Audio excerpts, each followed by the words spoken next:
Well, hello everyone, and super welcome to the first day of competition here at the 2025 Sintra Pro. This is the 29th edition of this event, the oldest of the World Tour, and it's a pleasure to be back here in Sintra. Good morning, Armen. Good morning, Bigo. I'm so happy to be back to this incredible event. I know it's actually an honor to have the possibility of running this event for so many years in such an iconic beach as Sintra. You know, one of the best places to hold an event. We have, you know, a huge space, a beautiful beach. You know, we're still at the end of summer. Very nice weather at the moment here. Good waves we have. Actually, yesterday was a little bigger, but today conditions are looking very clean, super contestable, and we are looking forward for a full day of action. Today is intended to start with the men division. Just remember, people, this event, it's a men and women rising series. It's a part, it's actually our first men and women rising series. We have seen the junior men rising series, but we haven't had this year rising series for the men and the women. But of course, we have $30,000 for the men up for grabs. So it is a very important rising series, and we have a number of situations that could happen here that could, you know, change the course of action for the world title. So definitely Sintra Pro is always an important event for the World Tour. So it's a pleasure to be back here in Portugal. Absolutely.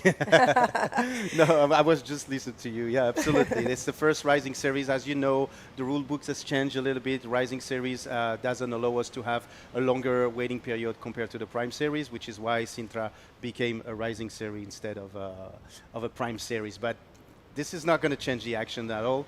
We're going to have crazy action. There is this next 4 or 5 days. And then stay with us, of course. Share this live.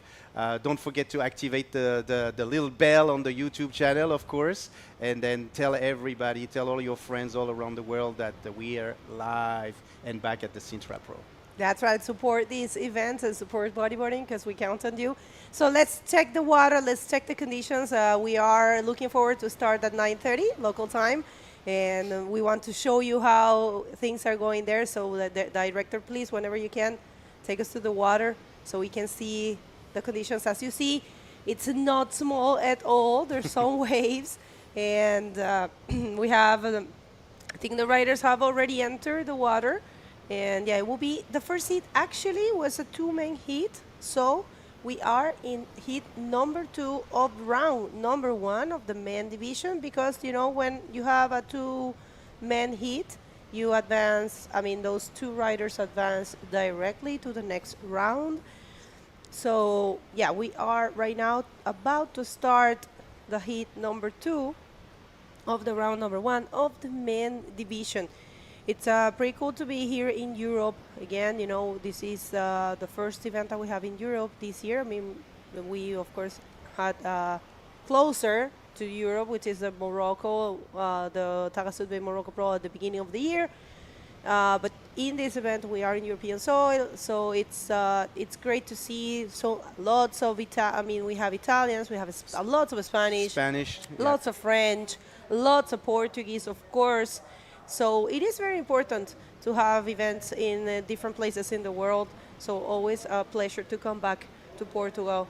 A place, like we always say, with a lot of tradition for bodyboarding, a lot of tradition and a lot of support for the sport.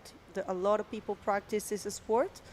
Long coastline that Portugal has, and very good waves, excellent riders. So we are actually looking forward to have more events in this very special country for bodyboarding. So thank you everyone for having us. Obrigada. Yes, Brigada. And we have 3 riders in the water right now that are waiting to wait for the heat to start. We have actually, this is corroborate with everything you said, because we have 1 Portuguese rider, 1 Italian rider, and 1 Spanish rider in the water right now. So it's going to be a fully European heat. Yeah. And then we have Miguel Ferreira talking about Portuguese generation and like very good and very technical rider. Miguel Ferreira is from Lisbon. He's from the Aquacarca club. We have Simone Macera from Italy, from Livorno. And we also have Nicola Nieto from Spain. That's going to be in this heat. So guys, don't go anywhere. The action's going to be, it's going to be crazy. I'm telling you that.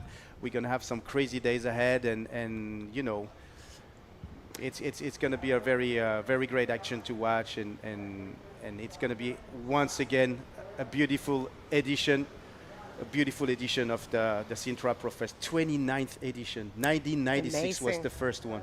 And I'm thinking next year we're gonna have a big party celebrating the 30th edition. I mean, that's gonna be amazing. So yeah, we can hear the countdown out there for the start of this heat. It's going to be the first blood for this event. We have 3,000 points for the men division. Not so much for the women. We have only 1,500 for the women.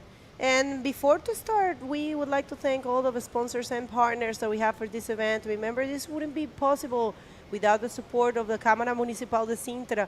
It's been always supporting this event, so thank you so much for another year. We have also the support of the ESMAS Sintra, which are the Servicios Municipalizados de Sintra. We have the Associação do Bodyboard Surf da Costa de Sintra. We have DK Wars. There's going to be a special event that is going to be for the dropknee division, but it's not part of the IBC World Tour, unfortunately.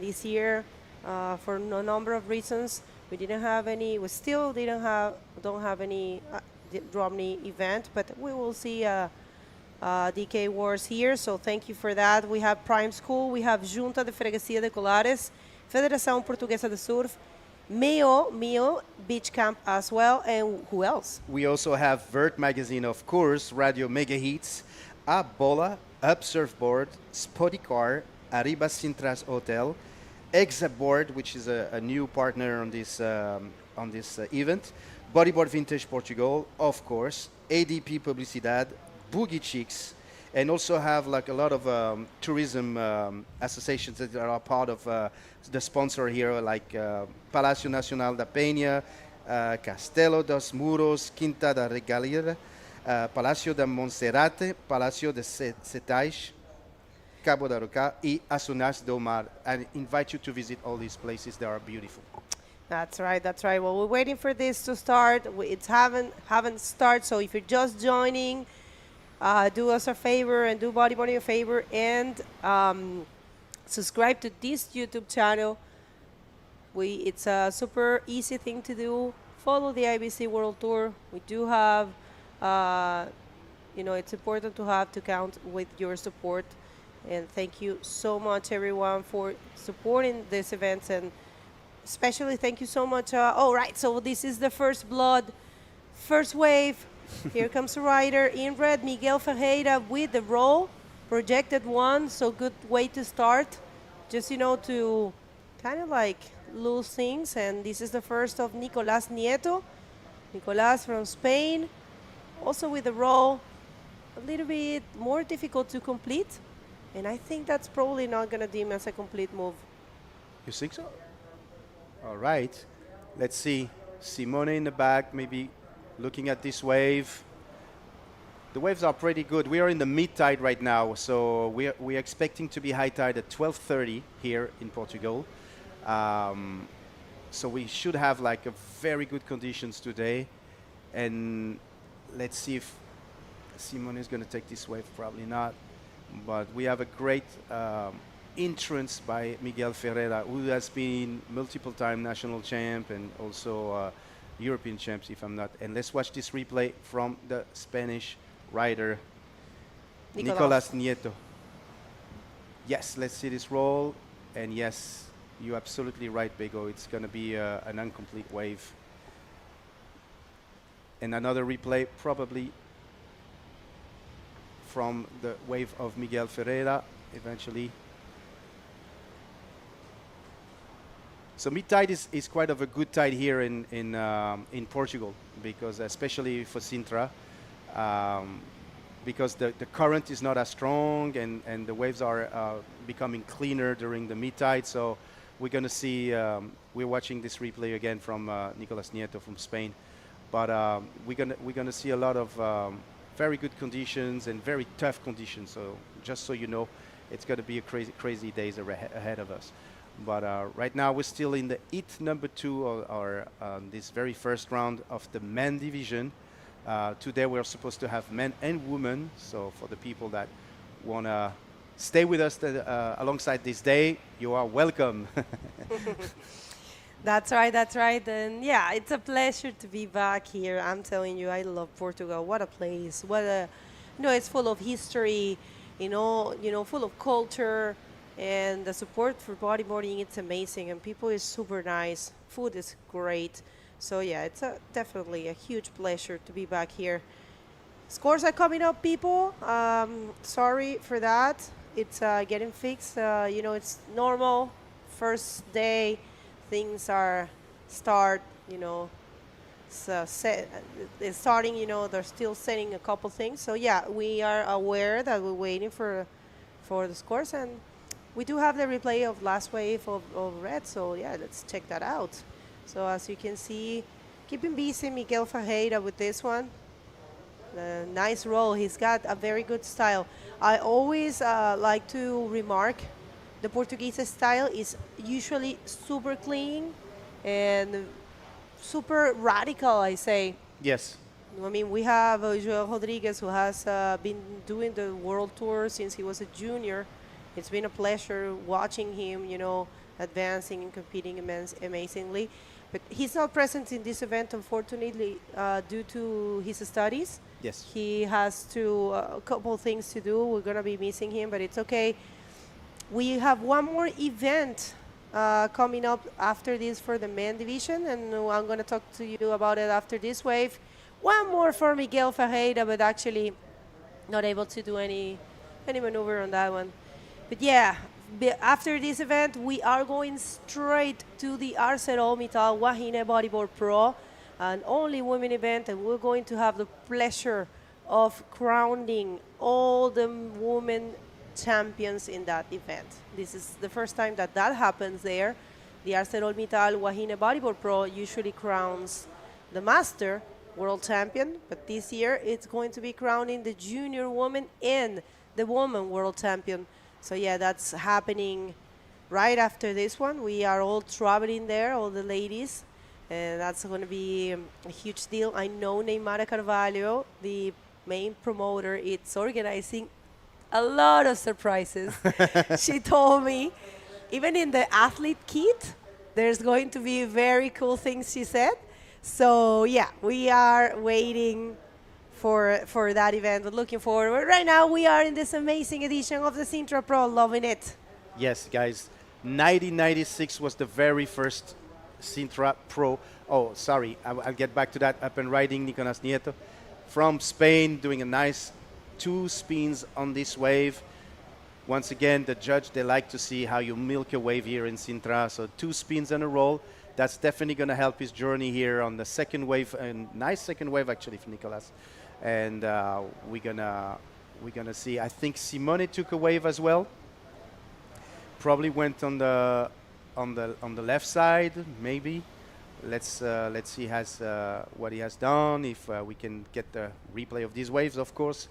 But yeah, so 1996, guys. That's where I was before the wave. It's the longest event of the World Tour, simply as that, you know, and it's a very classic moment here. Oh, look at this wave from Miguel Ferreira. Nice roll from Miguel. Wow, that was a very good wave, very good section to hit that rollo. Great job from Miguel. And we are still waiting for the score that should happen and show up on your screen in any seconds right now. But yeah. No, I was saying that it's incredible to see like almost 30 years. It's crazy. I mean, it's for me, it's an honor. Like I said at the beginning of the day, to have the pleasure of being here, and also I just take my hat off in front of sorry, João and also Roman. They have been organizing this event, and if you are out there and you have organized an event, you know how hard it is to only do it, and the fact of keep doing it for so long, despite of all the things that you can encounter. There's so many things that you can encounter on the way, like financial problems, all kinds of situations, but they have been dealing with all that, and they have achieved to run this event since 96. It's really remarkable. Yeah, it's an incredible job. People don't realize how difficult it is to organize an event. Only organizers can understand what you go through, dealing with all the municipalities, all the politics around, and the sponsors. Everything changed through the years. People supporting the sports, and the battle, like you said, you said it's a battle to keep the sport alive. It's a fantastic job done by the team. João, Roman, these guys really, have loves and passion for the sport, and they've been showing it for the past 29 years right now. Yeah, great effort. So, well, situation in the water, we have the scores now, and thank you for your patience. That's Miguel Ferreira, of course, in first position with a total of 9. Nicolas Nieto, he is holding a 3.25 and a 1.5. Needing 5.75 to reach that first place, and Simone Machera hasn't really got his backup score, but looking for a very small score to get that second position. Just remember, this is a full elimination round, meaning only first and second will be advancing to round number 2 of the men division, which is very likely to happen today. I think today we're going to be running as many rounds as possible. We have probably a tough day tomorrow with, some kind of tough conditions. So, yeah, we're expecting a big storm tomorrow, and which should, calm down a little bit on Fridays. But here you go, the Italian rider, Italian styling, Simone Macera. Simone, who's preparing a very nice documentary that's going to be shown in a lot of surf film festival. So be on the lookout for that, because I think it's going to be a very nice piece. And Simone, I mean, Italian riders right now, we are becoming more and more common on the tour. Of course, Simone is not a stranger to the tour, and it's crazy to believe that in the Mediterranean Sea you have those amazing waves that they had in Livorno, where they're all from actually, and the waves are pumping. I remember Simone being here in Portugal and driving back to Italy because there was a big swell coming, and he didn't want to miss it. So yeah. And on the other hand, we still have Miguel Ferreira in the first position right now. Miguel as well, very involved in the bodyboard community here in Portugal, especially in the Carcavelos and Cascais area. He's doing a lot for bodyboarding with the association Aquacarca. So yeah, I mean, it's good to see that riders right now, they are not only just surfers, but they're also very involved into the community by teaching the kids, by bringing movie projects, by trying to just passing the flame to the new generation, and that's a very important thing. Yeah. You know, we have a number of stars here, rising stars in Portugal. We have, I mean, the example of Luana, Vicente. It's crazy, you know, that they have been surfing so good. I saw Luana yesterday, and she is, of course, normal. She is not a kid anymore. She's already a teenager, but it's been beautiful to watch her, you know, how she has evolved throughout the years. And right now she's surfing really good. So she is the wild card of this event. And of course, I mean, the case of Joel Rodriguez, definitely one of the most remarkable. I remember when he was battling for the world title in the junior men division in fronton. I was so impressed with his level and no fear at all of fronton. And you have to think most of the people, of course, if you're not from Ericeira, but most of the people here surf in beach breaks. So check this out. A wave here for Simone Machera, but not able to do much on that one. There's still time, 10 minutes and 40 seconds in the clock. But yeah, coming from beach breaks, you know, and facing fronton, which is, for me, one of the most dangerous waves in the world. Absolutely. And he was fearless, and he was giving his 300% or 1,000% in that heat. So yeah, I remember perfectly that final was a remarkable one. So yeah, kudos to him, and we're missing you, Joel, but it's good that you are taking care of your studies. That's also very important. It says good things about you. It's important to form and to develop, you know, your different skills in different things. We already know you're an amazing athlete. You have to understand, studies here in Portugal, it's like religion. Like, it's very, very important. All the kids are super focused and up and riding right now. Now I think it's an in and out for Simone, who's still looking for a backup score. It's not something big that he needs, because it's only a 1.25 to be in the second place right now. And Nicolas Nieto needs a 5.75 to be in the first position. So far right now, we have 9 minutes and 36 seconds in the second heat of this first round here at the Sintra Pro Fest. You know, Portugal is the place in Europe to be if you want to visit, if you're a bodyboarder. For the longest time, and I'm French, so for the longest time, French used to, like a lot of people used to say that France was the capital of surfing in Europe. But I have to admit that Portugal is definitely there. If it's not right behind France, to me, it's probably in the first position. All right, people, if you're just getting here, this is the first day of the amazing Sintra Pro, the 2025 Sintra Pro. And we are looking forward for a full week of action. We're going to be here till Sunday. So, yeah, we have 1,500 points for the women. So, for that, we have not too much of registrations for women in this event. So, it's going to be a fairly short event for the ladies. We have, if I'm not wrong, 16 riders. But we have, oh, wait, I thought Simone was taking that one. But, yeah, but we have a very good number for the men.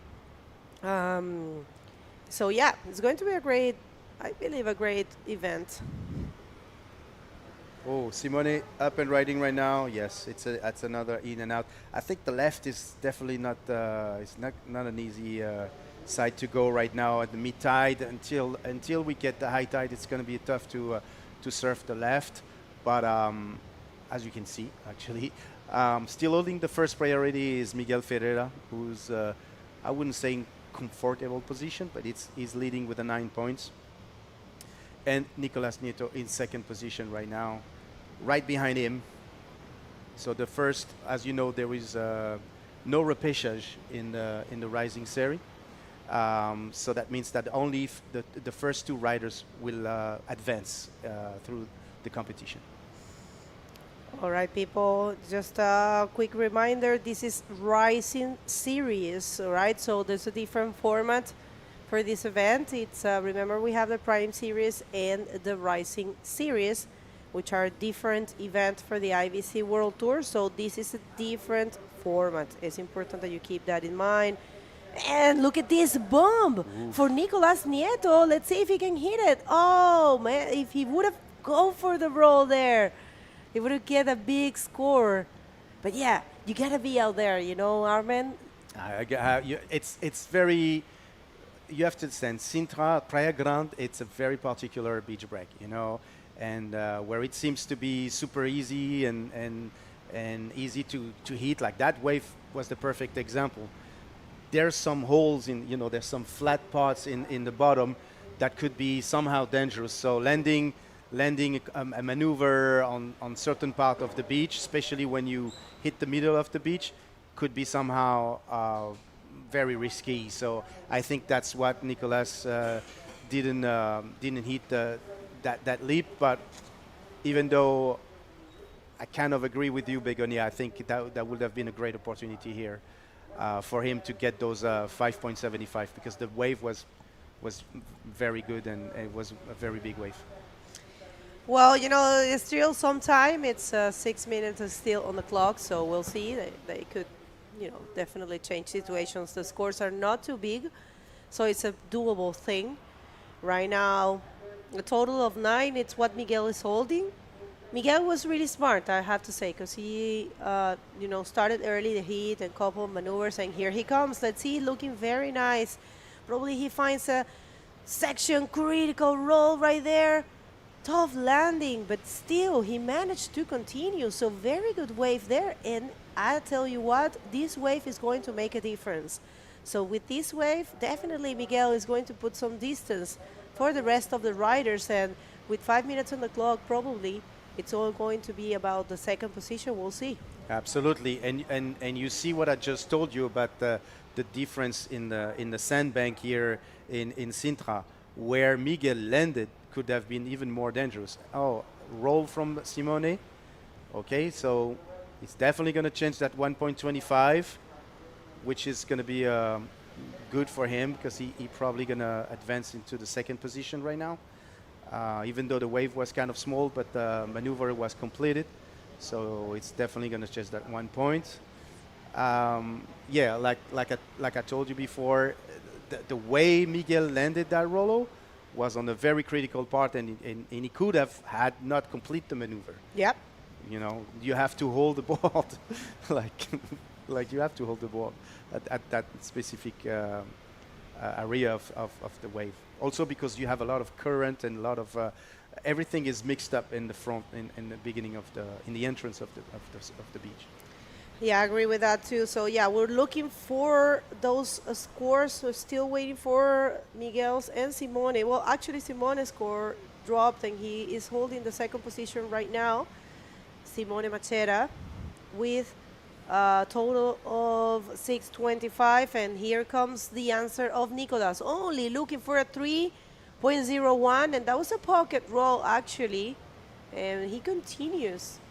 There he goes, and double rolling there. So I dare to say with this wave, Nicolas might get back that second position. Absolutely. For me, it's really cool to watch always the last 5 minutes, because you see what the riders stop playing games. They say, okay, whatever I was thinking was my strategy, if they're losing, they just change that strategy. And of course, that's the case of these guys. And check that out. That was a no-brainer for the judges. There was a change of situation, and right now, Nicolas gets the second position back.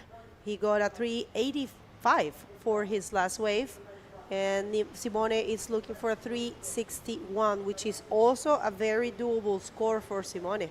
The interesting part of having only 3 riders in the heat is that there's going to be an interesting battle between the second and third position. When the first position is far ahead, when it's only we're talking about 3.61 for Simone right now. But let's watch the replay of Nicolas. So, like you said, pocket roll for Nicolas, who connected, try to find another section and did this roll right after that. So 2 rolls, small waves, but actually well executed. So it's going to pay off for the points. And we're talking about 361 for Simone right now, which is completely doable as well, even though he didn't get that score yet. But it's completely doable. That's right, people. So we are right here for the 29th edition of the Sintra Pro in the amazing beach of Sintra in Lisbon, Portugal.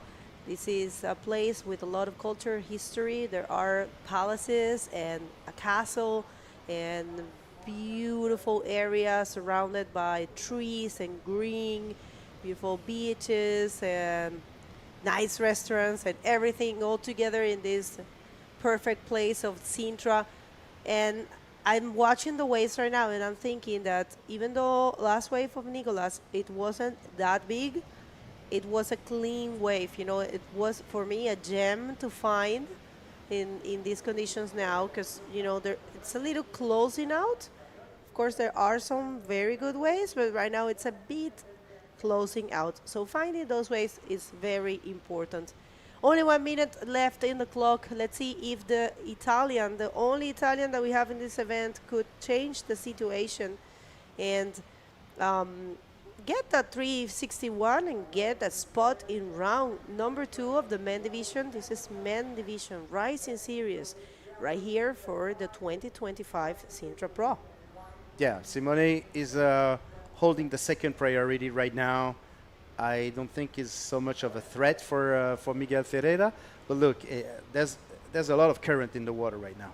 When you see all those riders paddling a lot and trying to get back on their right side of the screen for us, but actually on their left side, that means that it's very challenging somehow.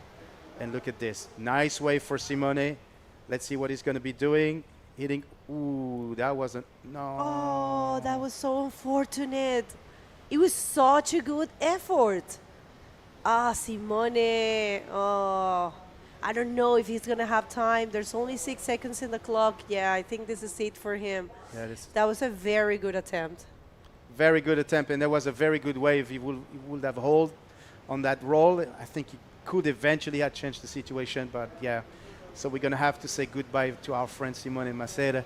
And congratulations to him. You know, it's a very it's always tough to go into a competition. All right, so second heat actually, first heat passed straight because it was 2 people. It's done. We're gonna go to a quick commercial break and we're gonna come back with a lot more of the first day of competition of the Sintra Pro right after this.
Welcome back, everyone, and welcome back here at the Sintra Pro Fest, the 29th edition. This is the first day of competition. Good morning, Maddie. Good morning, Armin. Great to be back at this amazing event. Another year of pumping conditions. So great to see what we have in store for today. All right, so let's not waste any time and let's go straight into the water and watch the action. Right now, we are at the heat number 3 of the first round here at the Sintra Pro Fest. Let's check the action in the water. I think the heat has already started eventually, and then we're going to see who's in the water right now with us. So this is the third heat of the draw. We didn't have the first heat because it was only two other riders, so we're not gonna put them in the water to save some time. So that's the reason why we went through the first one, the second one. So we start with a wave for red. So red is from Morocco, is Sahad Lemfadel from Morocco. So we have three riders here. We have one Moroccan, one Argentinian, and one French from the Basque country. So we have Sahad Lemfadel from Morocco. We have Augusto Ravon from Argentina, and we have Coquille Alexandre from France. Yeah, very international heat here in Portugal. I think, a lot of. So we have one from the South America, one from Africa, and we see Augusto Ravon doing a big duck dive under that one. I think we already have the replay of the first one for red. All right, so let's watch the first wave from the Moroccan rider. A very good and well executed rollo on the left. The left is not the easy one. Oh yeah, everybody's surfing the left right now.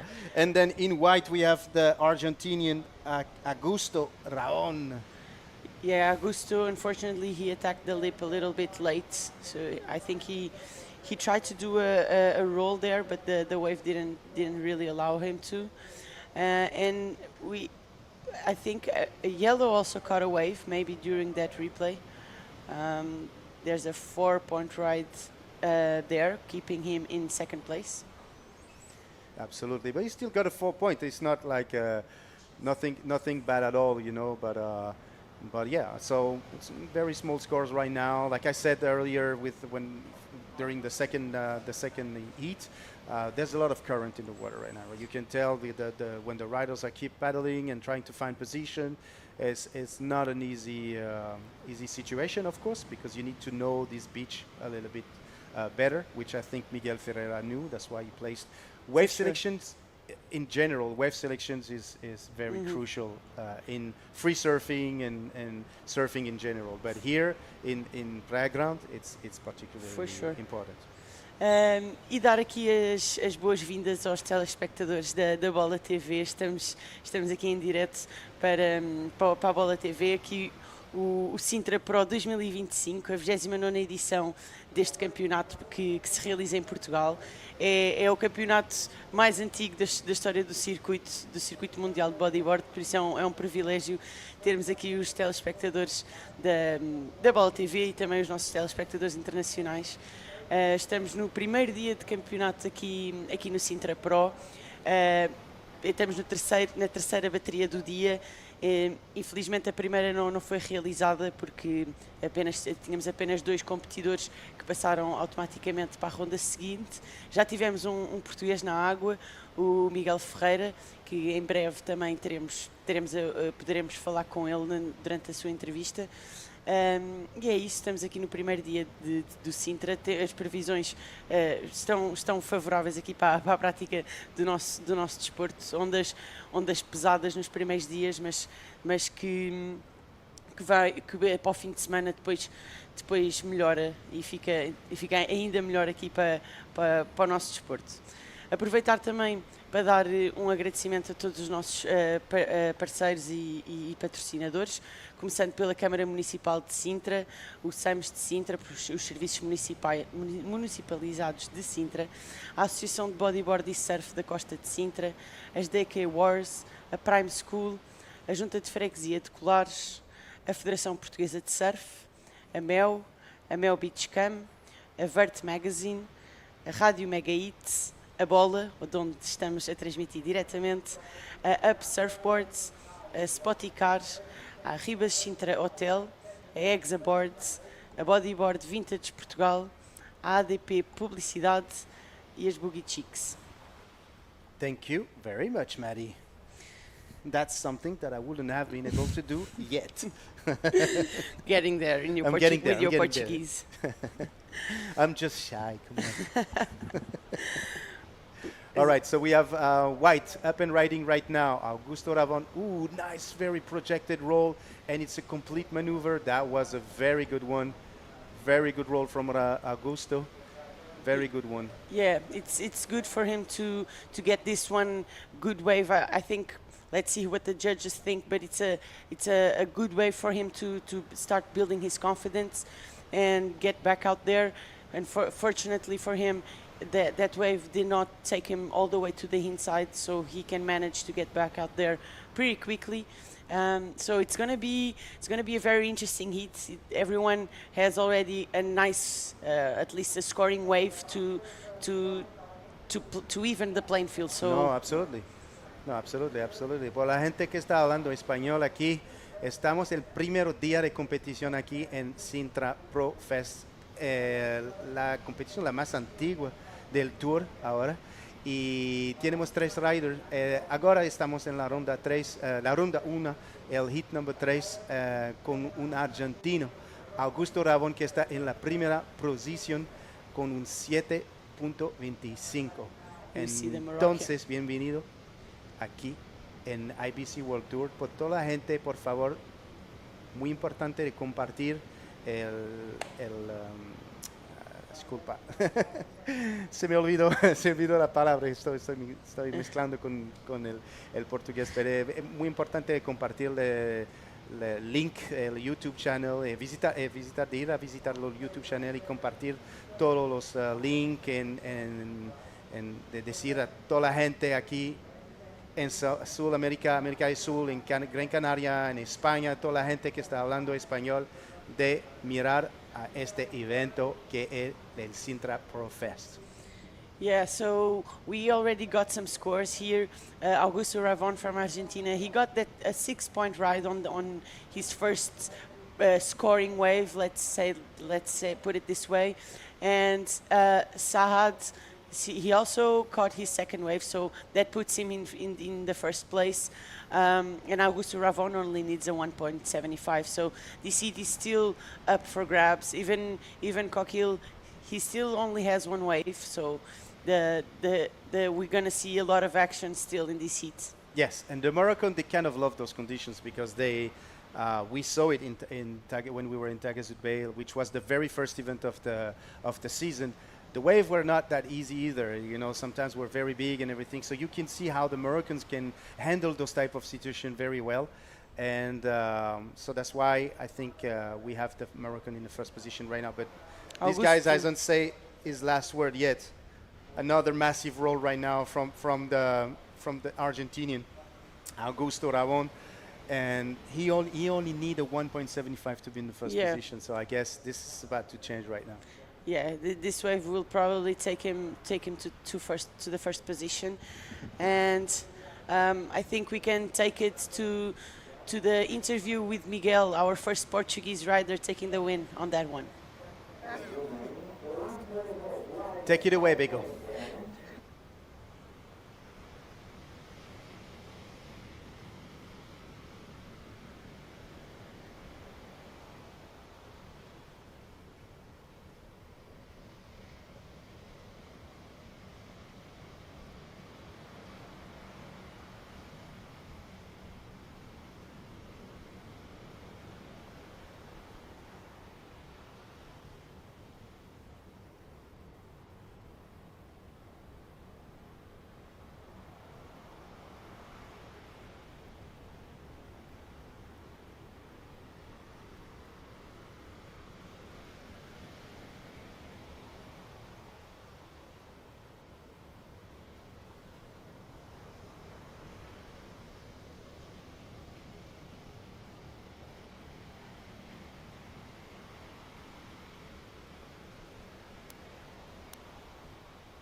For you, because you already had a couple of good results here in the past, and of course it's the only event that we have in European soil at this moment, and we would like to hear from you how does that feel, and how do you came, what's your approach to this event this year? Yeah, this year I'm feeling good, I'm feeling fit for the event. It's a really hard event physically, because the waves are going to be like big and there's current, and sometimes it's tough to get to the outside. So I'm feeling good. Just try to stay active in the heat, and try to keep catching waves and doing moves and see what happens. You want to say some words in Portuguese for your people? Sim. Olá a todos, obrigado por estarem a ver. Conto com o vosso apoio e é tudo. Até já. Right, congratulations and best of luck for the rest of the competition. Back to you guys. Thank you so much, Bego. Yes, Miguel is like definitely an amazing charger here from the Lisbon area. Yeah, as we see the yellow just in and out. Aproveitar para dar aqui umas palavras também em português para os nossos telespectadores. Tivemos aqui uma entrevista com o Miguel, foi então o nosso primeiro português e o primeiro vencedor aqui a começar o dia, neste primeiro dia do Sintra Pro. Temos aqui o atleta branco tentar fazer um pequeno floater re-entry aqui na... baguete. Exato. Não conseguiu bem projetar a manobra. Temos o atleta também de vermelho, Saad, marroquino, a não entrar aqui neste rolo. Mas, como eu estava a dizer, tivemos então o Miguel, a entrevista do Miguel. O Miguel menciona aqui um aspecto muito importante e muito característico da Praia Grande, que é aqui as ondas fortes, as correntes fortes, características deste campeonato e desta praia, especialmente mais aqui do campeonato. Parece que chega à altura do Sintra Pro e o mar fica ainda com mais força, mesmo para receber os melhores bodyboarders mundiais. Mas o Miguel a fazer um grande trabalho e a começar o hit com uma boa vitória, uma vitória sólida sobre os outros atletas. And regarding this heat, so we have the Argentinian putting on a good show, 2 waves, 2 good scoring waves. For it's not as easy as we think. There's still a lot of water moving, so the competitors cannot really stay in the same position for long, and to catch those 2 rides, it's pretty good for him to, if he wants to. Of course, everyone wants to advance, but he's doing a great job at it. Absolutely, thank you, Marie. And for the people that just joining us right now, if you just tuning in, this is the first day of competition here at the Sintra Pro Fest here in Praia Grande, the commune of Colares in Sintra, the oldest event here on the tour for 29th editions of this competition. And then we welcome you, and I hope you guys are going to stay with us for the next 5 days, for this short week that we're going to have this competition, and with a crazy forecast ahead of us and until Sunday. Yeah. So we are still waiting for scores on Augusto. Coquille is waiting, is still searching for a second scoring wave, proper wave. He only has a 1 point for his second best. We see Sahad taking a look on this one, but he gets out pretty quickly. But Coquille has the first priority, meaning that he gets the first choice when choosing a wave. He has the priority over everyone. But yeah. So let's talk about the program of the day. Yeah, we have a lot of action today. So we're gonna start with this round, as we see already in the water, the first round of men.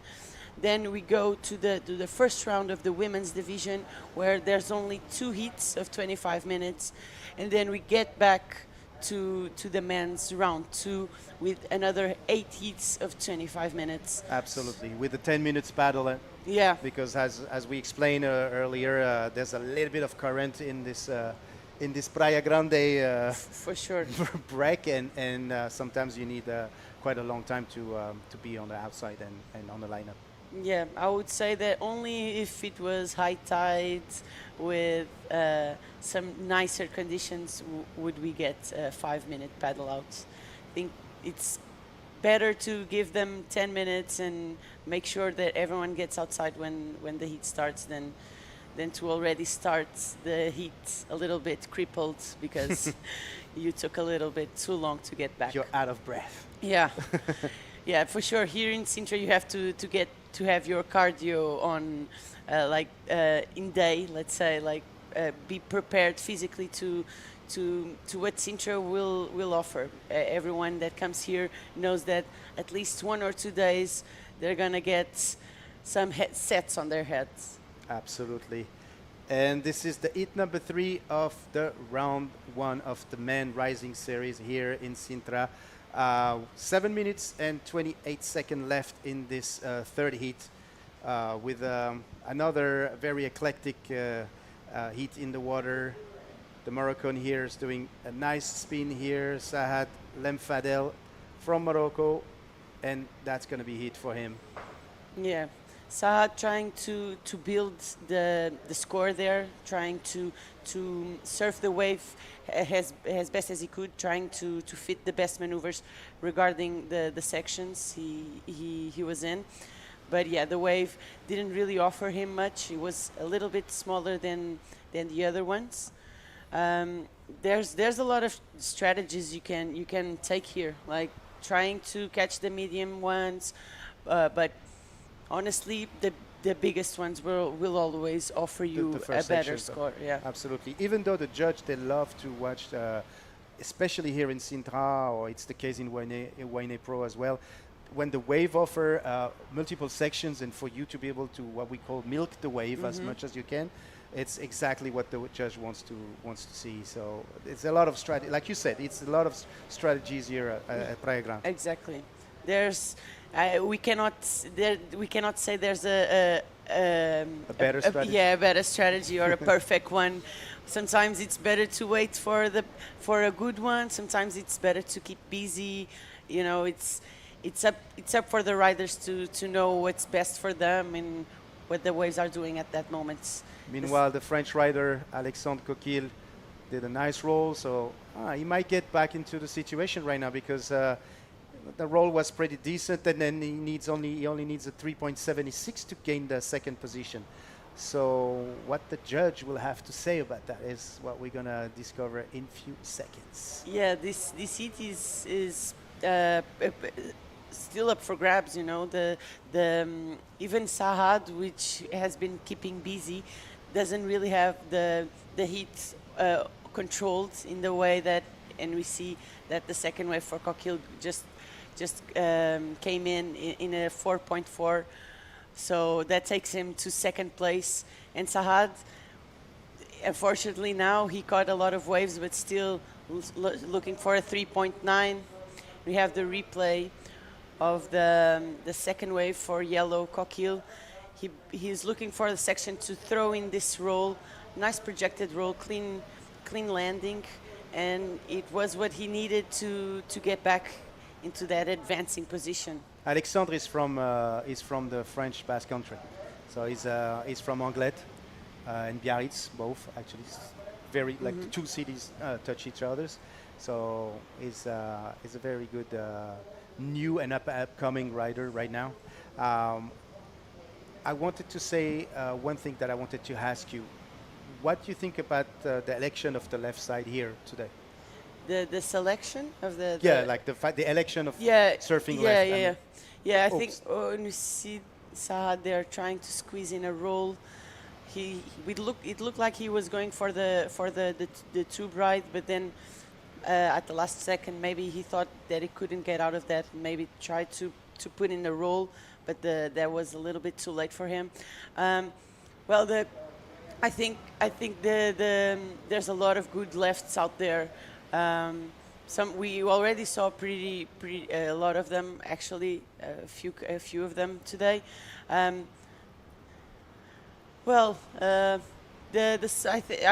ones I've been enjoying more, let's say, it's the smaller ones, cleaner ones that allow you for a good section to project, but it's not easy to find them out there. Yes. Now, like what my question was more about, because Praia Grande, depending of the tide, you're gonna have better rides that you're gonna have left. For sure. So right now we're getting tied up. The high tide's gonna be at 12:30. So my question to you, because I know you know that spot very Yeah. well, was what do you think is the best election right now in this specific situation in the water right now? What's the best direction? Yes. Yeah, that's tough. That's why I try to commentate instead of competing. But we see we see Red there.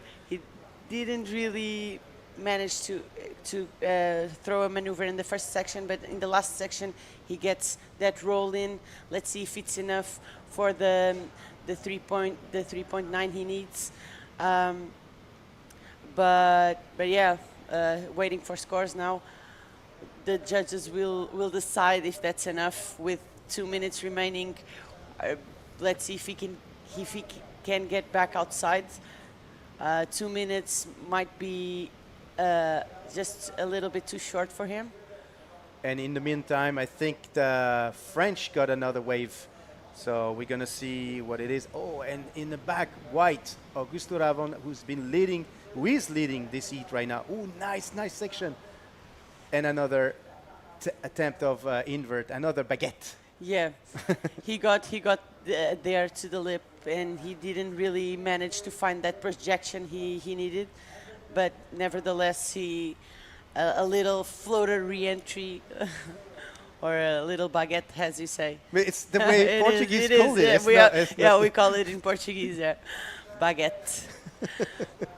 It's like an invert without projection, or just a little kick. We call it baguette. Thank you for actually bringing one of the best French delightful. But yeah, so listen, 1 minute and 10 seconds left. Augusto Ravon from Argentina right now leading this heat. Very nice strategy, specifically at the very beginning of this heat. He's followed by the Moroccan Sahad Lemfadel. We are passing the salam to all the Moroccans that are tuning in right now. I hope you guys are going to stay with us for the next 5 days. And then in third position so far, it's the French Coquille Alexandre. He's in need of a 4.11. Let's see, because he's up and riding right now. Let's see what he's going to find. A spin. Maybe he's going to be able to connect that and find a roll and a roll. Hey, it's not finished. Let's see if Alexandre might be able to do something else here. And another roll. Ay. This might be a very important way for Alexandre. For sure. Dar aqui também mais uma palavrinha a todos os nossos telespectadores. O HIT está mesmo a acabar, 5 segundos para terminar, e estamos à espera de resultados da última onda de amarelo, e vamos ver se é suficiente para voltar à posição de onde avança, que é das primeiras 2 posições. All right, so while we're waiting for the score, guys, we're going to go for a quick commercial. Don't go anywhere. We'll see you very soon. Pergunta aí à inteligência artificial o nome desta. Yeah. É uma Danaus Plexibus. Perplexipos? Yeah. Vamos ter grande nota. Liga-te melhor no regresso às aulas. Recebe um tablet na adesão à TV do Mel e um ano de inteligência artificial Perplexity Pro. Mel, humaniza-te.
Well, if you're just getting here, welcome back to the 2025 Sintra Pro, the first day of this 29th edition of the oldest event in the World Tour. And we are more than happy to be back in Sintra. And we would like to say hi to our friends in Bola TV and everyone from Portugal that is tuning in. We are sharing the signal with them, and it's a pleasure to be in national TV. Thank you so much, Abola, for having us and reproduce this live feed. It's a pleasure.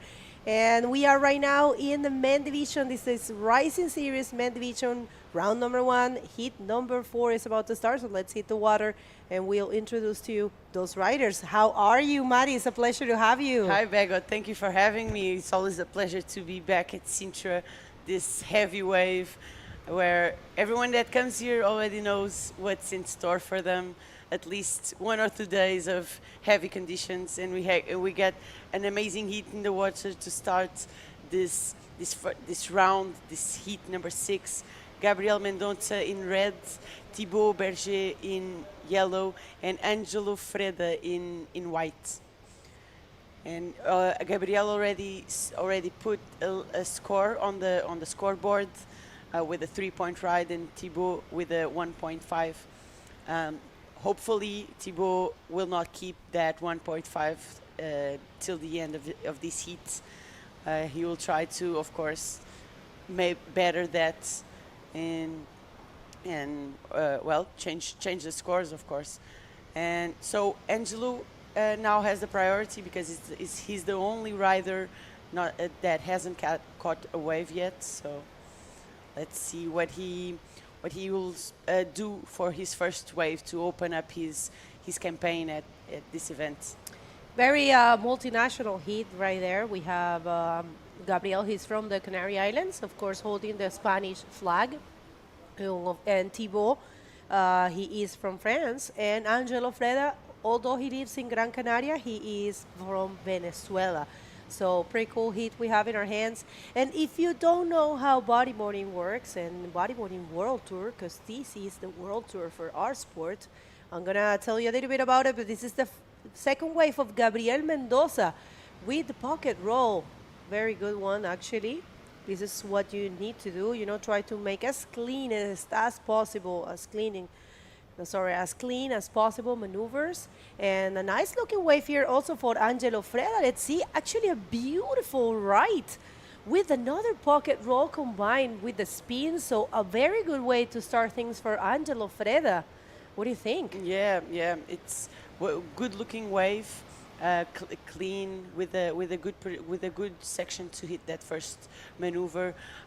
Sometimes here at Praia Grande, it's a double-edged sword. Sometimes you can catch the biggest one to throw in a bigger maneuver, but might not stick the landing. And if you catch a smaller one, you will land the maneuvers more easily, but sometimes the score will get affected by it. So, but Angelo starting the best way possible with a clean medium-sized wave. He probably, we haven't seen Gabriel's first wave, but might be the best wave of the heat so far. Let's see what the judges will score it. That's right, people. And we wanted to explain a little bit about how these World Tour heats works, right? So heats are 25 minutes. So there are usually 3 to 4 riders in the water, and they have 25 minutes to take 2 waves, all right? I mean, they have the possibility of taking till, I believe, 12 waves. Only 12 waves, this is the limit.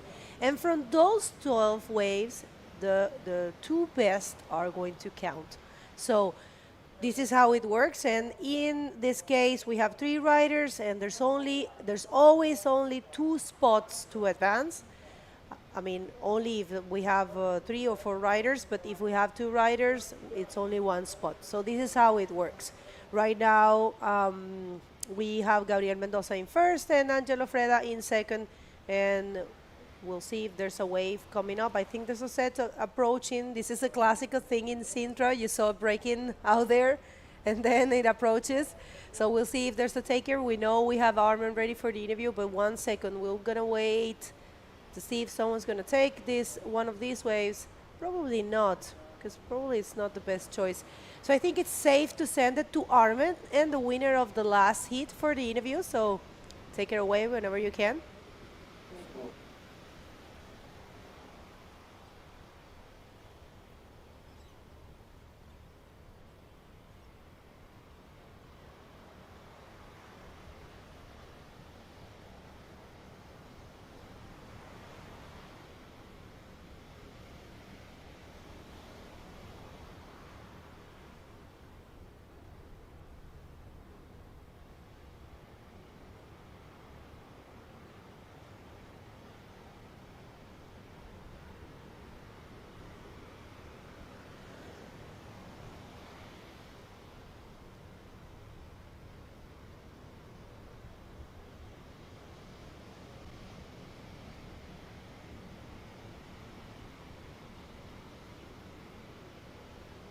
Sintra.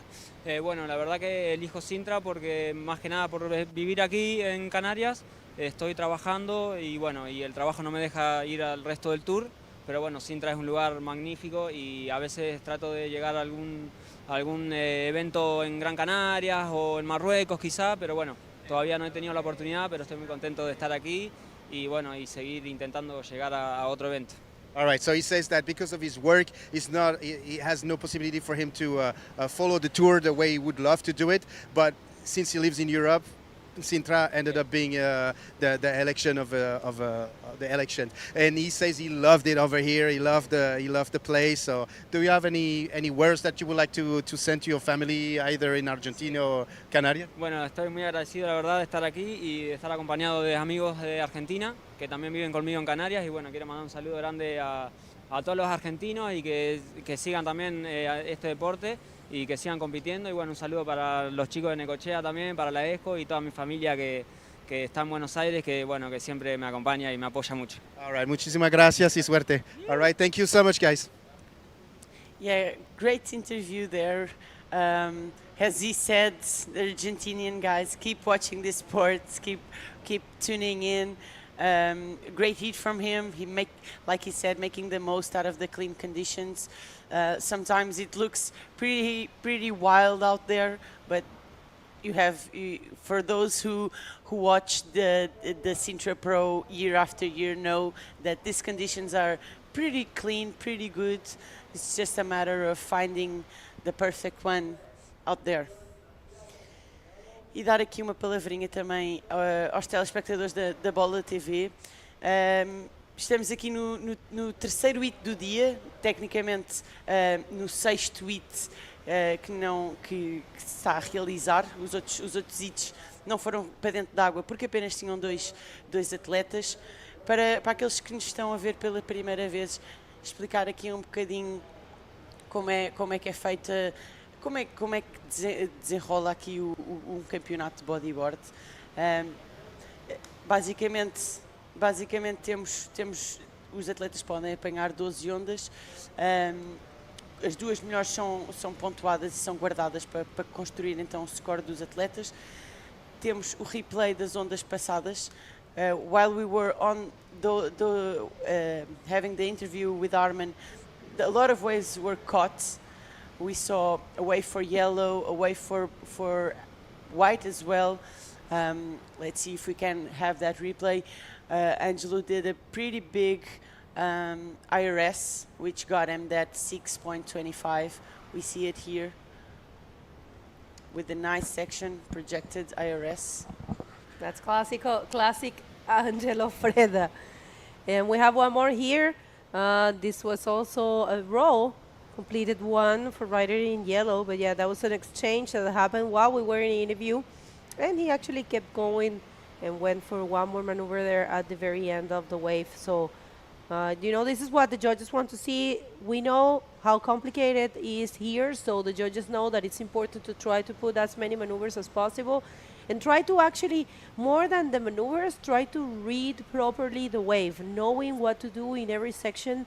So Angelo Freda got a 6.25 and managed to get the first position right now. Gabriel Mendoza is in second with a need, actually a big need of 7.50.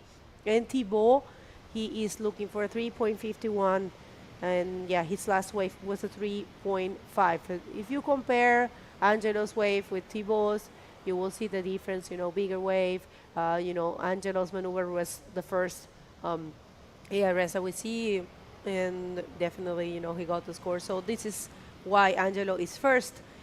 Coming from the Gran Canarias, Angelo, he is from Venezuela, but yeah, he's been living in Gran Canaria for a number of years now. So he's really, he's a really prepared rider. And I remember, I'm from Venezuela as well, and I remember when I was starting, he already was surfing so good, and he used to throw these amazing backflips in like 0.5 feet waves.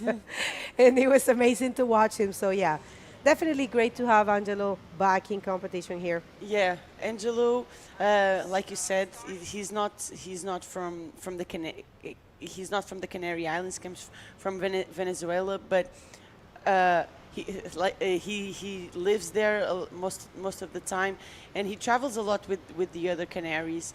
He usually comes with the Canary group. It's actually pretty cool to see. There's always a big crowd of Canaries. We saw Thibaut pulling into this one. Unfortunately, he didn't found a way out on that one. The score will probably be smaller than the ones he already has, but only the judges will know how to score it. But yeah, as I was saying, that we are live from Sintra. We also have this live coming to you from Bola TV as well, a national TV station here in Portugal. So it's always good to share this sport and share our lives with most of the, well, to expand our attendance. Put it this way. That's right. All right, thank you so much, everyone that made this event possible. Don't forget, this event is supported once again, one more year, for Câmara Municipal de Sintra, ESMAS Sintra, que são os serviços municipalizados de Sintra, Associação de Bodyboard e Surf da Costa de Sintra, DK Wars, we have Prime School, we have Junta de Freguesia de Colares, and we have Federação Portuguesa de Surf, Mio Beach Camp, Vert Magazine, Radio, Mega Hits, of course, Abola TV. We are right now in national signal through Abola. Thank you so much for bringing bodyboarding to the national TV here in Portugal. It is definitely a pleasure. We also have the support. Wait a minute, we have actually it was just a wave. So we continue with the shout-outs. Thank you so much, Spoticar, Arribas Sintra Hotel, Exa Boards. It's a pleasure to have a bodyboarding company supporting this event. So thank you so much. And I heard these boards are pretty cool. So we're gonna get some information from Exa. We will explain a couple of boards so you guys know that they have a different technology. So thank you for supporting here. And of course, Bodyboard Vintage Portugal, ADP Publicidade, e Boogie Chicks, always there as well. É verdade, temos a agradecer aos nossos patrocinadores e a partners aqui no Sintra Pro 25. São eles que nos apoiam, que levam este evento para a frente. A todos os espectadores que nos seguem a partir da Bola TV, podem acompanhar este campeonato no canal onde estão, todos os dias, durante 2 horas. Vamos transmitir aqui o Sintra Pro diretamente para as vossas televisões. É um campeonato que já tem muitos anos de história, um dos campeonatos que oferece sempre muita ação, muita imprevisibilidade, certamente, e é muito bom ter-vos desse lado. Portanto, acompanhem a ação toda. Temos muitos portugueses a entrar neste campeonato, portugueses que estão aqui à procura de de glória e de ganharem finalmente aqui uma etapa do Mundial em casa.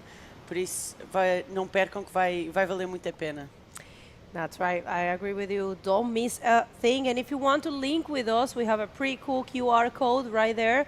You just have to scan that, and it will connect you. It will bring you to the IBC World Tour world. When you reach, if you scan that, you're going to get connected with our website, and all the news and everything is there. So make sure to scan it. Quer falar isso em português?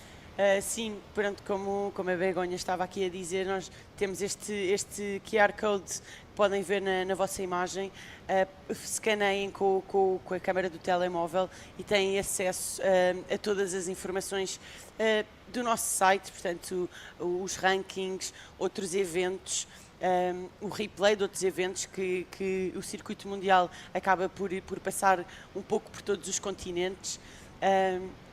E acompanhem toda a ação aqui diretamente através deste link.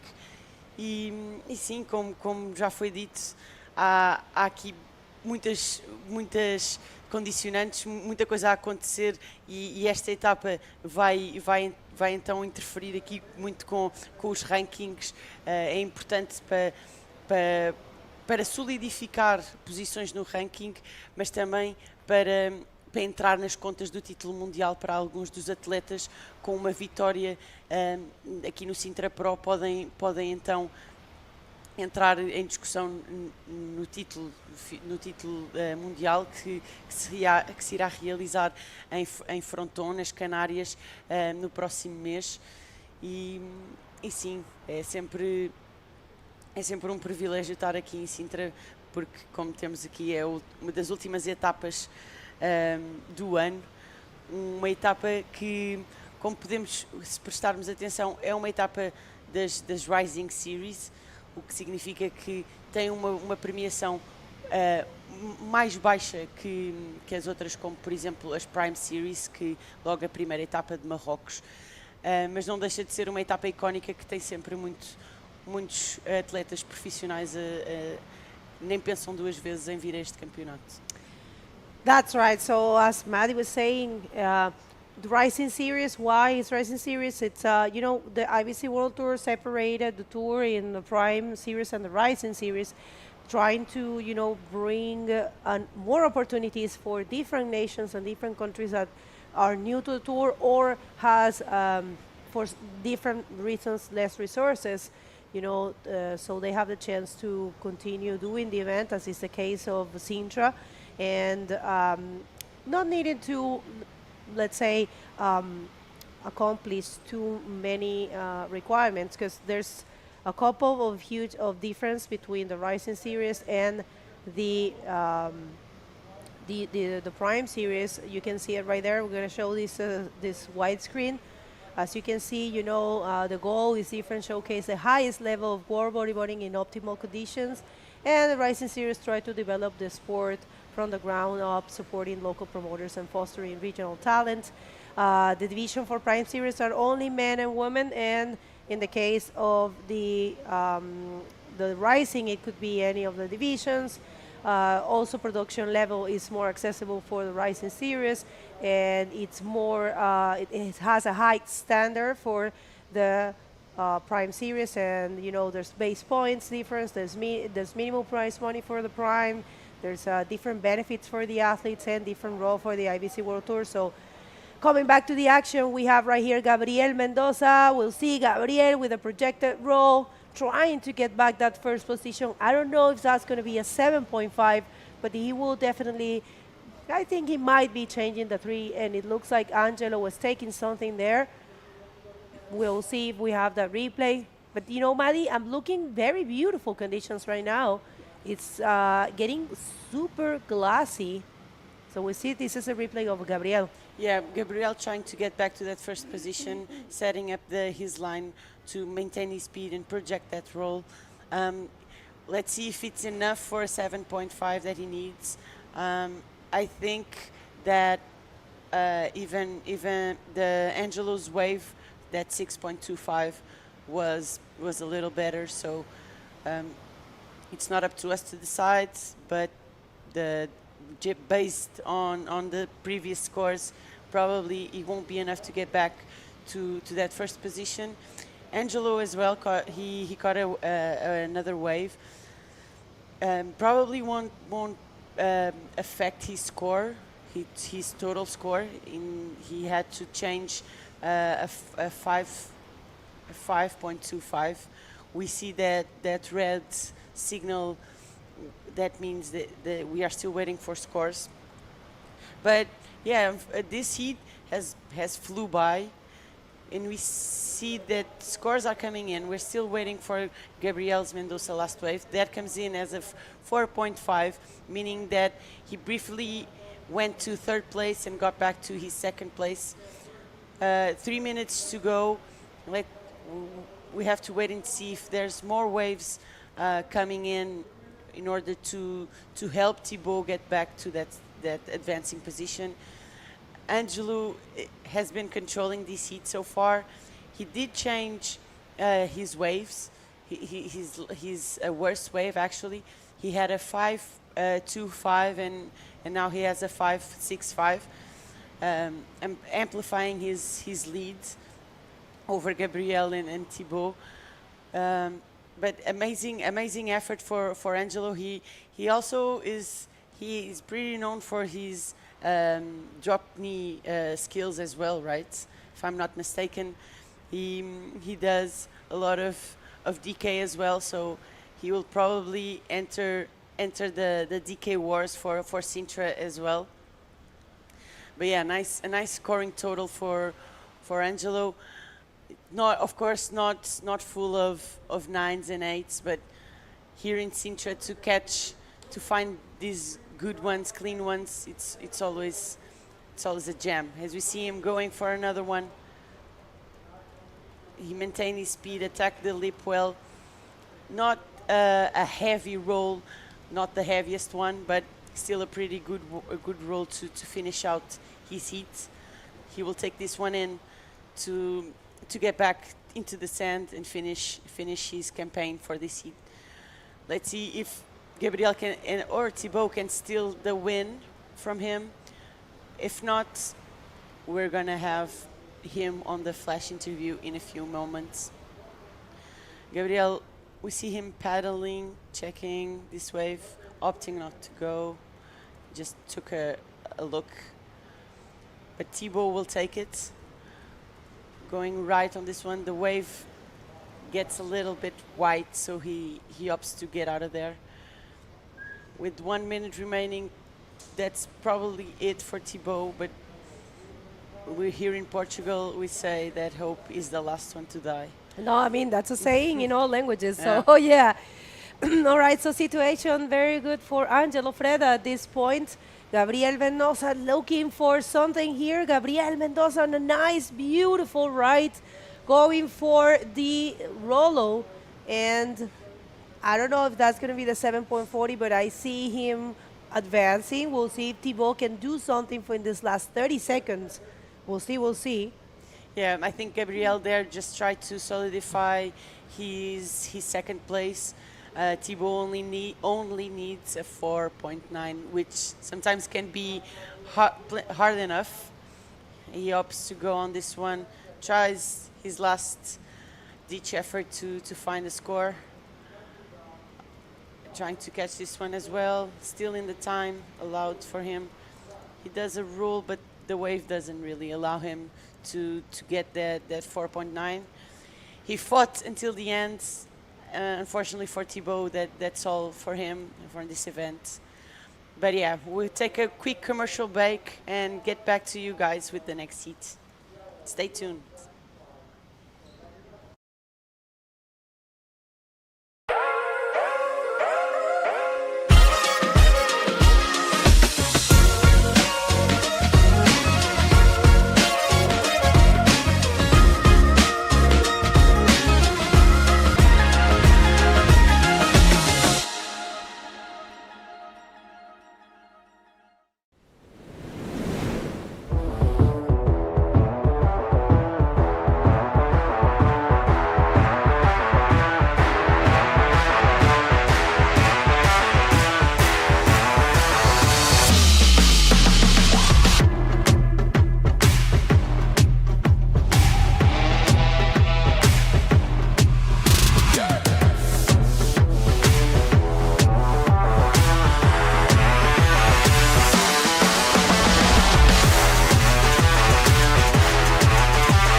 Welcome back, everyone. This is the 2025 Sintra Pro, the 29th edition of this classic event at the World Tour. We're more than happy to be back in Sintra to hold this event again.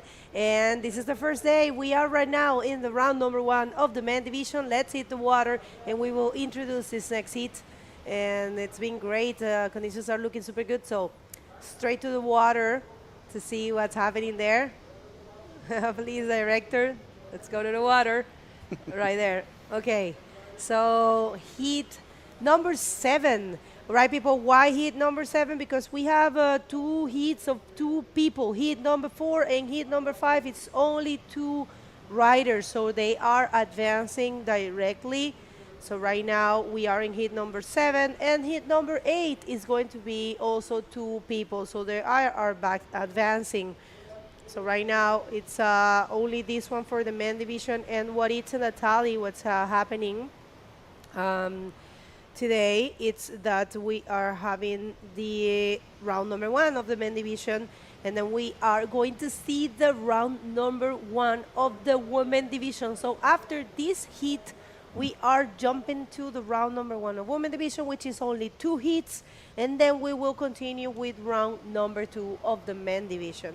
In Begonia, it is safe to say that it is pumping right now. It is. When you might not be seeing the same way on your screen, but trust me, I was looking at the beach during in between the interview and this heat, and there are like bombs coming, clean bombs. So we're gonna have a lot of actions. 3 riders in the water right now. 1 French, Mathieu Capoin from Anglet. One of the Cheeky Boogie boys is in the water right now with a 2.75, and we also have Alejandro Benavides, like somebody that is common to this competition, that we've seen him on the tour several times. And last but not least, so I don't know what I should say. Oh, hold on. Talking about Alejandro, he's up and riding right now with a nice roll, opening the journey in this heat number 7. Here you go, Alejandro Benavides. Going to get a very decent score.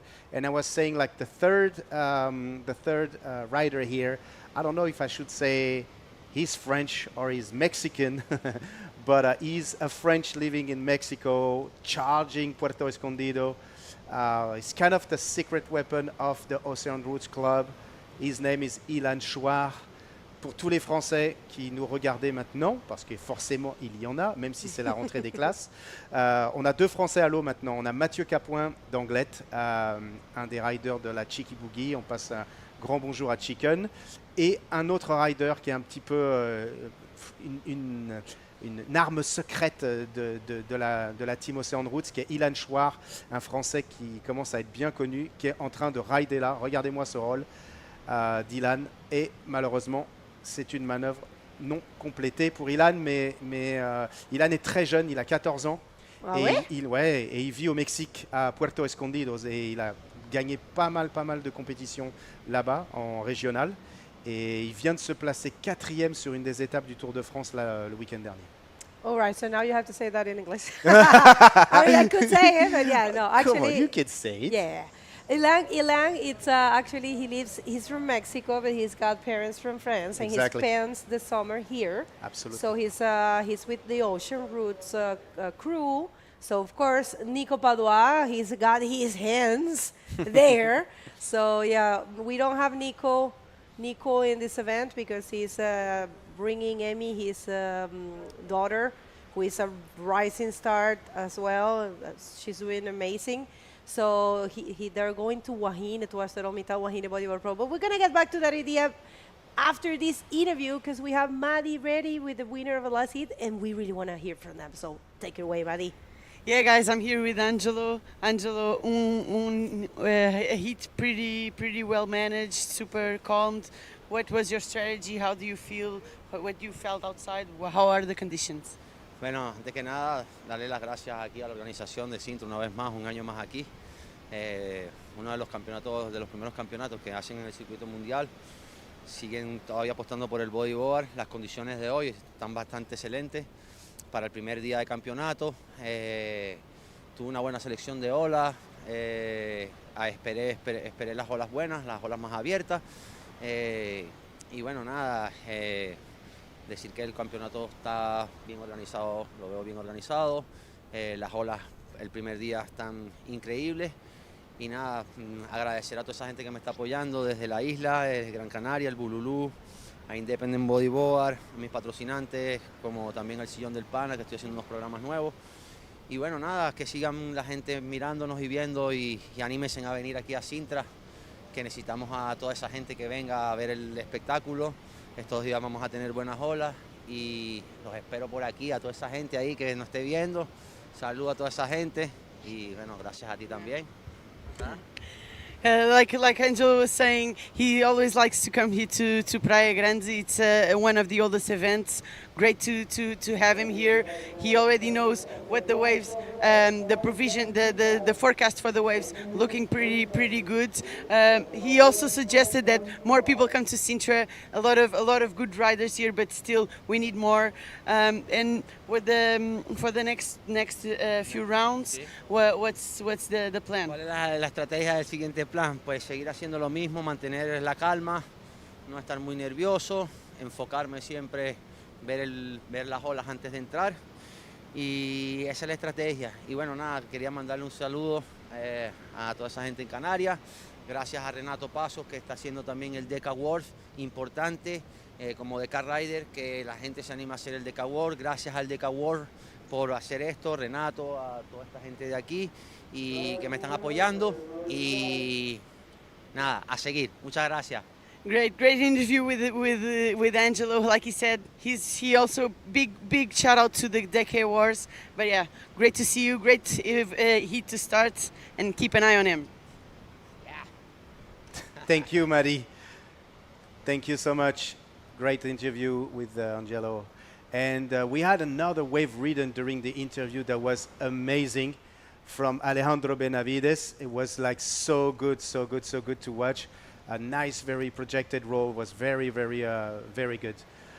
We still have Mathieu Capoin in second position, and Ilan Chouard wasn't being able to complete that maneuver earlier, but yeah. So, Bego, let's watch that replay from Alejandro. All right, Alejandro in a nice looking wave here, and those rolls are so hard to do, but he looked completely in control with that one. Good size of wave, good projection. So yeah, that was definitely an important wave for Alejandro Benavides, and he is getting, I'm going to tell you in 1 second, we're checking on the scores. That was a 5.25 for Alejandro, and looking a little bit more comfortable in the first position, Mathieu. He is looking for a big score as well as Ilan. So we'll see how that unfolds for them. There's still some time, 16 minutes is a lot actually of time. And here comes Mathieu. Yeah, with an in and outs. So nothing, yeah, losing his priority probably on this wave and giving the priority to Ilan Chouard. Mathieu.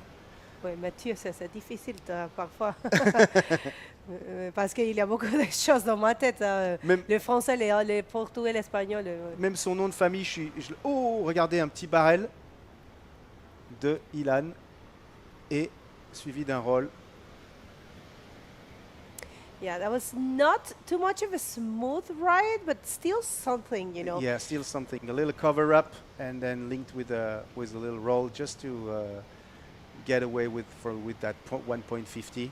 At least he's going to get the second position. You have to do that, You have to try to build your score. Sometimes, it takes you a little while to adapt yourself to the wave, For me, it happens a lot. I'm not, for example, I'm not one of those riders that can get the 2 good scores in the first 5 minutes, which is actually, for me, one of the best strategies.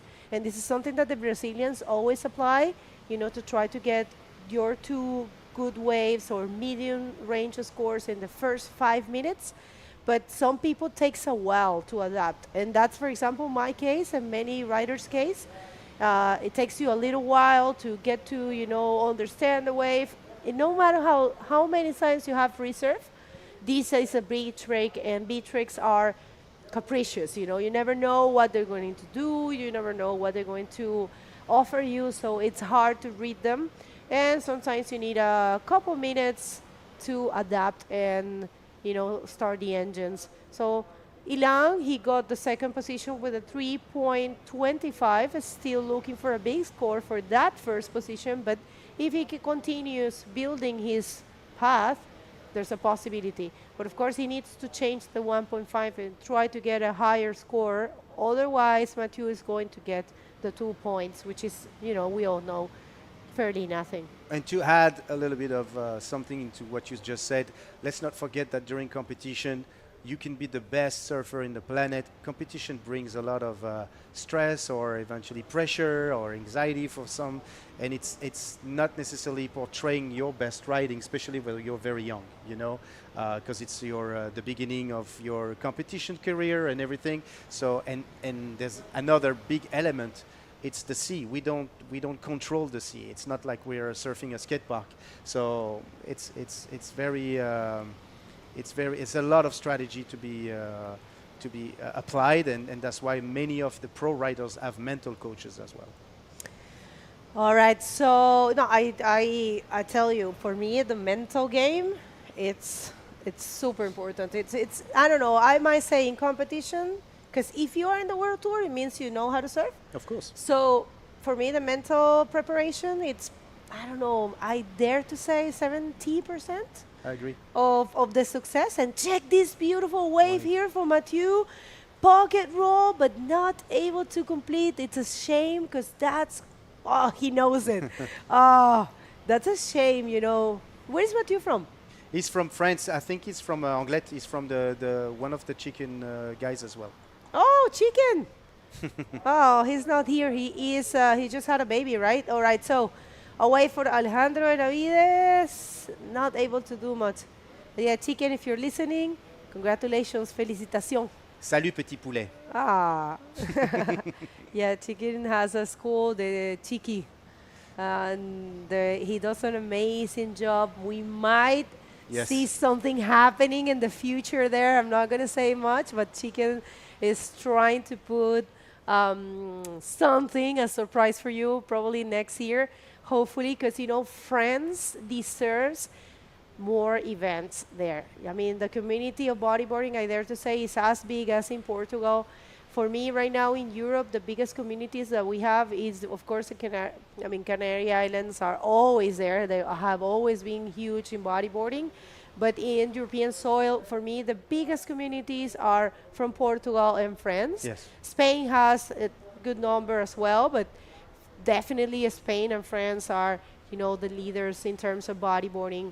And I have to say, we do want and we do deserve an event in France.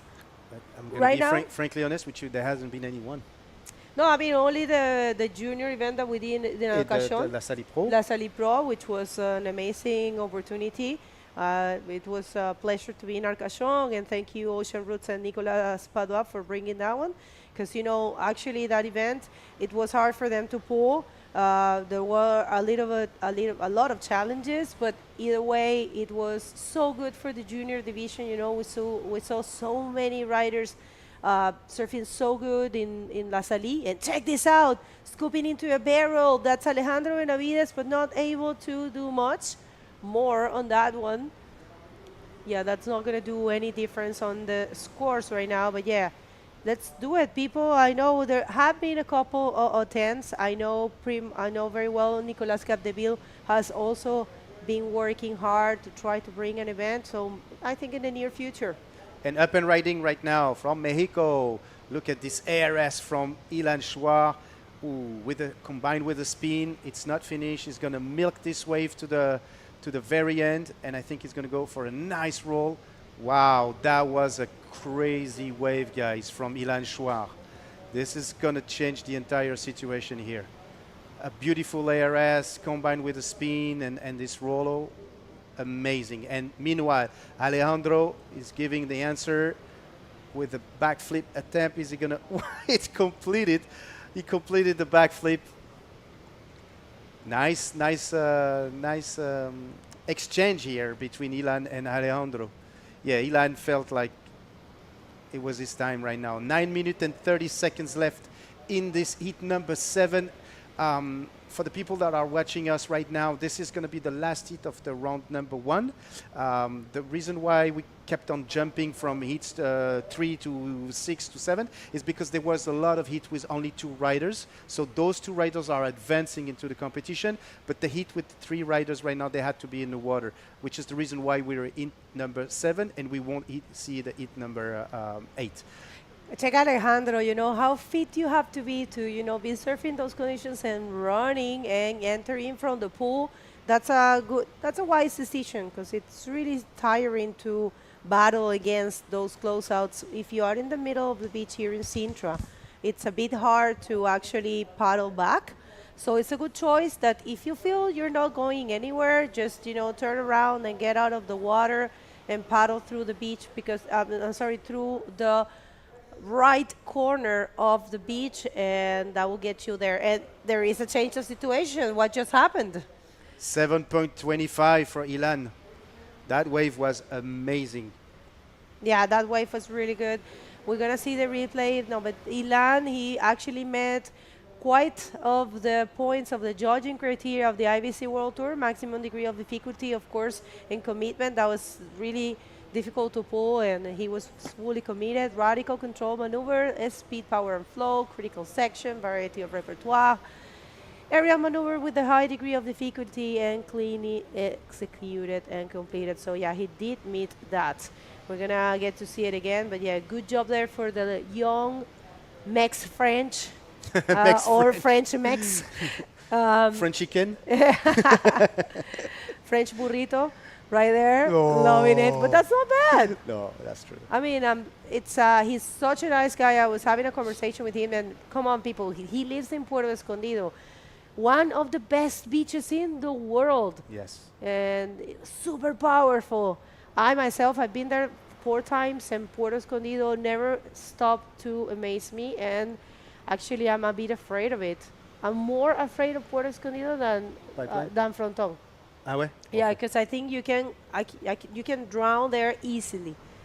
And it has happened. There's a lot of examples of people. A lot of people has died in Puerto Escondido. No, absolutely. I mean, we shouldn't be saying that, but no, that's actually it's true. a fact. Yeah, you have to know where you're paddling.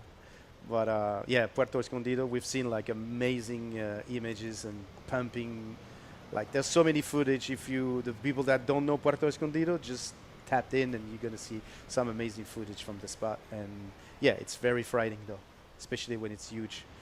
But yeah, so Ilan in the first position at 6 minutes and 35 seconds with a 7.25 and a 3.25. So he's ahead with a 10.50 right now.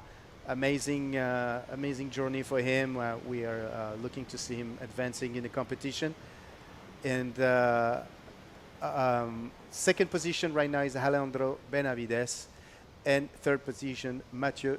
I believe the last name is Capuin or Capuen, but if you don't know, I'd rather not say. I apologize in advance, but I think it's Capuin. I'm not, if I'm not mistaken. Okay. Let's take my French. To the next. I mean, it happens in all languages. All right, people, if you're just getting here, first day of competition here at the 2025 Sintra Pro. It's such a pleasure to be back. Thank you so much for supporting this event, everyone that has done this possible. Remember, this is brought to you once again by Câmara Municipal de Sintra, by the ESMAS Sintra, which are the Servicios Municipalizados de Sintra, Associação de Bodyboard e Surf da Costa da Sintra, which is the Surf Association, Bodyboard and Surf Association from Sintra. Thank you so much to the DK World. So we're going to have a special event. It's not going to be broadcasted through this channel because it's not part of the World Tour, but of course it's going to be broadcast through, I think, B-Board TV, which is the supplier of the streaming. Thank you so much to B-Board for always being here, doing a great job every year, getting better and better. The team is doing amazing. We have Bruno in the controls. We also have João on the replays. We have Nuno leading everything, and the cameramen are amazing cameras. So we have the pleasure of having a great team. And check this out, Mathieu with a roll in the pocket, but maybe needed a tiny bit more projection, but at least it's a complete maneuver, so he's definitely Going to change that 1.50 on that roll with a nice left. He has a very great wave selection, I would say. Yeah, that yeah, I will say that probably the execution of the roll wasn't as smooth as probably the others, but I'm loving his effort. You know, he's trying to keep busy. That's what you need to do. You know, it's important to, you know, maintain the rhythm and keep going, going, and going. All right, so continue with the list of sponsors, because without you, this wouldn't be possible. Thank you so much to Prime School. Also, Junta de Freguesia de Colares, once again supporting, of course, not Colares is the area that we are. So thank you so much for always being there present. And da Federação Portuguesa de Surf, the Surf Portuguese Federation. And check this out, use of priority right there. And I think that was dangerous because actually Alejandro didn't have priority over Ilan. It was actually dangerous. Yeah, even though the wave, you never know, but the wave looked like a closeout regardless. But yeah, but that was still smart to use the strategy of holding your priority and using your priority. Yeah, absolutely. Could have been dangerous for Alejandro, but yeah. So far, 3 minutes and 5 seconds left in this heat number 7 on the first round. First day of the competition, guys, here at the Sintra Pro Fest Rising Series here in Portugal. IBC World Tour. For the people that we haven't really mentioned that, but we encourage you to watch the YouTube channel of the IBC World Tour or visit the website, ibcworldtour.com. There's going to be later on a QR code that's going to appear on your screen. We also invite you to scan that QR code when it's going to appear. But let's thank all the sponsors that we haven't finished. We have at Federação Portuguesa de Surf, Meo Beach Cam, Vert Magazine, Radio Mega Hits, A Bola, Up Surfboard, Spotty Car, Arriba Sintra Hotel, Exaboard, Bodyboard Vintage Portugal, ADP Publicidad, and Boogie Chicks. Yeah, thank you, everyone. So Alejandro here trying to get that first position again. Let's see. He paddled, he got out of the way of the water and paddled through the pool because it's difficult to get back if you are in the middle of the beach. But check how Ilan is comfortable. You know, I mean, this is nothing for someone that comes from Puerto Escondido. Puerto Escondido, it's so hard. It's so heavy. But yeah, I'm loving that we have a French-Mexican present in this event and training really hard. So thank you, everyone, for tuning in. Also, try to share this live feed. Compartan, partilhen esa transmisión aquí. It's super important that you let the world know that this event is back. You know, there's a lot of effort behind every event. We have to say thank you so much to João, Luis, and Roman for, you know, holding this event for so many years. They have been doing a great job, and it's just a pleasure to see. You know, sometimes one of the most difficult things to do is consistency. You know, to keep consistent with things. You know, so it requires a lot of will, a lot of, you know, resilience, I will say, because you experience a lot of things in the way. There's you know, when you organize an event, and there's many challenges. You know, it's a budget. You have to deal with local things, permits, and your personal things as well. It takes a lot of time to organize an event. So the fact of doing it for 29 years, 29 editions, it's actually been almost 30 years. And yeah, it's super remarkable. So thank you so much, João and Roman, for holding this event for so long. And this event, this heat is over.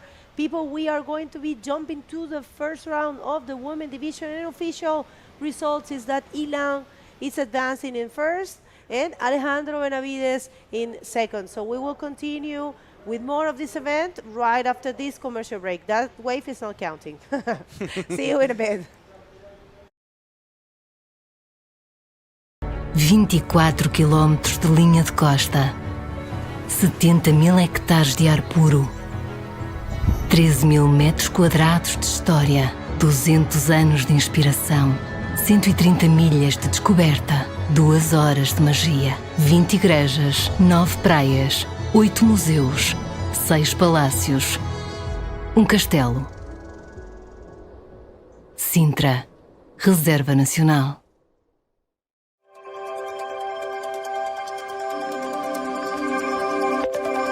Olá, de 1 de setembro a 5 de outubro vem reviver os melhores momentos do Mundial de Bodyboard na Praia Grande, aqui no Museu da Água e Resíduos em Sintra. Descobre as pranchas lendárias, vídeos inesquecíveis e merchandising exclusivos das várias edições. Uma celebração imperdível da história do Sintra Pro Fest.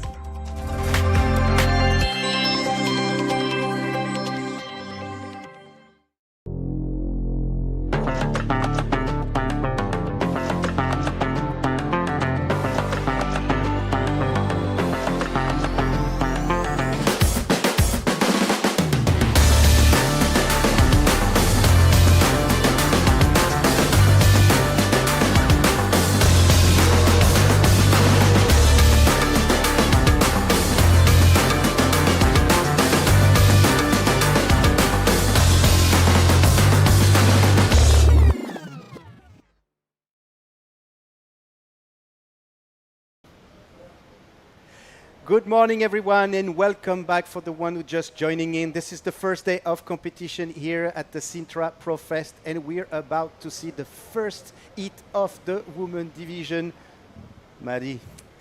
Yeah, there's a lot of stars in this heat. We're starting with 3 Portuguese girls, so a lot of action in the water. Let's hit the water and see what the waves have in store for this first heat of the women.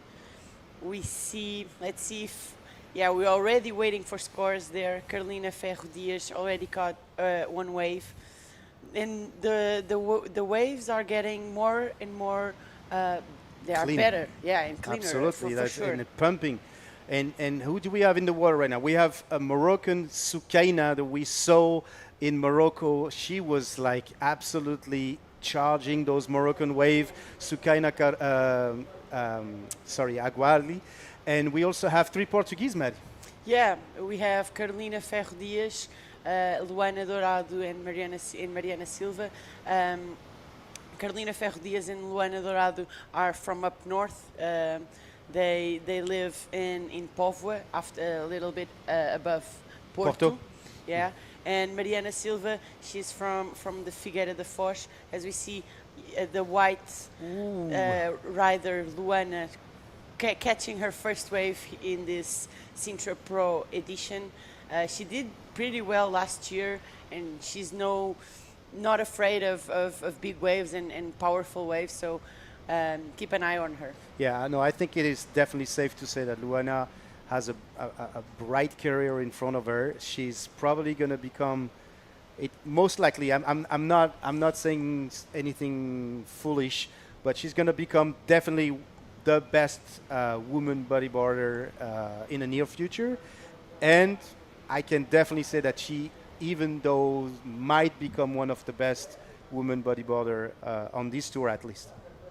We see the first wave for the Moroccan. Nice roll. Let's see if she can. Yeah, she will get in front of the white water. Sometimes it's not easy to land these rolls. You have to hold on tight to your boards. Absolutely. But the Moroccan girl managed to hold on tied to it. And remember, we spoke about those different sandbanks that are in the bottom and in the bottom of the beach, yeah, which sometimes make like crazy holes, and you have like different levels and shallowness of the water, and sometimes you hit a sections. Watching a replay here from yeah, this is the 1.2 from blue, the first wave, and that's Soukaina's roll, I presume. It is. It was a nice projected roll. But see, like that, the front is very, it's very hard for you to understand. But there's almost no water in the front, so yeah, it's very complicated to land those maneuvers. Yeah, ideally you want to get in front of the white water, but sometimes here it's so shallow that the perfect spot sometimes to land it's with on top of the foam or close to the end of it. Regarding the hollowness of the wave, we see Carolina again on her second wave. She throws in a roll, not as projected as Socaina, but still a good wave for Carolina. She will definitely better that 1.2 she has, and she will have the second rideable wave of these heats. And a complete maneuver for Carolina Diaz from the Club Naval Provence. Yeah.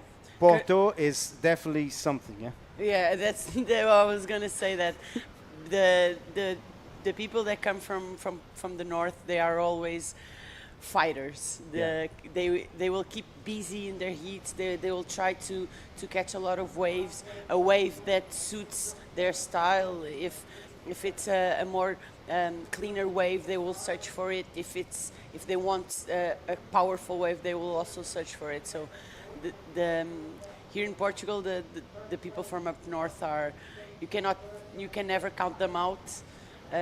You will see Luana as well, and Mariana. They will fight for a spot in the next round. Coming from Portugal and being this one of the only stop we have in our country, the Portuguese riders always try to represent. And to make to get the best result possible. Yeah, but there's a reason for. I've had the chance to converse with many of the kids from Porto, and they were explaining me that one of the main reasons why they're not afraid to charge bigger waves or to hit sections and to even for the girls try ARSs and different things like is because they train in very difficult conditions. So for them, when they arrive on the tour or sometimes in national competition, the wave seems to be perfect for them because they always train in very tough conditions. And also, I think that I would say that the politic of the club is to really train those athletes to be good in competition as well. You know? Yeah, one of their most powerful assets, skills they have is especially it's definitely that mentality and the way they attack the waves and the way they surf the wave. They are always looking for the best section, and Luana she's also from that part of the country where she's one of the girls that tries different things and more progressive maneuvers, and most of the times she might not get it at the first or at the second, but she will definitely land those maneuvers, especially because of their mentality. They train exactly. They train all together, so they push themselves as well.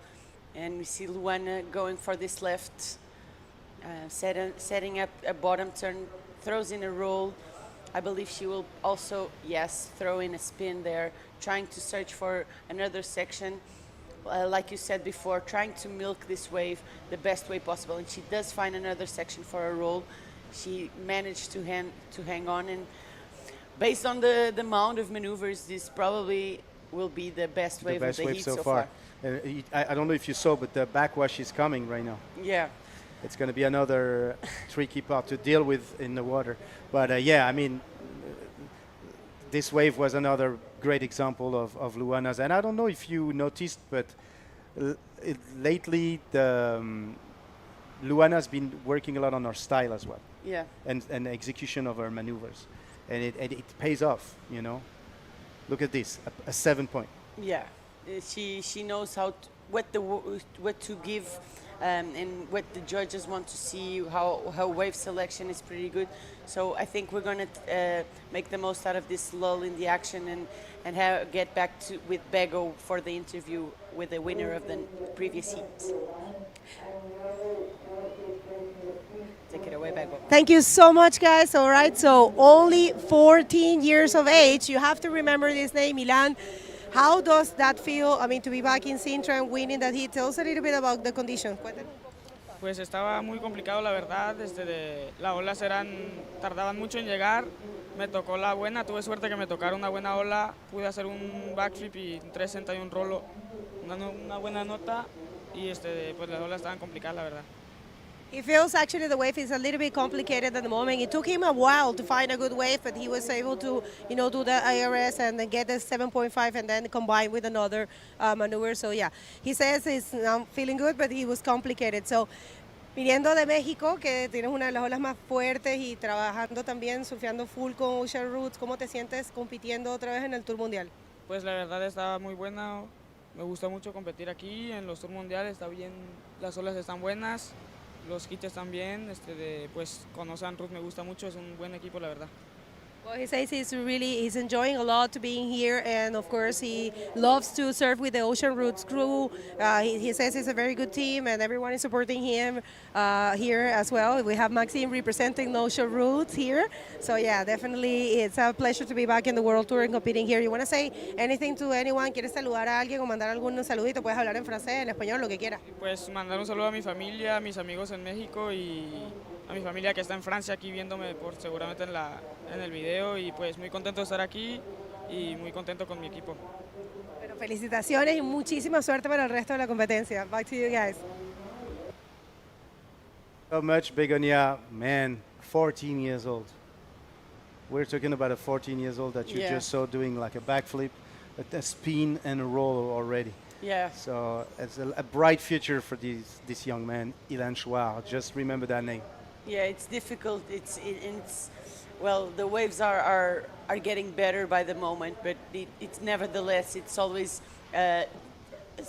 tough to catch those perfect ones where the wave allows you to throw in those big maneuvers, and we see the rider in blue, Carolina, going for her third wave.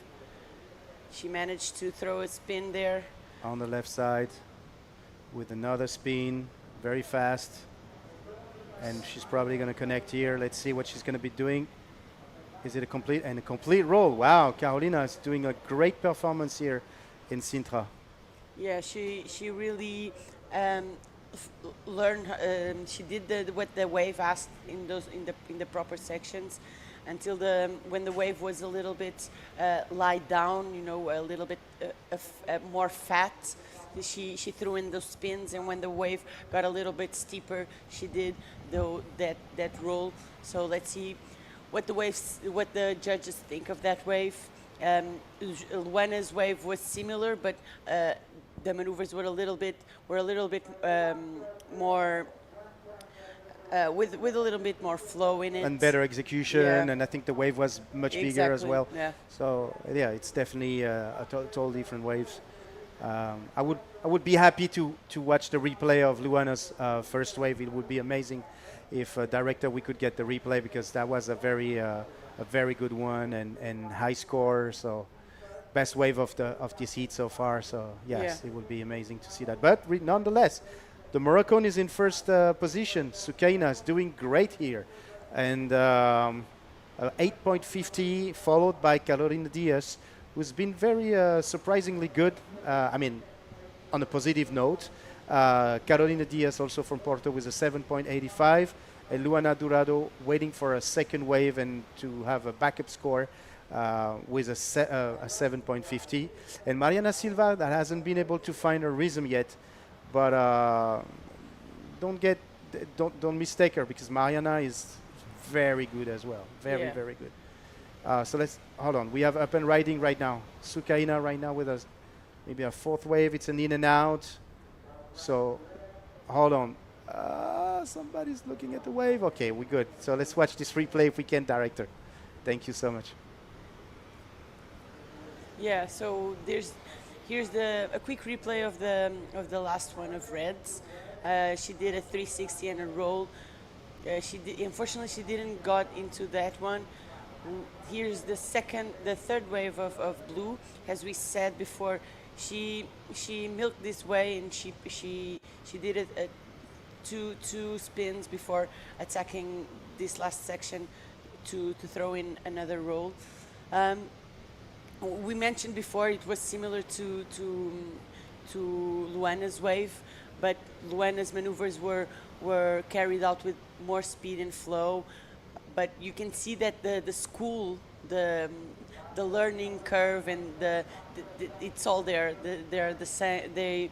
they have built their heat in a similar way, trying to better by each wave they catch and put as much maneuvers as they can. So we use this expression like milk the wave, but it's exactly like that. Try to put as much maneuvers as you can.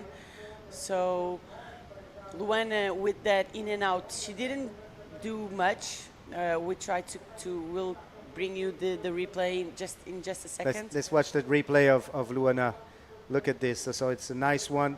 Great rollo from. Oh no, that's our very first wave. So we're gonna wait for our second wave.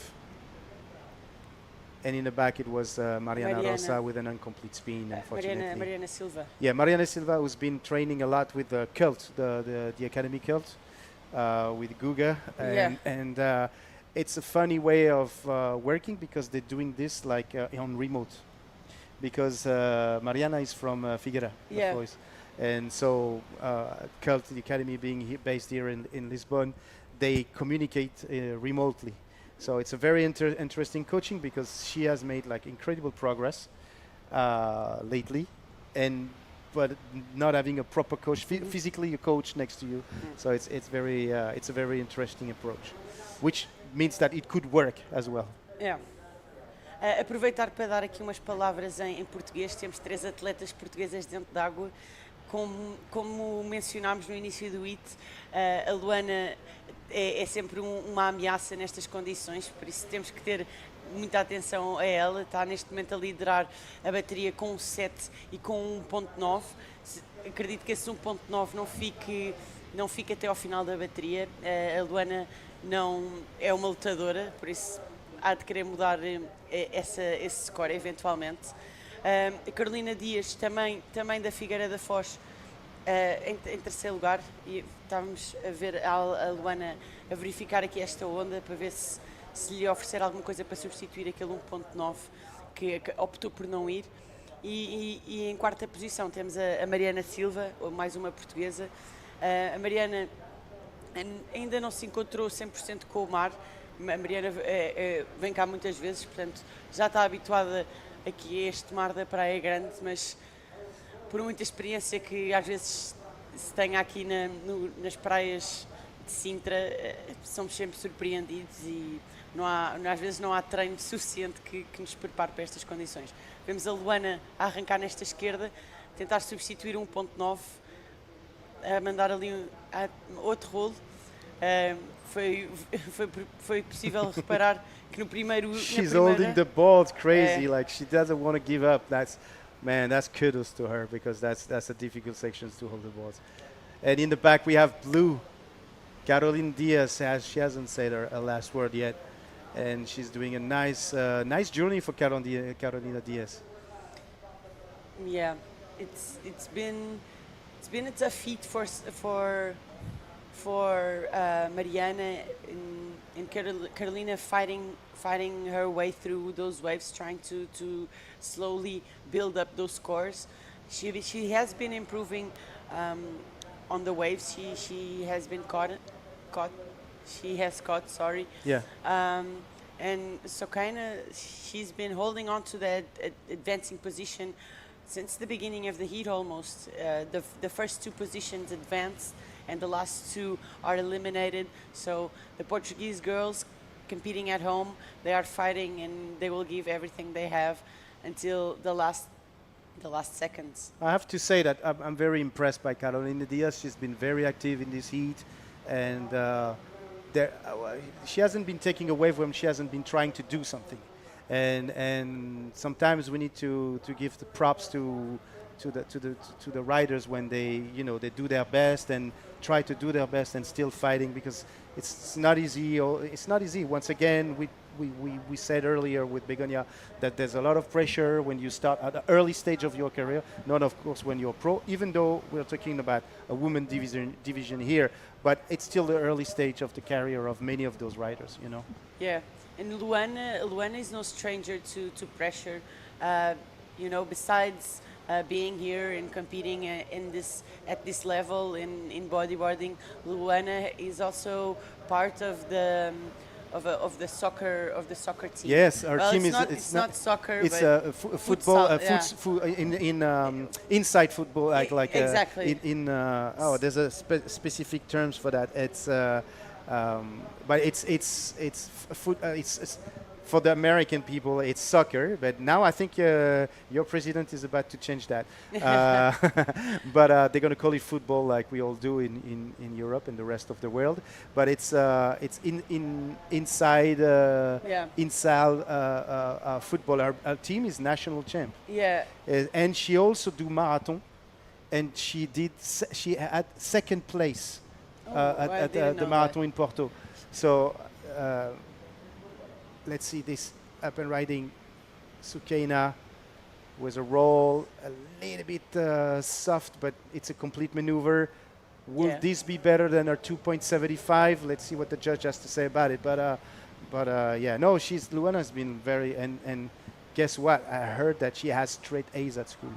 Yeah, she's one of a kind. We see Mariana on a good-looking wave. one. She will definitely throw a roll. Yeah. She finally showed us what she's capable of. Let's see, because she only needs a 6, and only well, the wave was one of the biggest she caught so far. I don't know if we would have to compare it to the 6.75 of Sukaina, but let's see. Mariana can still get back in this heat. This wave will definitely take her into this heat. Yeah, let's see if it's enough to jump into third position. I agree with you. That was a great wave for Mariana. And hold on, it's only 3 minutes and 40 seconds left. If she managed to paddle back and get another wave like this, she may change the situation. You know, 3 minutes left. It's not a lot of time, but for many riders, it could be a lot of time as well. And she's already back in the. Not really on the outside, but she's gonna she's gonna try to surf the first section out of priority to make sure she can improve her backup score. 5 points for Mariana Silva. Yeah. So now she needs only 3.51 to be in the second position. That's something Mariana can make it happen in a snap. Hit aqui muito intenso entre as portuguesas. A Mariana não vai desistir certamente até ao fim. Ainda tem quase 3 minutos para apanhar uma onda. Costuma-se dizer aqui na giga do surf e do bodyboard, só precisamos de 5 segundos para apanhar uma onda, 3 segundos, portanto, até ao final a Mariana vai certamente lutar. Precisava de 6 pontos, teve 5, agora precisa apenas entre aspas, porque aqui na Praia Grande 3,5 às vezes pode parecer das coisas mais complicadas que existe. Mas um bom hit das portuguesas, todas aqui a mostrarem o seu bodyboard com uma boa escolha de ondas, algumas a demorarem mais do que outras, mas felizmente o bodyboard nacional está bom, de saúde, e recomenda-se. Vemos a Carolina numa outra onda a arrancar na esquerda, a Luana também a arrancar, não, a atleta marroquina a arrancar na direita. Wow, is she going to complete that roll? That's a good one. Yeah. That's a very good roll because it's a critical section under the leap. We're going to see what the judge would say, but that's a very good wave to take to finish your this heat for Carolina Diaz. And she was trying to do this little cherry on top, but unfortunately didn't succeed. Wow. She would come all the way to inside to try. 1 minute and 28 seconds left. Anything can happen if Mariana, my apologies. If Mariana gets another wave and she gets like just a nice roll, not necessarily on the outside, but just on the first section, if it's well projected, she could get those 351 and eventually change the situation for everybody. Yeah, I think Carolina, whatever happens, Mariana. Got it. Yeah, we didn't saw her second wave. But she did find a 6-point ride that takes her to the second place. Like I said, Mariana, she only needed a second wave. She would fight until the end. These Portuguese girls are not going out without a fight. they are surfing at home, so they will try everything until the last end. Even Luana with her victory secured, she's bringing all the way to the inside. It's not victory secured because look, Luana Duado and Mariana Silva has the exact same score. Wow. What makes Luana winning is because she got a 7. Yeah. But it is. they ended up being the exact same score. That's amazing. And I told you so. Don't not count on Mariana Silva because I've seen her performing. She's amazing, and that's what she did. She just changed at the last 30 seconds of the heat. Yeah. All right, guys, this is it. We have a winner, Luana Durado, it's safe to say, followed by Mariana Silva. Congratulations to these girls. They did an amazing job. We're going to go for a quick commercials. Don't go anywhere. We see you in a bit.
Hi guys, welcome back to the first day, of the Sintra Pro Fest 2025.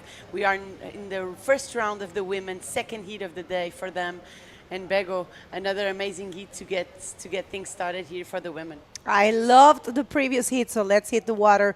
We want to check who's there in this upcoming one. But yeah, what an amazing hit last one.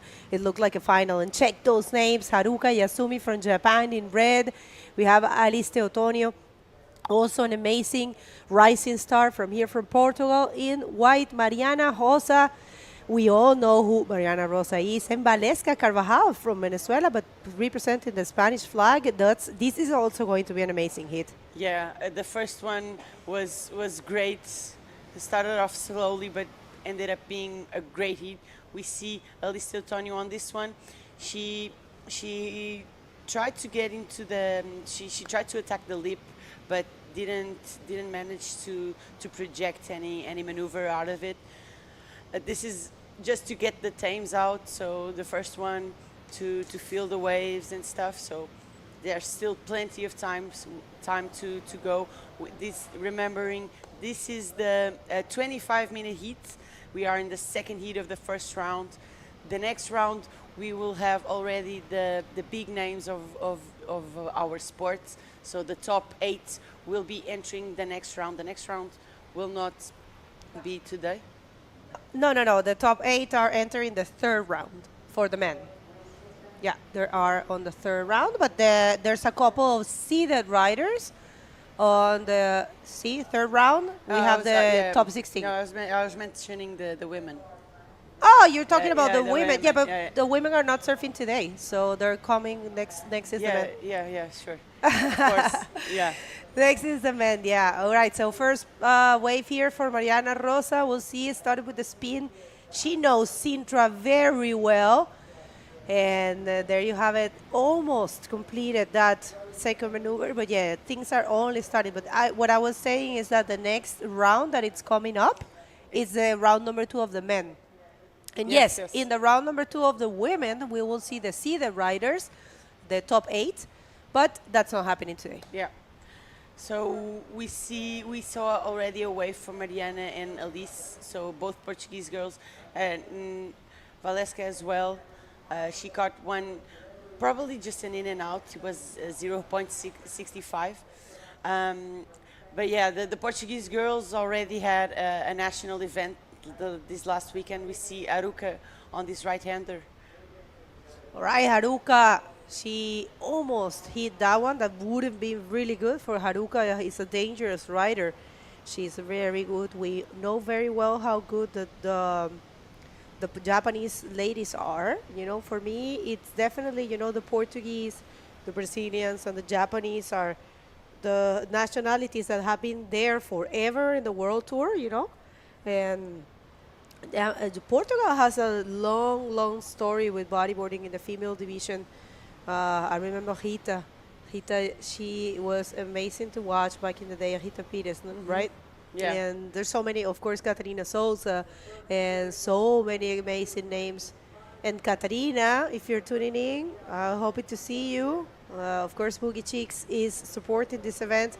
And Maddie, what do you think about shouting our sponsors? Yeah, we have a lot of Portuguese sponsors helping us put this event on. So a big shout out to Câmara Municipal de Sintra, SAMS Sintra, os Serviços Municipalizados de Sintra, Associação de Bodyboard e Surf da Costa de Sintra, DK Wars, a Prime School, a Junta de Freguesia de Colares, a Federação Portuguesa de Surf, a MEL Beach Camp. Fazemos aqui uma pausa nos nossos parceiros para ver a onda aqui da japonesa Aruka. Já fez um rolo lá fora, que trouxe a onda até ao inside, onde consegue colocar outro rolo. E mandou um 360 também. É verdade, foi uma onda muito completa da Aruka. Agora temos a Alice à procura da segunda onda, está à procura de uma secção para encaixar um rolo. That was almost, but yeah, that was actually a wave without potential. But yeah, we have a good exchange there between Haruka and Alice, but definitely Haruka's wave was more complete, and I think Haruka is going to get the first position, so you can continue with the sponsors. Como estávamos a dizer também, agradecer à Vert Magazine, à Rádio Mega Hits, à Bola, onde estamos a transmitir, a Up Surfboards, a Spoticar, o Ribas Sintra Hotel, a Exaboards, a Board Vintage Portugal e a ADP Publicidade e as Boogie Chicks, como mencionámos, a escola aqui da Catarina Souza. Também vimos uma onda da espanhola, mas vamos aproveitar. We have a break in the action to get back with Armen for the interview with the winner of the previous heats. Take it away, Armen. All right, guys, thank you so much. I'm with the winner of the previous heat, the wild card of this competition, the woman we've been talking a lot of great things about, Luana Dourado. Luana, what a hit. Yeah, I'm really happy to pass my heat. I found one good wave and I can show my bodyboarding. And yeah, I'm really happy to pass. This season's been very interesting for you. You've been experiencing new things. You train with Pierre-Louis Coste on the Coast Camp. You just came back from Nicaragua. Tell us a little bit about this experience. This year was been amazing. Surf with Pierre was amazing. One of my idols, and I love see him surf. And goes to Nicaragua as incredible because it's good waves, good people, good vibes, and I'm really happy to. This year has been amazing. Yeah, we can't wait to see any of the footage of that you brought back with you. Do you want to say anything to your family back in Porto or anybody in Portugal in general? Eu queria agradecer a todos os que estão aí em casa a apoiar-me, mandar um beijinho aos meus pais e à minha irmã que não vieram cá, mas que eu tenho a certeza que estão aí em casa a ver-me, aos meus patrocinadores, ao meu clube, Clube Naval Paulense, a todos os meus colegas e aos meus treinadores por me ajudarem a melhorar em cada dia. Thank you so much, Luana. We're looking forward to see you in the competition. Good luck to you. Thanks. Back to you guys. How big she got, huh? It's crazy. I mean, it's normal, of course. Years have to pass, but she is it's getting so mature. I remember 3 years ago she was just a little kid and surfing so good. But yeah, amazing. Luana Dourado, Yeah. And also Mariana, man, that was an amazing hit. Yeah, technically they were tied, so but Luana got the higher score, so that made her clinch the first position.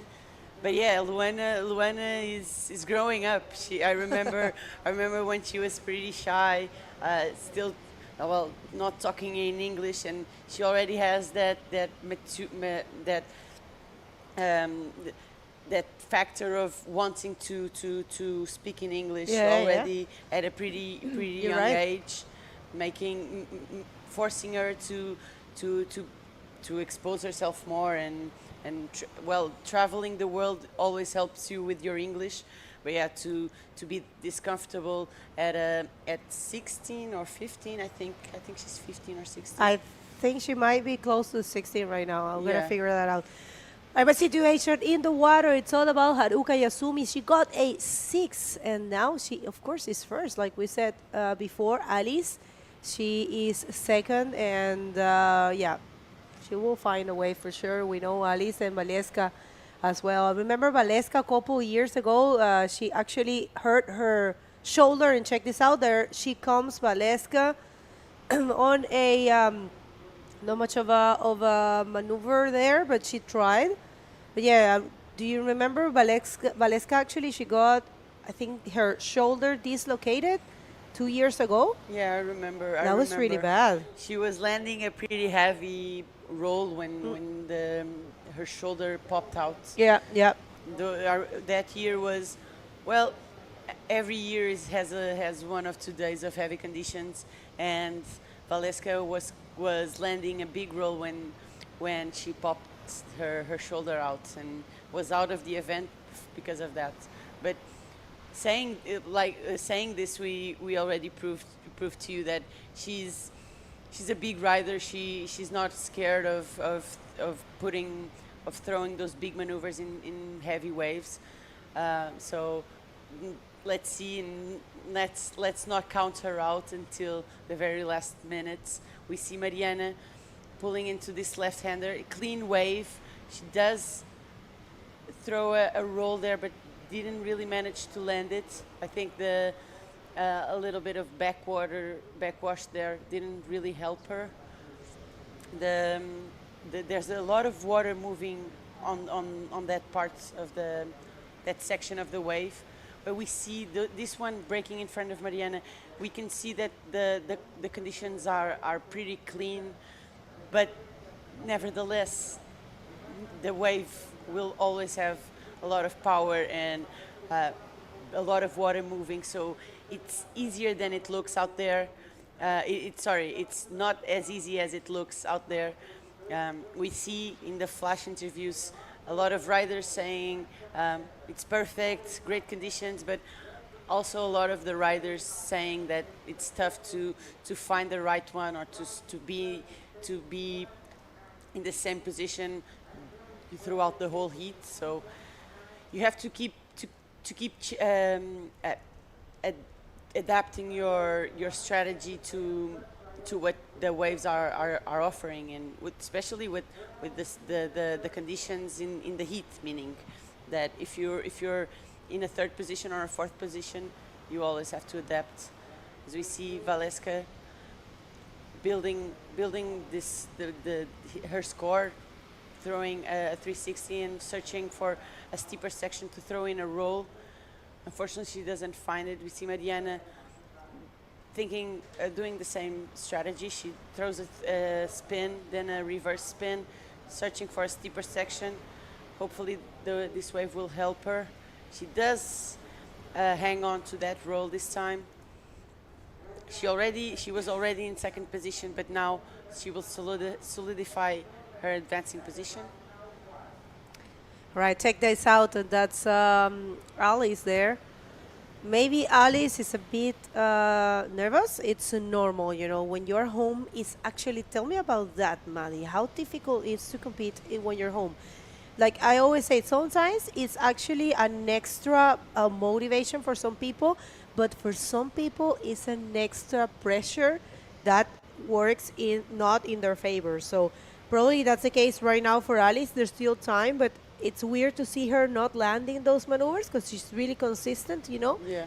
So probably she is a little anxious, and we'll see if she finds that. Probably it's the same case as Valeska, you know? Yeah, for sure. I spend a lot of time in Sintra, and I already competed a few times here, and definitely being at home, it can be a motivational factor. You want to do good, especially at home, but at the same time, and especially in conditions like in Sintra, it's tough to manage all those things. You want to do good, but the waves, the wave itself, it's not easy, not so easy to read as other beaches might be. So there's a lot of conditionings, and the best thing is just to try. I think here in for Sintra is to try to forget that you're at home. Yeah. The wave and the conditions are already so difficult that maybe adding that pressure. Sometimes for some people it's pressure, but a lot of people it's motivational. You see the last heat, the three Portuguese women we had were eager to advance, but sometimes you just want to perform and show that you can do it, and sometimes it just happens the other way around, and you cannot really show what you're capable of. You see Alice finally on a good-looking wave. She throws in this roll to the right side, then a reverse spin, searching for another section, and she does find another roll. Yes, that's the Alice nice wave for Alice. She does a little claim there, showing the judges that she landed it. See Haruka on her second wave, on the third wave actually, but not finding anything. All right, so good exchange here. We have a wave for Valeska Carvajal. Let's see, Valeska not finding the section. But yeah, that was a very good wave for Alice. Alice, who is looking for a 4.50. We might see that score there. And that's the Alice that we know. She has been training a lot. She has been preparing herself also for the final event of the women coming up. After this event is going to be the ArcelorMittal Wahine Bodyboard Pro, a full women event where we're going to be crowning the junior woman world champion, the master woman world champion, and the woman professional world champion. 3 champions coming up. So all of these ladies are training for that. Alice is already confirmed. I think Haruka is going to go as well. Probably Mariana. I don't know about Valeska. But yeah, that's going to be the... Are you going? Not sure yet. Oh. I'm trying to get there. Yes. So there you have it. It's a 6 for Alice Teotonio. Makes a lot of sense for her. So now she is holding the first position. And you know, I was thinking that was your first time commentating in Wahine. Remember? I invite you and you commentate with me, and that was your discovery. Yes, that was the first time. Yeah, super fun actually to be there, and especially being an event that's where only women participate. Just a second, as we see Valeska throwing a spin there, but the wave just died on her a little. But yeah, the Wahine is actually pretty cool to be there. A lot of women from different generations, masters, open, and the juniors. So it was a great first time to commentate. All right, so good job here. Let's see this one for Mariana Rosa, looking good. Goes for the through the leap roll, a difficult one, but she is able to pull it. Good wave for Mariana Rosa, only looking for a 2.76 to get that second position. And I'm telling you, Maddie, I can smell battle here. These ladies, they're going to start the engine with all they got, and they're going to throw big moves right here. And I smell a lot of changes, I think, because the scores are super tight. And of course, there is a change of situation. Last wave of Mariana Rosa is a 4.25, and right now she is holding the second position, looking only for a 4.26, doable thing for someone like her. And Haruka only looking for a 2.15, super doable for her. And also Valeska, she can find that 5.70. So yeah, we might see a lot of changes in this one. And take that thing. Yeah, Alice is taking a few ones on the head. Well, not as heavy as sometimes the conditions at Praia Grande get, but nevertheless, you will have to duck dive a couple of times and be thrown around that riptide before you manage to get back outside. That's one of the things here in Praia Grande. Wave selection is very important, but also the cardio and you have to be physically trained. Yeah. You know, Miguel Ferreira said it on the first interview of the day. He said that coming here to compete, the first thing you have to keep in mind is to be well physically prepared. And for me, like I said, when I was with Armin, you know, I have to say that probably in my eyes, you know, this is my personal point of view, 70% of success in competition, it's a mind. It's your mind, your mental preparation. Check that wave. Oh, what a mind to take that one. Yeah. Yeah, for sure. I think, like, imagine you're paddling outside. Let's see, Valeska. The wave had a good wall in it, but unfortunately it ran out without her. But yeah, definitely, like when you're paddling outside, and if you think that, oh my God, I'm just catching waves on the head, and it's the fourth wave I catch on the head. This will get into your mind, and you start getting nervous, and you start losing your energy. So, yeah, definitely a lot of mental games here, and believing in yourself when you're waiting for 10 minutes, believing that when the wave comes, you will be ready. So a lot of mental games here. Yeah. I have to agree with you, for sure. Well, Valeska, she has been battling. She might find that. I mean, she is originally from Venezuela, from Valencia, but she has been living in Galicia for a number of years. So I think she has the Spanish nationality. That's why she's holding the Spanish flag. So yeah, Galicia has a lot of good beach rigs as well. So I think Valeska is trained on these kind of conditions, and she has actually had a lot of preparation, and she has been competing for a number of years now. I know her since she was in Venezuela. So yeah, it's a good rider, definitely. So there's chances. The thing with these early rounds is that you say, okay, round number one, maybe it's, you know, beginners, but no beginners at all. You know, we saw the first heat, only great riders in the first heat and only great riders in this one. And they're battling for 2 spots to meet the pros. We'll see this one looking good for Valeska, but not able to go for the roll there.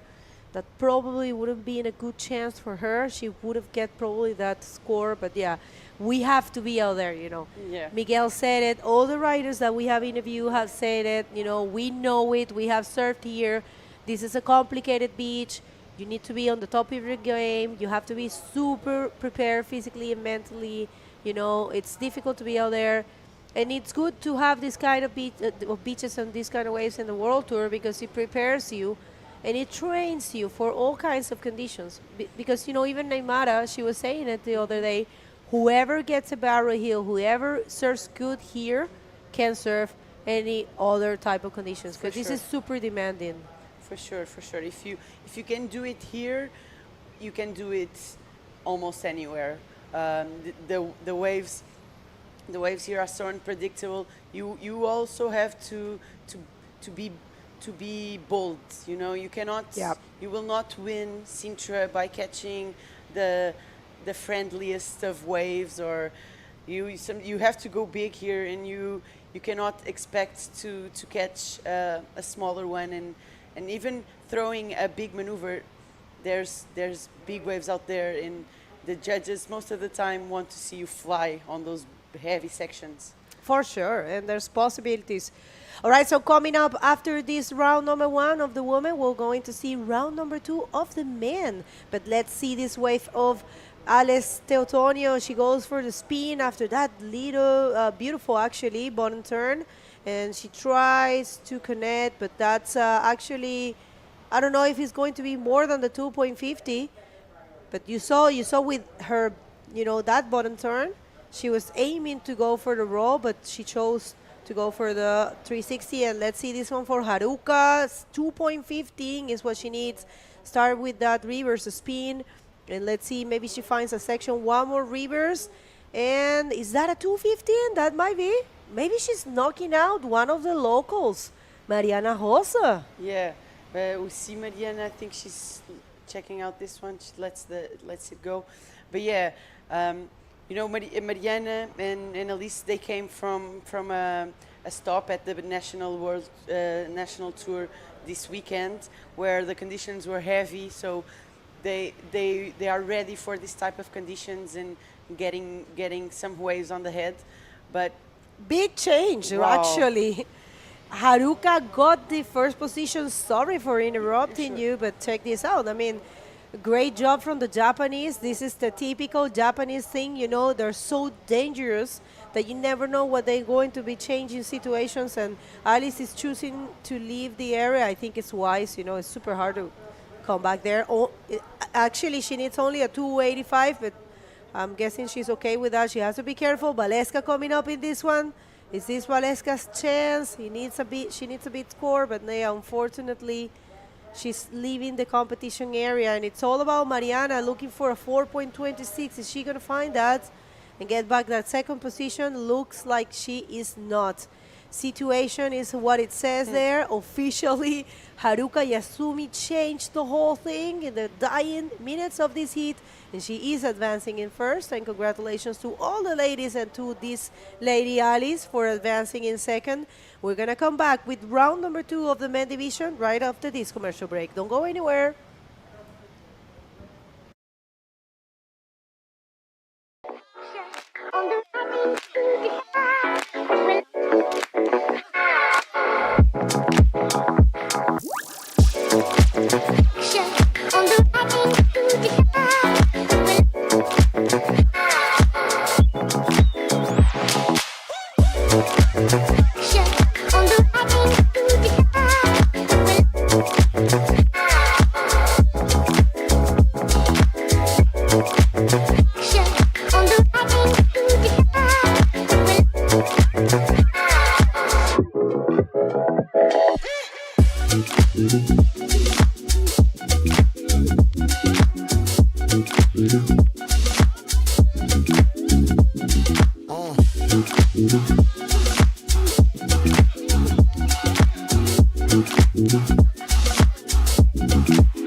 Well, hello everyone. If you're just getting here, this is the first day of competition at the 2025 Sintra Pro, the 29th edition of this event, the oldest in the World Tour.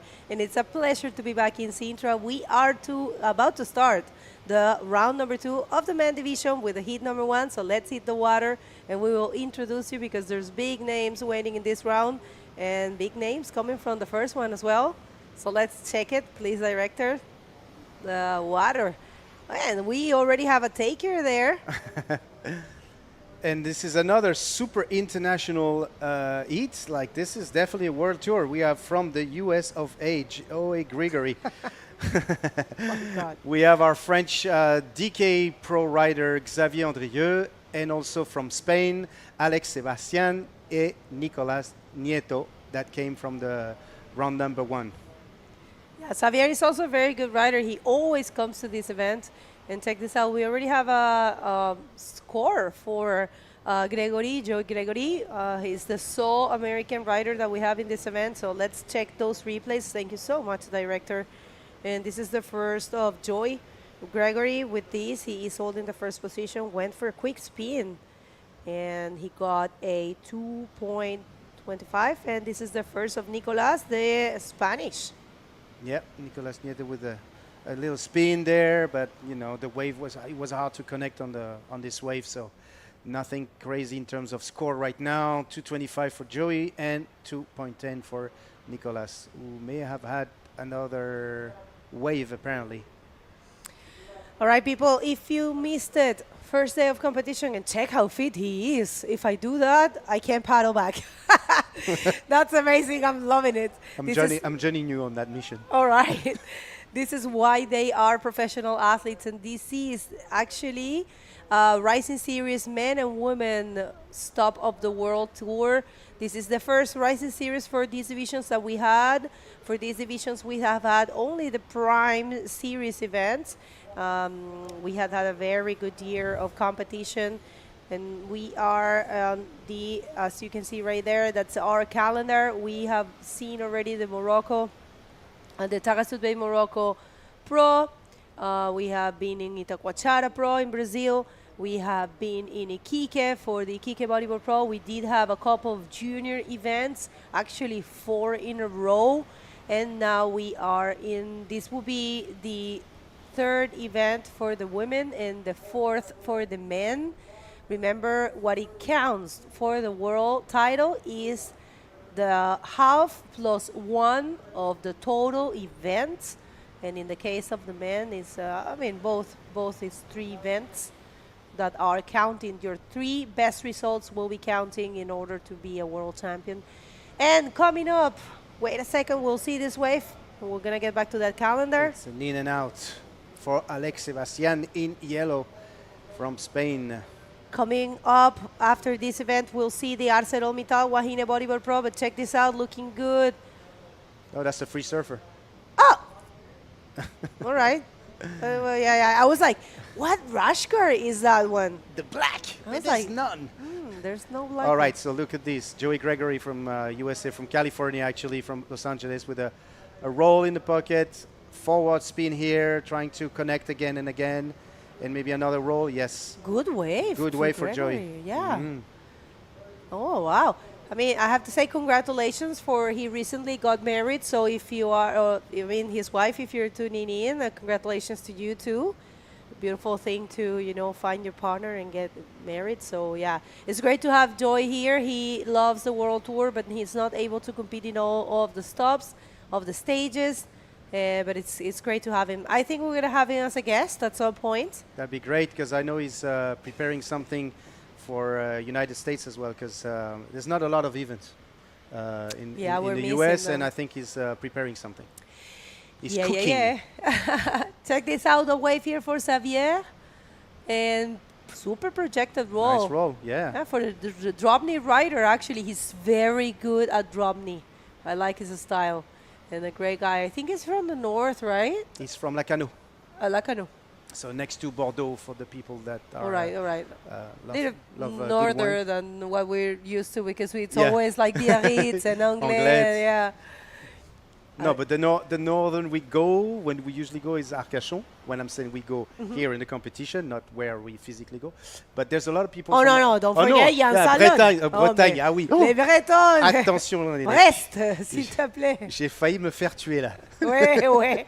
But no, but I'm saying like on the coast of like the Les Landes and all around this place. But which is the most popular. Lacanau was very popular back then. It used to have like a lot of, still have a lot of surf competitions. Check that bomb. I don't want to be Joey Gregory now.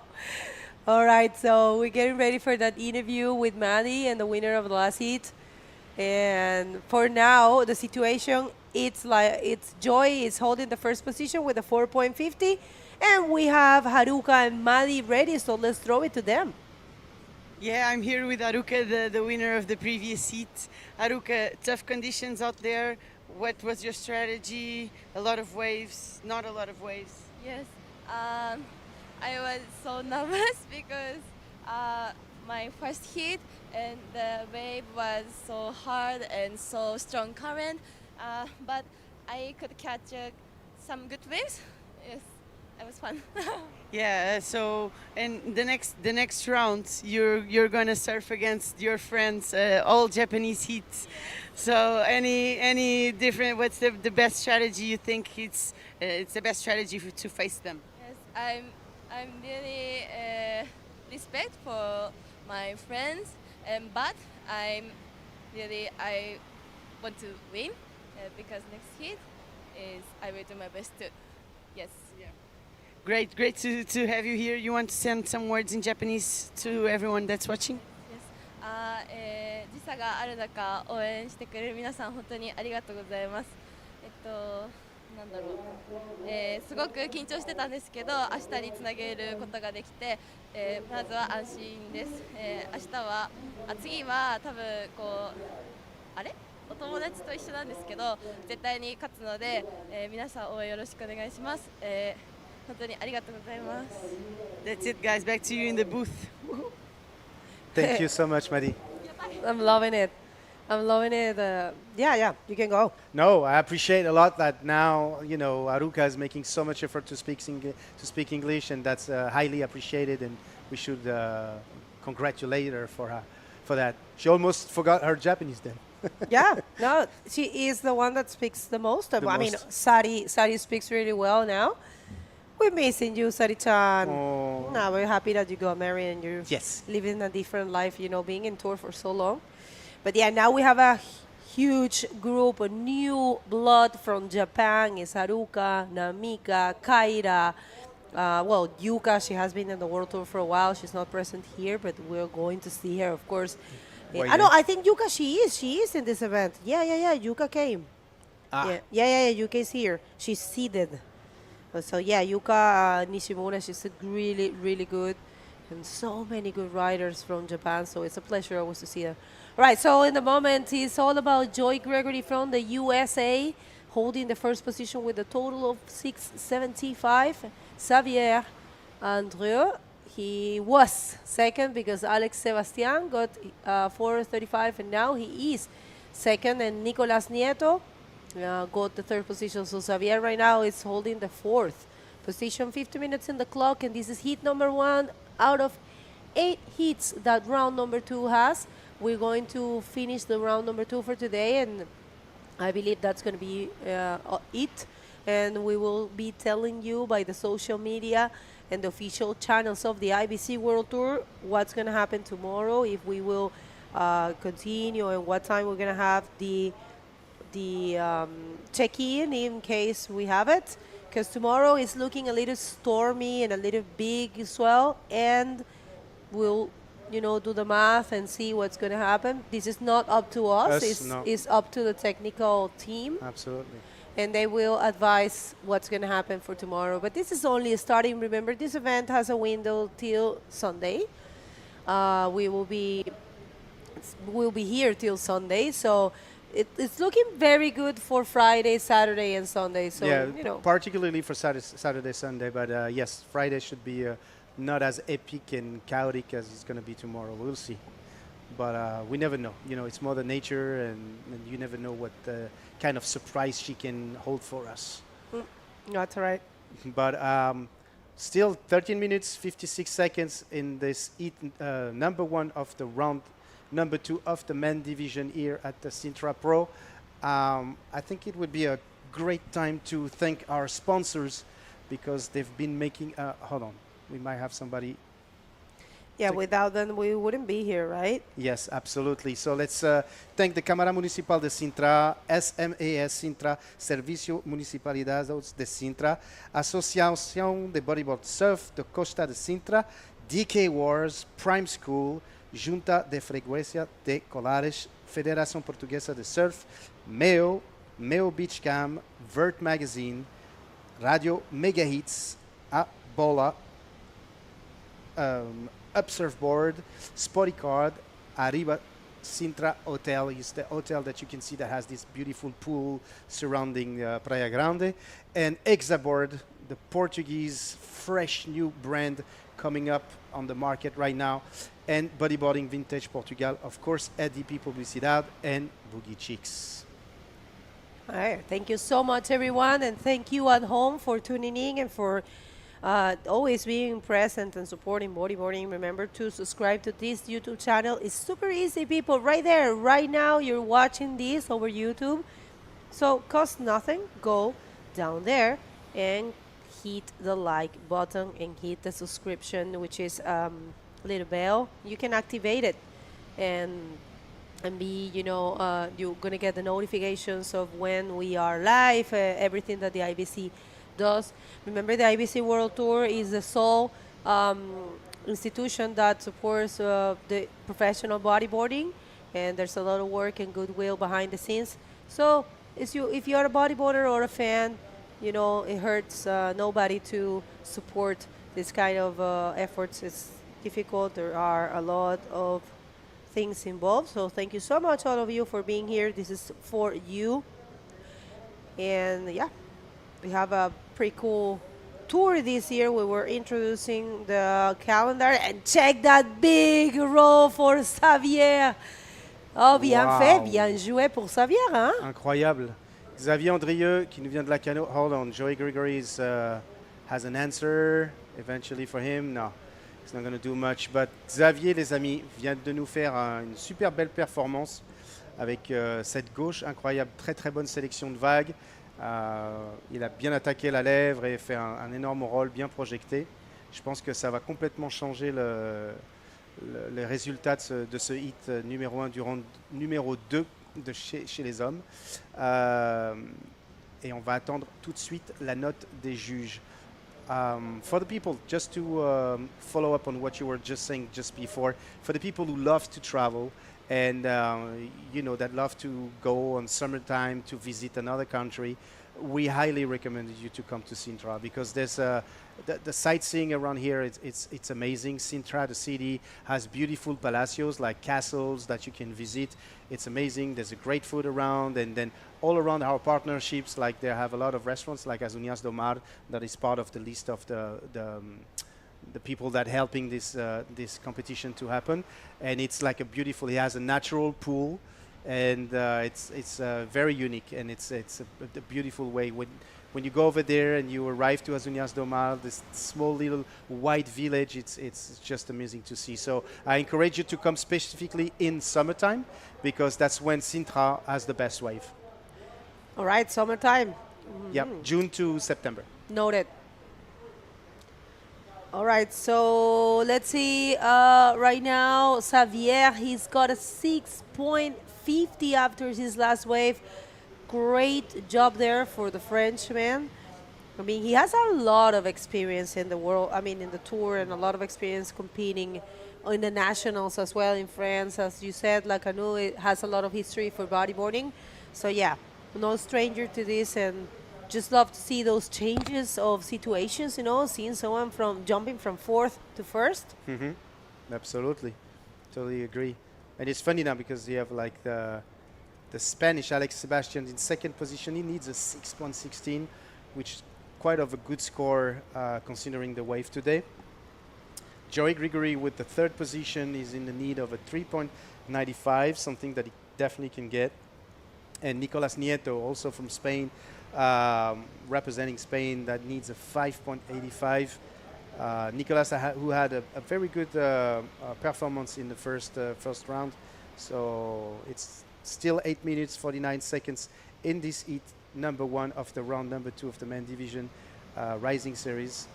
So we can expect anything that can happen, that can happen. We saw it with the women, with Mariana Silva, who did like an amazing performance as well at the very last minute, changed the entire situation. So that can happen in any division. Yep, any division, any point of the competition, because all of these riders, they are very, very good. And it's great to have the opportunity of broadcasting them. A lot of Europeans. Oh, look at that. We have the water safety and the water patrol there, right behind, next to the riders. That's super important. It's always good to have it. And yeah, Rising Series events are a little bit more accessible, less requirements for the Rising Series events, and that's what we're having right now. This is a men and women Rising Series. So let's read it up. So more accessibility for promoters with fewer resources to be part of the World Tour.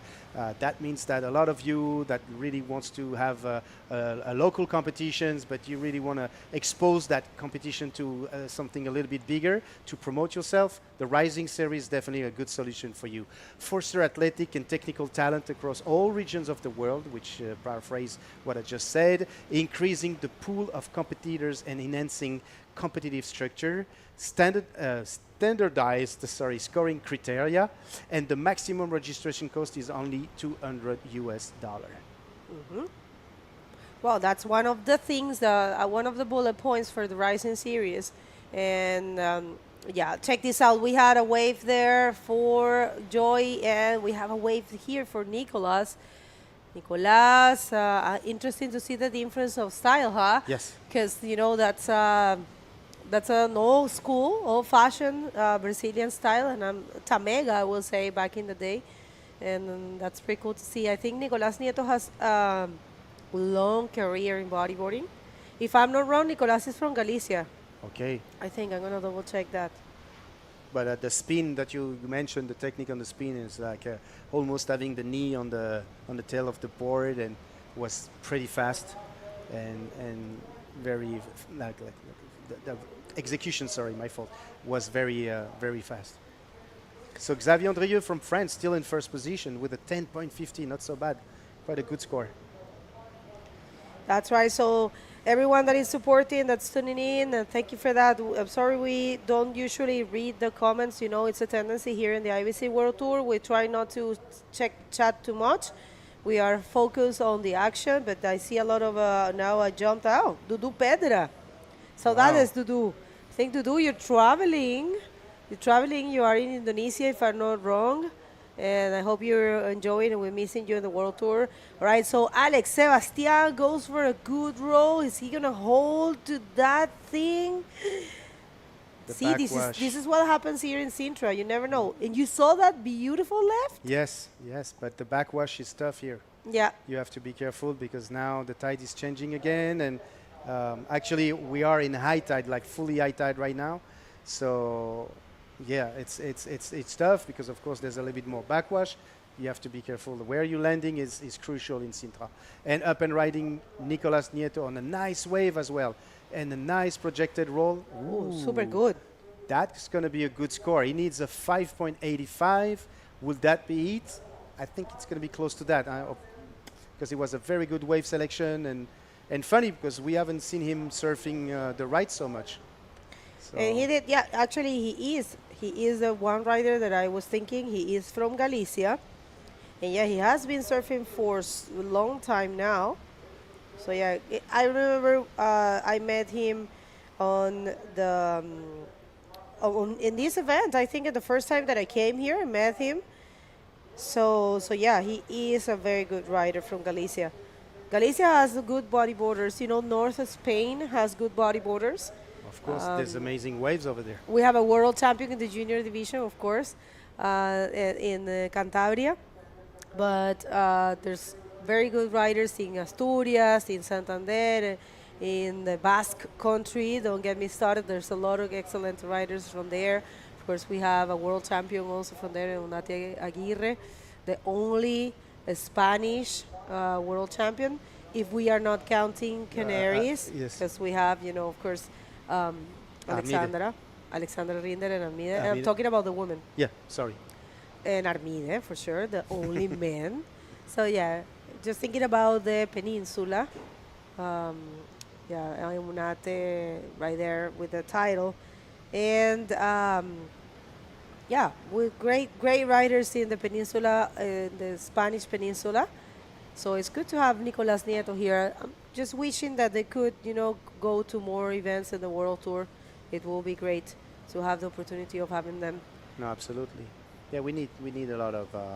I'm pretty sure there's a lot of people that not necessarily attending the tour, and it's an important thing about having the Rising Series because those Rising Series are almost done for these people. The people that usually cannot follow the tour, but that still want to show their skills to the rest of the world and be part of a world competition. So, to me, I think this Rising Series solution was something beautiful that the IBC came up with. Sorry. All right, if you're just getting here, this is the first day of competition here at the 2025 Sintra Pro, an event that has been running for it's been having 29 editions. We have the pleasure of sharing the signal with Abola TV. Thank you so much, Abola, for bringing this to the Portuguese TV. So if you are tuning in right now, hola a todos os portugueses, and check that out. That's a close-out for Xavier. Ah, mais c'est la dernière lettre, ne se prononce Je sais pas. pas, yeah, in Ah, French. excusez-moi. Only in Spanish. And I think for Portuguese as well. Some cases, depends. All right, so good job there for Xavier and Alex Sebastian. They are advancing, but they have to be careful. Nicolas only looking for a 4:16. Enjoy a 3:95. Completely possible for these riders. Yes, Joey needs a 3.95, which is, for me, something that is completely doable. It's just about what wave and selections and opportunities gonna be able to seize. But yeah, and then Nicolas Nieto needs a 4.16. It's also something that is completely doable to do. Knowing this last wave that he just got was very nice. That left side, that right side, the right hander. Sorry. So it's still 1 minute left. Anything can happen. So. And up and riding right now, Alex Sebastian with a nice closeout on his face. Unfortunately, trying to get a little cover up. There have been a lot of people trying to get the barrel today, so there must be something that right-hander is offering. And we have Jérôme saying hi. I'm sorry, Jérôme, we don't really read the comments, but since I said before, I was reading a little bit now. He said, hi Bego, hi Armen. Jérôme, je pense qu'il est français. Oui. Salut Jérôme. Salut Boris, les sports, la vie. Liliane, aussi de la France. Louis. All right, so what happened there? We have a great wave here for Nicolas Nieto. Good combo for Nicolas, only looking for a 4:16. Oh, dangerous moments for Alex Sebastian. Is Nicolas changing the situation in the dying seconds of this heat? I think that's a possibility. We'll see what the judges think. And the wave is not done. I think he keeps going. Yep. Oh, dangerous. Interesting. What's going to happen? I don't know. He knows. Look at that. He's waiting patiently. That was a very good job for Nicolas Nieto. That hasn't dropped. Let's just see real quick that replay before we leave. That last wave of Nicolas and last wave of Alex Sebastian. Oh, Alex took a wave as well. So let's watch this wave for Nicolas Nieto's nice fast spin, forward spin right here, using the pocket and doing this great roll. And I think that was a very good one. And we also see the yellow. Oh my God. Uh-oh, dangerous. All right, people, situation in the water, we don't know what's going to happen, but unfortunately, we cannot wait. That was an amazing exchange between the two Spanish, Nicolas and Alex. We have no idea. I think Nicolas probably got the score he needed, but Alex was super smart to do that, and I think that was actually his best wave. Let's just go to a commercial break. I'm going to come back with the results right after that. Don't move.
Welcome back, everyone. This is the round number 2 of the men division, and we just had like a crazy exchange in the previous heat. So just to give you a little bit of updated, Alex Sebastian kept his second position with this crazy backflip. He got a 5.5, and Nicolas Nieto did his best, but unfortunately, we're going to have to say goodbye to him. So, yeah, I love those exchanges at the very last minute.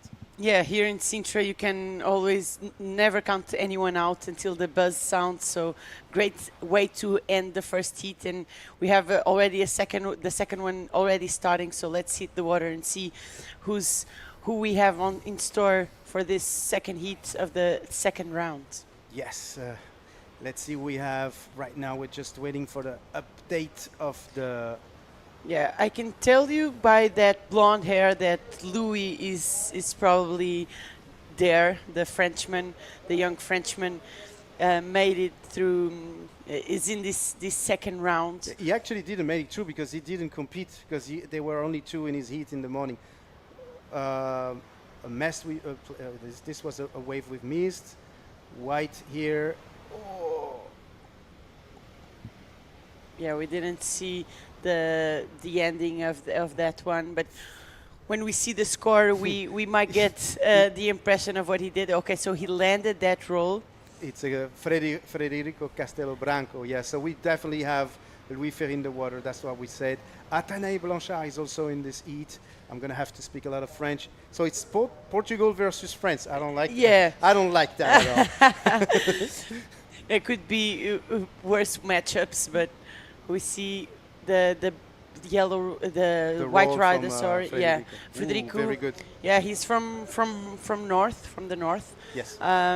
Yeah, so expect him to fight till the end. I think for the Frenchman as well, it's going to be a great heat. Miguel Ferreira, he was Incredible. one of the Portuguese that advanced in the first round. So, like you were saying, you see Federico keeping busy already on his second wave, doing a roll in the first section. He's not going to let anybody breathe. He wants to, make sure that he get the score he needs and eventually get back to the outside, take his priority, and then choose eventually the wave where he's going to want to do something. That's a very good strategy as well. And Bego told about that earlier today. Like a lot of people, they decided to get both scores right away at the beginning of the heat so they can see what strategy they're going to apply when they're going to see the other riders getting their scores. It's a lot of different strategies. Sorry, I'm repeating myself, but it's kind of a different approach. Sorry. Yeah. Here in Sintra, it's best for you to start your heat early, at least to have 2 good scores before the halfway mark, for you to be more comfortable for the remaining time of the heat. But it's easier said than done, of course. Ideally, you want to have 2 good waves at the beginning and then spend the last remaining minutes trying to better those scores. But sometimes, and we saw that already, you will only find your best 2 waves at the very end. But so never lose hope. We see yellow, the Portuguese rider on this one. Nice projected roll. Nice. That was very nice roll. Super nice roll from Miguel Ferreira. So the Portuguese guys already catching waves, and well, Atanaï already caught one. He's paddling back out. So only Louis waiting for his first wave, but definitely a battle in our hands. I think Louis is going to wait for the left side, probably because that's where he feels the more comfortable with, and definitely. So let's do a quick update in French, even though the 2 Portuguese are leading right now. Donc on a 2 Français à l'eau. On a Atanaï Blanchard qui en ce moment étudie à Biarritz au pôle surf, avec entre autres Lucas Zaninotto, Victor Roux et bien d'autres. Ils sont plusieurs. Donc c'est un programme qui est incroyable en fait, parce que ça vous permet d'étudier, continuer vos études tout en pratiquant le sport que vous voulez, et pouvoir justement faire le sport qui vous est cher, en l'occurrence le bodyboard ici. Et on a également Louis Ferry, maintenant qui devient un habitué du Sintra Pro, qu'on a connu, il était très petit quand il a fait sa première compétition ici, et qui n'a pas encore pris de vague. I believe the interview is ready with Begonia. So since nobody is really catching any wave, let's see. Maybe we can give it to Begonia. Begonia, when you want. Thank you so much, Armin. Well, I mean, ça vient fait. Very good work there. I mean, it was a difficult heat. Everyone was taking a lot of waves, but you were doing the most projected rolls and you took those good chances. So tell us a little bit about what happened out there. Ouais, ben j'ai pris une belle vague. J'ai fait un beau rollo. Je crois que c'est le plus beau que j'ai fait en compète là. Et je suis bien parti. J'ai bien senti le move là, donc je suis super content. Well, he said with that first roll, he feels it's actually one of the best that he has done in competition so far. So yeah, he felt comfortable. He entered the mood, and then he's very happy to be advancing. So this event is important for you. You don't really follow the tour. You're here also to do the drop knee, the DK Wars. But how important is to have this event for so long? Ouais, j'ai compris que pour le drop knee, ouais, normalement je suis là pour le drop knee, et puis là voilà, il y a le DK War qui va avoir lieu ce week-end et je suis content de participer à cette compétition. C'est dommage qu'il n'y ait pas plus de drop knee sur le tour, peut-être l'année prochaine. Right, so yeah, he's actually mainly coming here to compete in the drop knee division. But yeah, I mean, he says it's unfortunate that we don't have more events this year in the drop knee division. I mean, we're looking forward for that. But yeah, he's very happy to be here and participating on that. Do you want to say some words for anyone? Ouais. Merci à tous les soutiens là, sur les réseaux et puis à la famille. Bisous au fiston. Voilà, il me manque et j'ai hâte de le revoir. Bisous à tous. Félicitations and best of luck for the rest of the competition. Back to you guys. Thank you so much, Begonia. Merci, Xavier. French people, les Français, il faut commencer à parler anglais, les gars. Hein? Tout le monde parle, c'est la langue internationale, les amis. Atanae qui vient d'essayer de faire un rollo sur cette droite. Mais ouais. Xavier qui a fait. Xavier was telling it like he said, like it's probably the best roller he ever did in competition. It's very good. I mean, when you have the energy, the motivation, and you surpass yourself by doing stuff that you don't know if you're going to be able to do, because sometimes fear and stress can make you holding up on your level. And it's good that he says that it's probably the best roll he ever did in competition. So congratulations to Xavier for that. Yeah, when you're competing, you have the adrenaline levels up. So sometimes you might try to do the biggest maneuver you have ever tried, or like Xavier did, one of the biggest and best rolls he did in competition. Here in Praia Grande, you always have that possibility of facing these powerful waves and just attack it with the most amount of speed possible and try to to land those big maneuvers. Yeah, you're totally right. You're totally right. The thing is that Praia Grande, it's many beach breaks sometimes they only offer one side. And most of the beach break does, but and it's very enjoyable when suddenly you can go left and right, because of course most of the riders, they have preferences. Yeah. Even though I admire the riders that can do the same thing on both sides, and I think that should be it. But yeah, and then so and it's good to see a Praia Grande when you can surf and you can perform and you can do a lot of just portrayed and showed your level at its best. And so Xavier just did a good thing. And it's sometimes a lot of people when you do competition, of course the main goal is to win, but to what extent? Yes, for sure. Sometimes participating and doing a good performance could be as enjoyable. Oh, Louis Ferry up and riding right now. We'll go back to this one. A little spin. Yeah, nothing's gonna. Yeah, he decides not to go. But yeah, definitely here in Sintra, there's no wrong answers where to sit. So you always have to go big. So Miguel Ferreira going On this one, unfortunately, the wave didn't offer him much. You can see him searching for an above the lip maneuver, but the wave didn't really offer him much. Yeah, it's definitely very high tide right now. There's a lot of water, and it's going to be hard for the wave to get enough energy and power to offer and propose anything for the riders. But what I was saying earlier is that sometimes participating to a competition and be happy with your performance is as enjoyable as winning a heat or of course the For sure. competition. Like to be happy and say, oh, I surf well, maybe I didn't win, but at least I'm happy with my performance. It's a very good thing. For sure. Ooh, let's see just this wave from Miguel again. Another right-hander, but doesn't offer him much. Yeah, for sure. We saw the first heat of the women.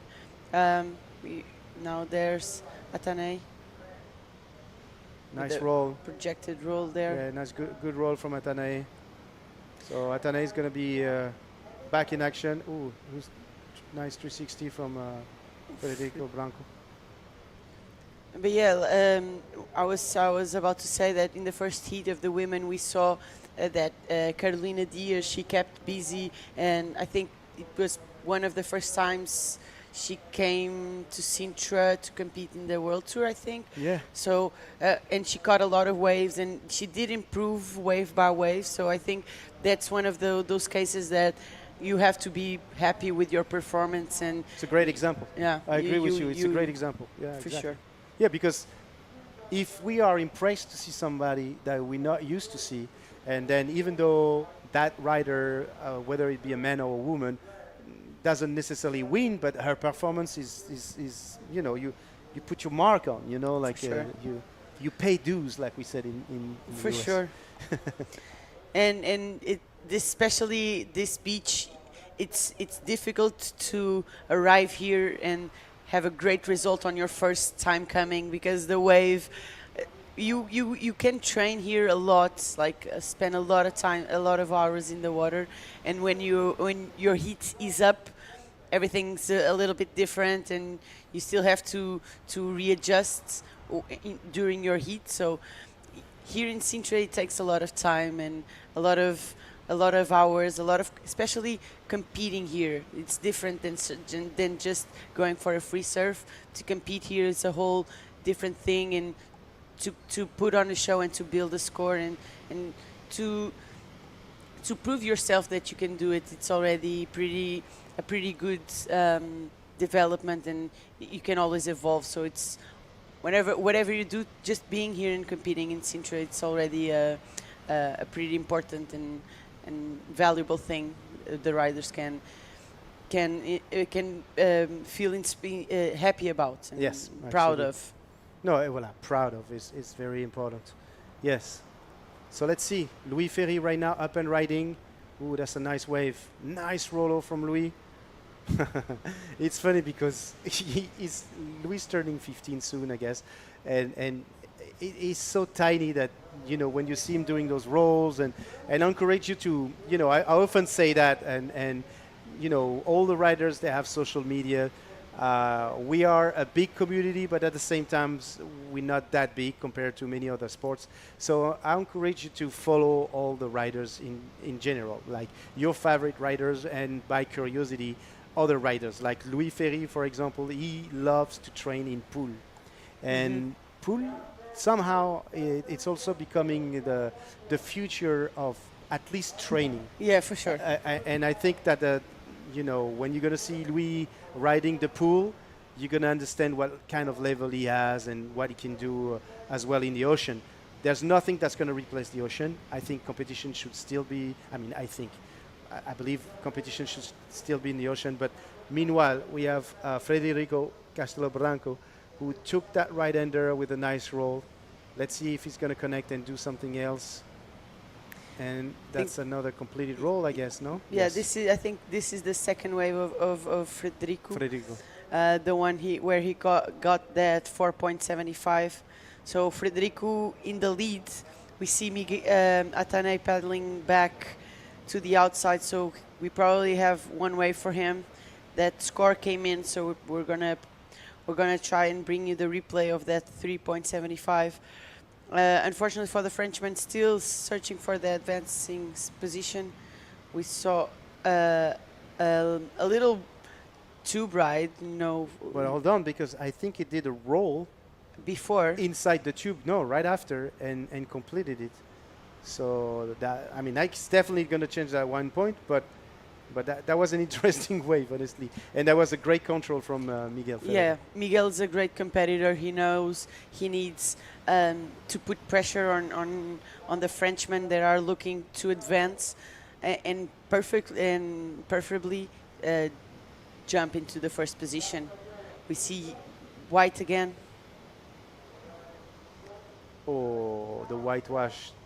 And that's going to be a difficult one to land. Yes, That- it was good. that's- It was a good. It was a good roll, but unfortunately, you know, the wave was complicated.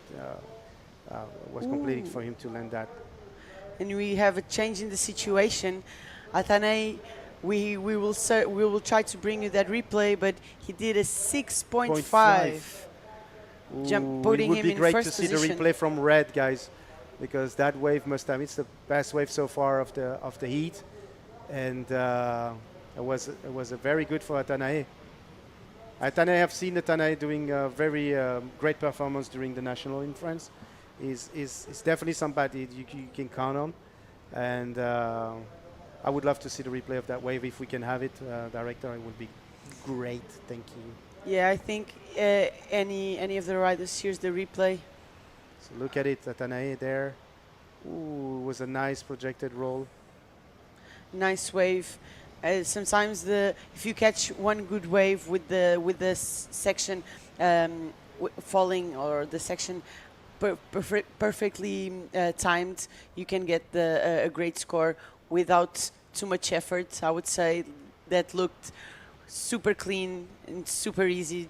Well, when you know how to ride and to select the waves as well, the scores just come easily. And also very important, you know, part of the criteria, we don't talk enough about it. Oh, hold on, the happen riding, Miguel Ferreira.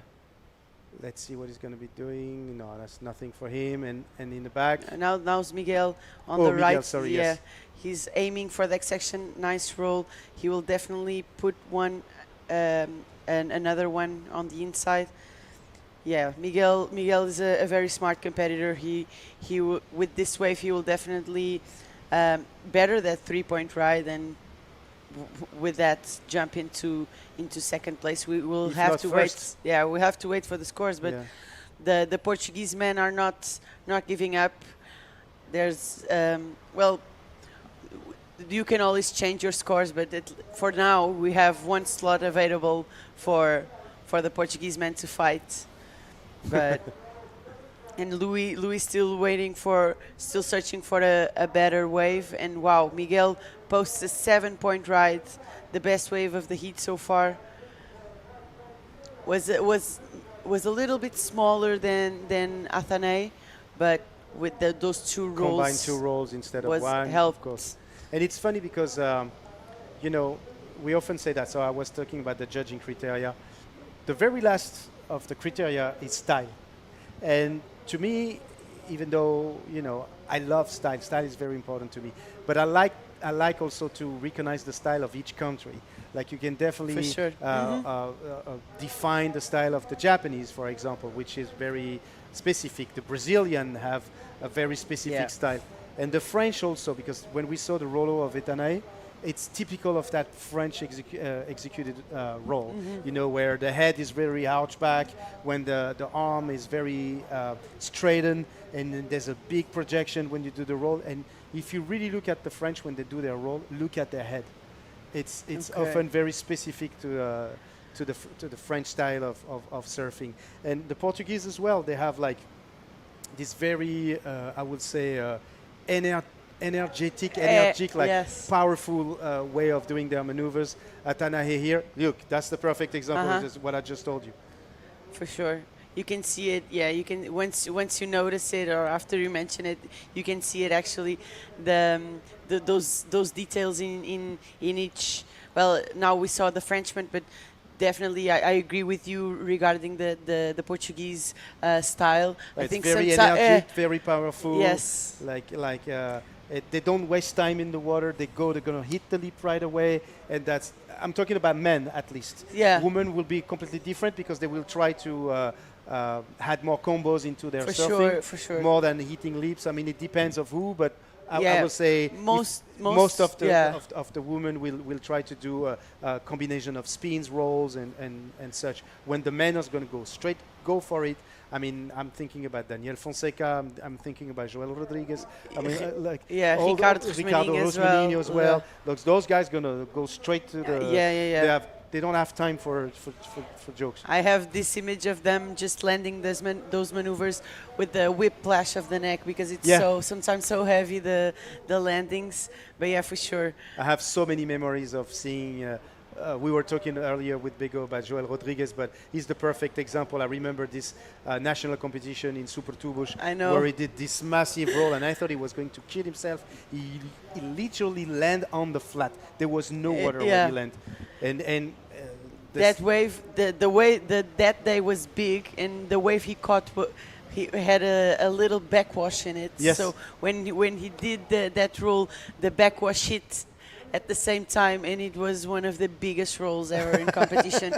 He told us that he even black out a little bit when he landed. Of for course. a few seconds. He was kind of. He didn't really know where he was. Yeah. But that maneuver was crazy. And here in Sintra, was it maybe 2 years ago? Oh no, it was last year actually. Oh, hold on, because we have someone up and writing. Last year he did the same thing with a crazy invert, and he landed way in front of the wave, and that's skills, So yeah, he just wants to fly. Sometimes he forgets that there's a heavy landing associated with that big maneuver. But yeah, it's great to see. So far in these heats, we see Louis on a good-looking one. Unfortunately, he won't make it out of that tube ride, but it had a good look on it. Yeah, that would have been a good barrel. I wonder what happened, because even he could have doggy-door it, but yeah. I think we're going to see someone get out of a barrel today for sure. They are searching for today? it. Not today. Might be with the tide coming in. I think it might be coming a in little or coming out. You mean, because this still is high tide right now, so yeah, we're going to switch but is it still filling in, or? No, it's already. It's already 12:30 was full high tide. Okay, so maybe not today, but definitely. Well, there's always a tube ride in Sintra on this event. There's always a tube ride. Last year we had Teresa Miranda with 9.5. Yes. We see Frederico. Ooh, that was. Unfortunately, closes out on him. Yeah, that bottom turn was a little bit low, so it was hard to get back at least and to use the leap to do a roll or something. But listen, so far, 1 minute and 12 seconds left in this heat number 2 of the round number 2 of the men division here at the first day of competition at the Sintra Pro, the men rising series. So this year, Sintra is a rising series. And so far right now, we have Miguel Ferreira in first position with a 13 points, very decent score.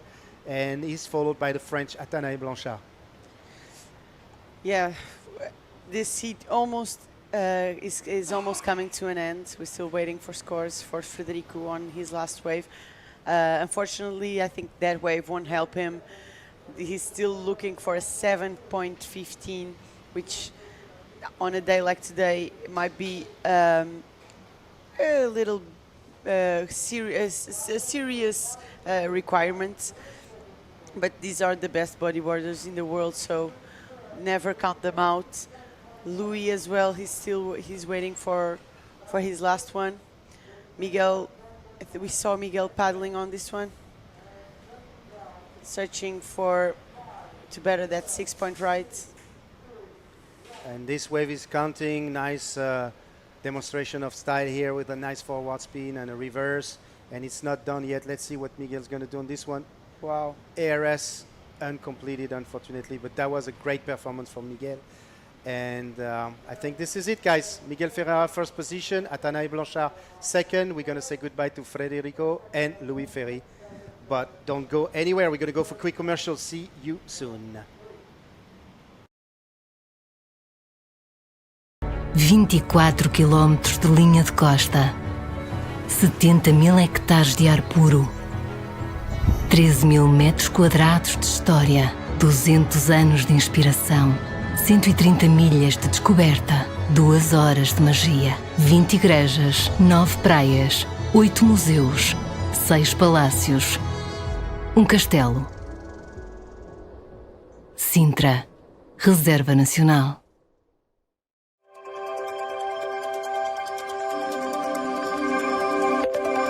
Olá, de 1 de setembro a 5 de outubro vem reviver os melhores momentos do Mundial de Bodyboard na Praia Grande, aqui no Museu da Água e Resíduos em Sintra. Descobre as pranchas lendárias, vídeos inesquecíveis e merchandising exclusivos das várias edições. Uma celebração imperdível da história do Sintra Pro Fest.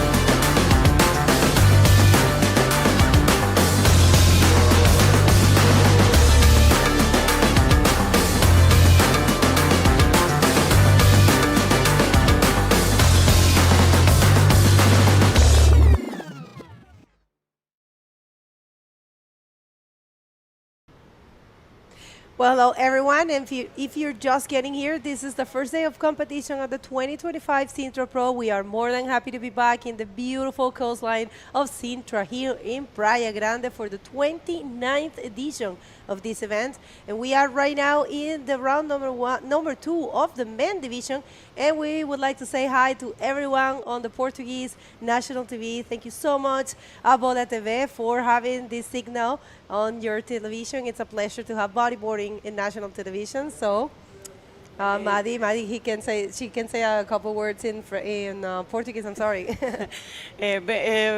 Obrigada a todos os espectadores que estão aí desse lado. É um privilégio estarmos aqui na Bola TV. Vamos para o terceiro hit aqui do round número 2 dos homens. Um dia cheio de ação, com boas ondas e os nossos portugueses a avançarem pelas baterias e eventualmente chegando aqui ao round principal que só será disputado amanhã, mas os nossos portugueses com um bom percurso. E vamos ver a ação na água. Temos mais um hit excelente aqui em mãos. That's right. So we have Cristóbal Paua. He is from Rapa Nui, which is, also known as Eastern Island, but that's not the name. They want their name is Rapa Nui, Chilean Island. We also have Maxime Castillo. It's been a while since we don't see this guy right here, Maxime Castillo from France, with a quick backflip, kind of like an ARF. And we also have Carl Munger from Australia, sporting the red singlet, and Augusto Rabone from Argentina. Mixed nationalities here, so we'll see how this one goes. But yeah, Maxime Castillo, he was last year's top 16, but this year he took a sabbatic year, if you might say, and he is not competing right now. So that's down there. That's a free rider. We have some replays coming up. The first wave of yellow, we'll see yellow stalling there, looking for a section, but that was not really happening. And the first for the sole Australian that we have in this event. Yeah, we'll see. He was looking for something. Carl went for the roll. And in the back was the first of Maxime Castillo. I think that's the 5 points. And this is the second of Maxime. Yeah, so Maxime opting to go for a flip there, a more progressive maneuver, and he will definitely be rewarded for that.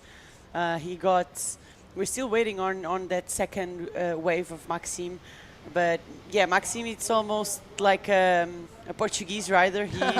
He spends a lot of time in Portugal. He got that 6.35 on his second wave, so betting way better than the first one, where he did a pretty projected roll as well. So Maxime starting off pretty quickly. We have it's 5 minutes, not even 5 minutes have passed, and he already has 2 good scores to his name. So Maxime, for the remaining of the heat, will probably try to search for he will search for a good wave to change that 5-point ride. As we see Augusto Ravone from Argentina on this right-hander, throws in a roll, but unfortunately could not ride it right in front of the white water. So he will still be looking for a decent score, a pretty solid score to his name. Un saludo gigante a toda la Armada Argentina que debe estar sintonizando, apoyando, y también a la gente de Rapa Nui, a la gente de Chile que pueda estar ahora sintonizando. Es un poco temprano en ese lado del mundo en realidad. Tenemos 5 horas de diferencia. Me parece que con Argentina pueden ser 4, pero sí están sintonizando. Un gran saludo a toda la comunidad latina. Y vamos a ver esta ola de Cristóbal, también conocido como Tufi, en un bonito rolo. Y ya comenzando a sumar más puntos. Tufi ya tiene un 6.25. Así que este es un hit que va a ser espectacular con seguridad. Ya Maxime Castillo consiguió un 6.35 y un 5 y está primero. Maxime. Another wave for Maxime. A lot of speeds. Wow. Throwing that IRS in a pretty shallow, not shallow, but difficult to land that roll with hollow section. Yeah. Not that much water in there to land. So yeah, definitely a good landing for Maxime. Sometimes here it's more the most difficult thing is to hang on to those landings.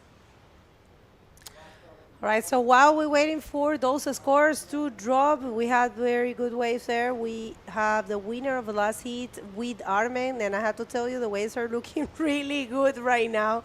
It's getting better and better, but let's hear it from Armen and the winner. Go ahead, Armen. Hey guys, thank you so much. I'm with the winner of the previous heat, Miguel Ferreira from Portugal. Miguel, tell us a little bit like that. That's another win for you today. How do you feel right now? Yeah, it's nice. It's nice to begin to feel the rhythm of the waves and how I feel with my body. And this one went a little bit better. Started off with a higher score, 6 points, and backed it up after a while with 7 something, I don't know. And yeah, it was a bit more easier now with the high tide and less current. The wave is cleaner, so I liked it. For the people that don't know you really, because of course you're not participating to the entire tour, but you're someone that has very specifics because you're very involved in the Portuguese community, but also the bodyboard community. Can you speak a little bit about that? Yeah, so in my club, Aku Karka, there's like several businesses, like bodyboard schools, surf schools, there's a foot volley club, there's also the place I work. In Jovem Academia, we help kids after school with their homework, with their exams and that kind of stuff. And we also have partnerships with all the schools and in several sports. So it's much more than like studying. It's also involving the kids, young kids from like 10 and before, and in sports, and try to share a healthy lifestyle, not only sports in school, like good sleep, good nutrition, everything, and try to teach them how to get some good fundamentals for their life. That's amazing, and congratulations for that. Would you like? Do you have any palavras para gente de Portugal and all your friends, family? Hi, olá a todos, outra vez. Obrigado por continuarem desse lado. O campeonato está a correr bem e espero que continuem a apoiar-me. Obrigado.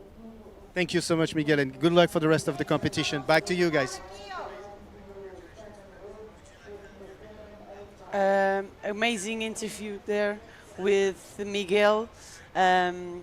So he just advanced to he just advanced his second heat in a row, in both times in the first place. Para os portugueses e para quem nos segue da Bola TV, o Miguel tem sido aqui um dos portugueses em destaque neste primeiro dia de competição, avançando das suas duas baterias em primeiro lugar. De momento temos aqui um hit muito internacional dentro d'água, um bocadinho de todos os cantos do mundo, portanto da América do Sul, da Austrália e da Europa. Mas sim, aqui as condições a deteriorarem-se um bocadinho por causa da maré cheia, do backwash que começa a afetar as ondas. Vemos o amarelo na esquerda com um bom rolo, Augusto Ravone with a good roll, projected roll on the left. As I was saying, the conditions with the high tide, some waves have a little bit of backwash in it, so the selection must be on point.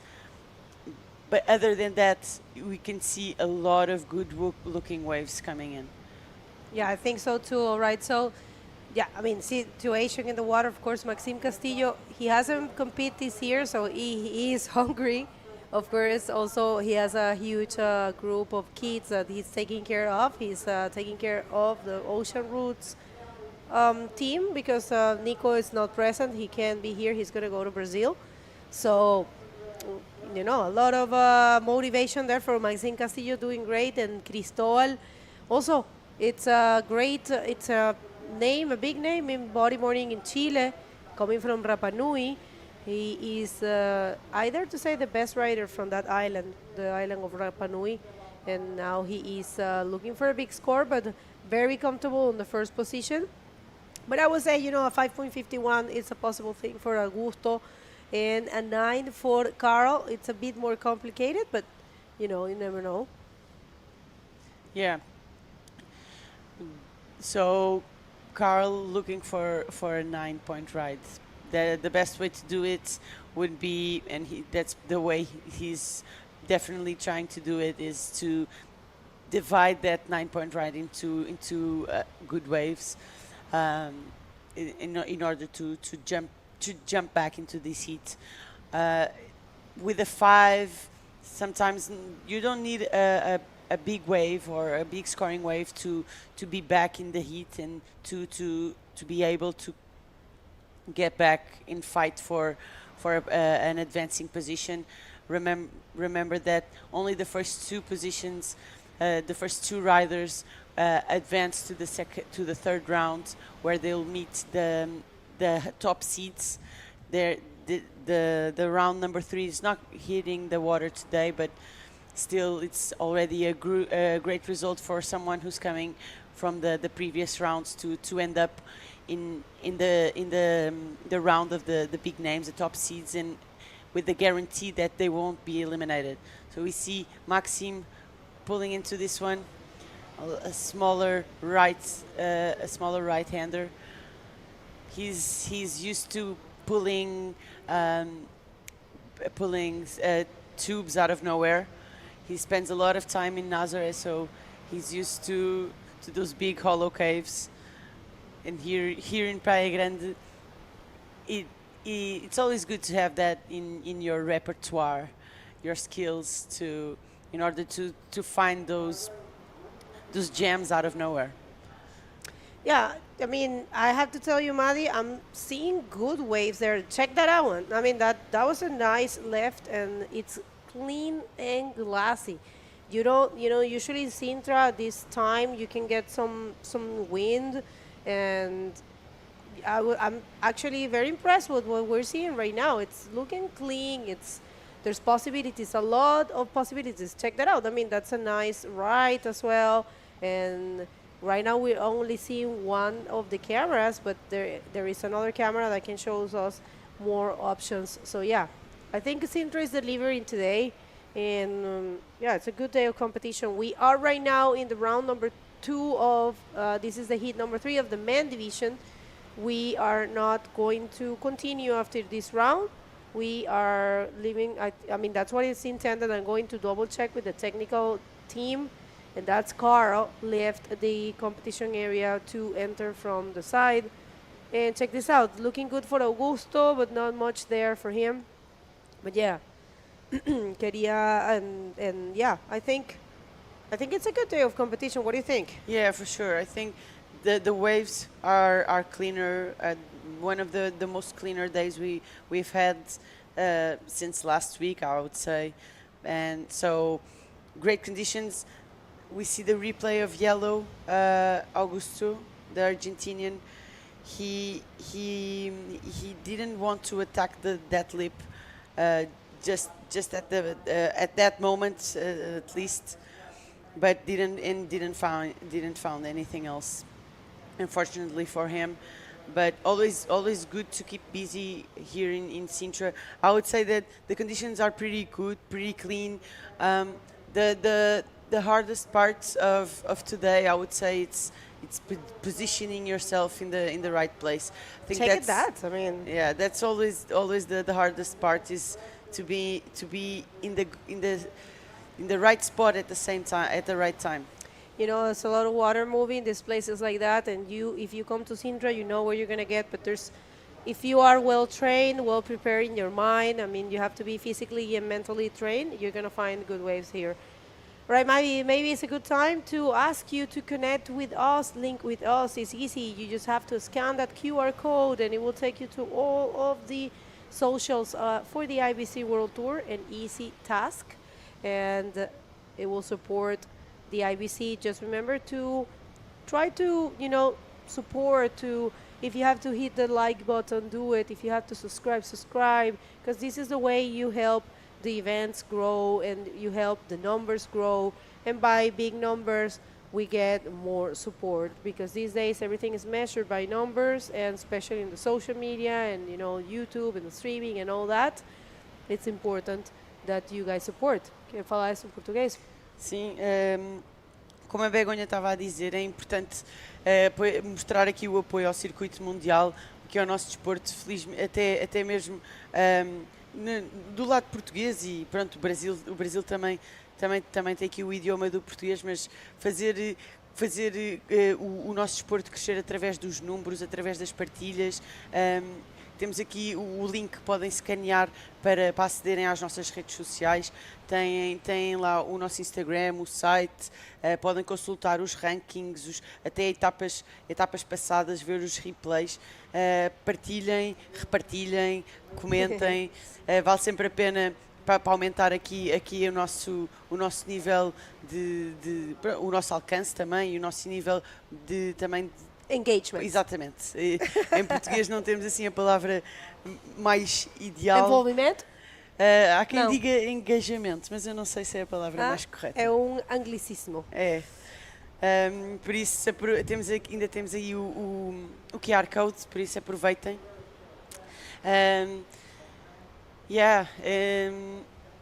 In the water, 7 minutes to go. Us Portuguese, we don't have any Portuguese rider at the moment in the water, but we have half Portuguese, I would say. We can adopt him, Maxim Castillo in the lead.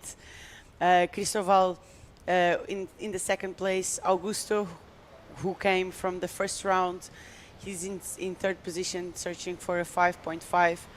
And Carl Mungar from Australia, a long way back from home, Carl, but still searching for a proper wave that can reflect his quality. I don't think the 1.5 and a 1.15 is the best he can do. He can definitely improve on that. So let's wait for him to find a nugget, a good wave there to start building his score. We saw heat where Mariana Silva, a Portuguese girl, she managed to find a 6-point ride and a 5-point ride with almost 4 or 5 minutes to go. So I believe Carl can do the same. So it's never over until it's over. When the heat sound, the Horner sounds, there's still always a possibility to find the good wave. I think so too. You know, you never know what's going to happen. And Maddie, why not thanking everyone that made this event possible? Thank you so much, Câmara Municipal de Sintra. One more year you guys are supporting this event. It's very important to count with that. We also have the support of the ESMAS de Sintra, que são os serviços municipalizados de Sintra. Thank you so much, Associação de Bodyboard e Surf da Costa de Sintra, which is the Surf and Bodyboard Association of Sintra. Thank you a lot. To DK Wars, we will see a DK kind of like a mini event inside this event. And check this out, a split peak. That was Augusto. It is Augusto to the right and Maxime to the left. So we'll see how that went. We don't know what Maxime did, but yeah, we had a split peak situation. I'm loving when that happens. Yeah, a lot of action in the water. We will try to bring you the replay of Maxime, who went on that left. But yeah, Maxime is probably looking for something big and great to change that 5-point ride. The replay of yellow, Augusto, throwing in a nice projected roll. The rides have been, wow. Oh, Maxime. Told you. Yeah, I mean, he's done playing games. He's going to go straight for the flips, not doing any more rollos. But this is the Maxime we know. He's loving his speed tricks and super dangerous. And check this out. Cristobal entering into that barrel. Is he coming out? Not able to. That was a very good wave, actually, but a difficult barrel to pull. But it wouldn't be a good score. And very nice conditions. It reminds me a little bit last year on the women's division when Teresa got that nice barrel to the right. Yeah. Remember?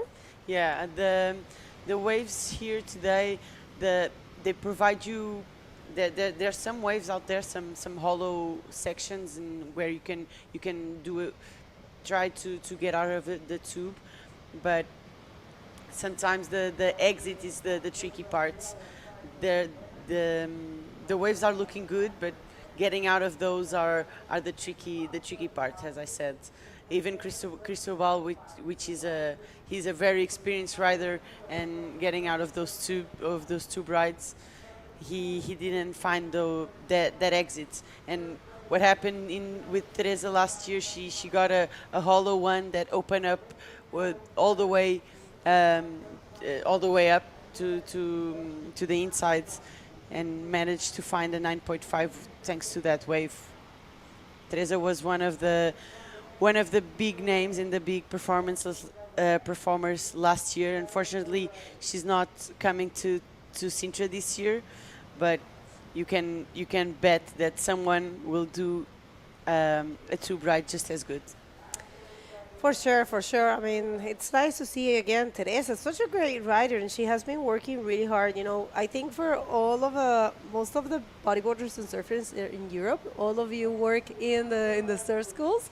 So summer for you is super important. And well, I mean, we have the next heat mix there. They have to be careful. They can get a punishment. They can't be too close to the other heat. Yeah, even for us that we are watching it live, it can be confusing for the judges. It's even worse. They judge and they see everything live. They don't watch it through the live stream or through a camera.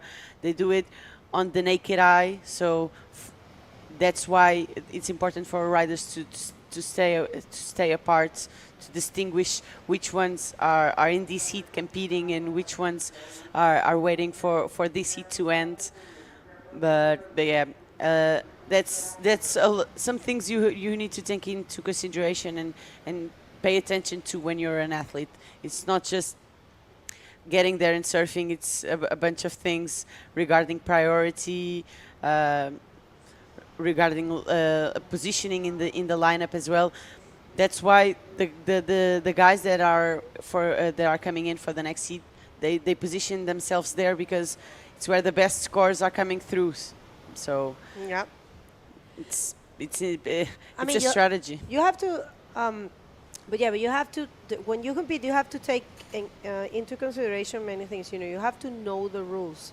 because it's very unfortunate, and we have seen that in the past, that some riders get a fine or a punishment for not following the rules, and the rules are there available for everyone. If you go to the IBC World Tour and you hit the About Us button, it will take you to the rule book. So my recommendation is to study that. And check this out. Nice wave for yellow here, complete one. He started with a spin and went for a roll, and then we have another roll there. So yeah, good combo for rider in red. And that will be Augusto Rabone from Argentina. Good job. Buen trabajo ahí para el argentino, la verdad. Yeah, our solo representative of Argentina. We see blue there, Cristobal, projecting a heavy roll with a heavy landing. Those are the main waves here in Praia Grande, those heavy landings. There's trademark Sintra, and let's see if that roll can solidify his second place and change that 4.5. Dangerous moments there. Yeah. I mean, a 5:51, but also we're waiting for a score for Tufi, for Cristobal. So we'll see this wave. I think this wave is not counting for Maxime because, the horn already sounded. And let's see. Yeah, okay, so we do have final situation. It's Maxime Castillo and Cristobal Paua advancing. Not enough for Augusto. Was a 4:25. He didn't get the score he needed. But congratulations to Augusto and Carl. And we will continue with more of this first day of competition here at the 2025 Sintra Pro right after this commercial break. Don't go anywhere.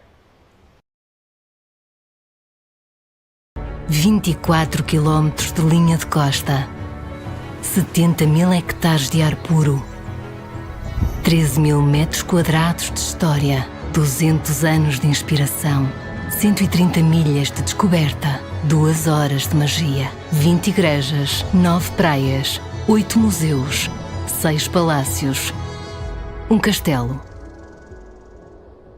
Sintra, Reserva Nacional.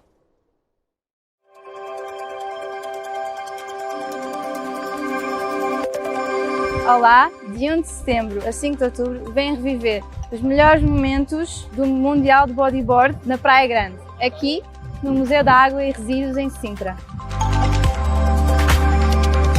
Descobre as pranchas lendárias, vídeos inesquecíveis e merchandising exclusivos das várias edições. Uma celebração imperdível da história do Sintra Pro Fest.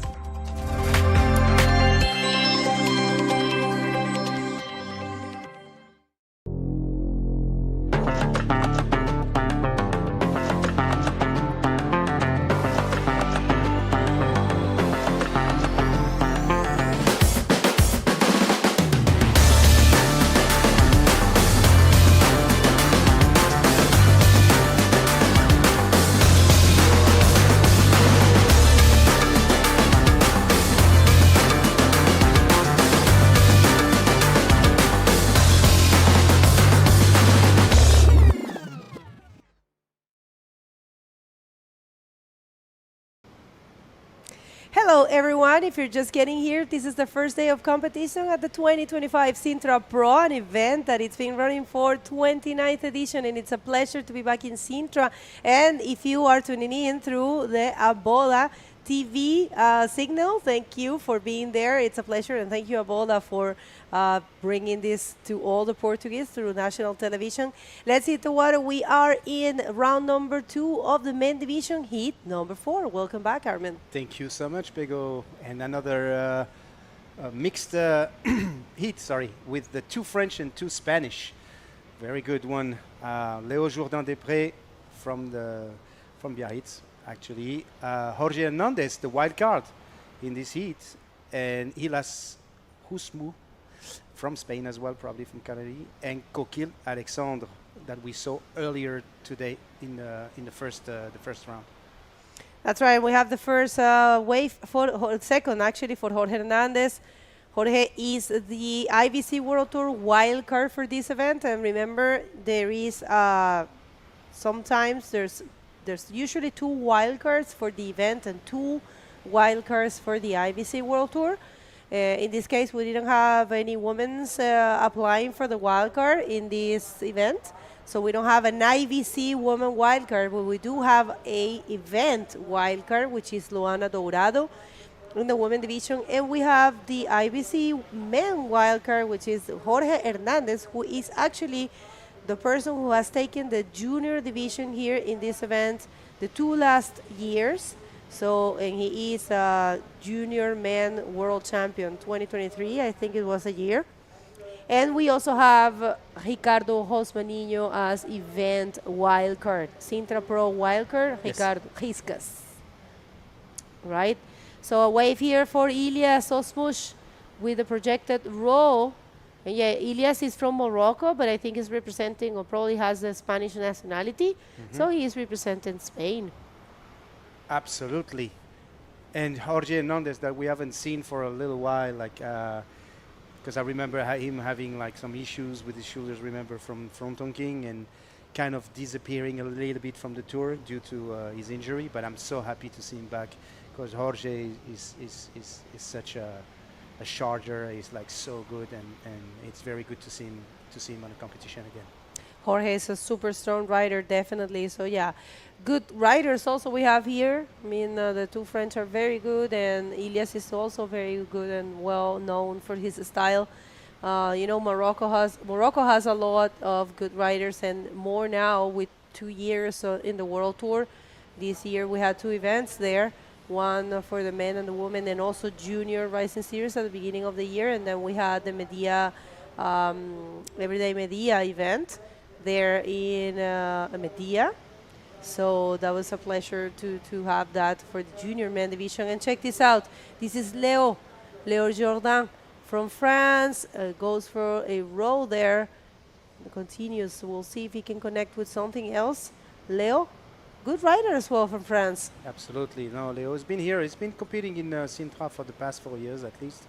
And we've seen him around, and he's very good, very technical, very good rider.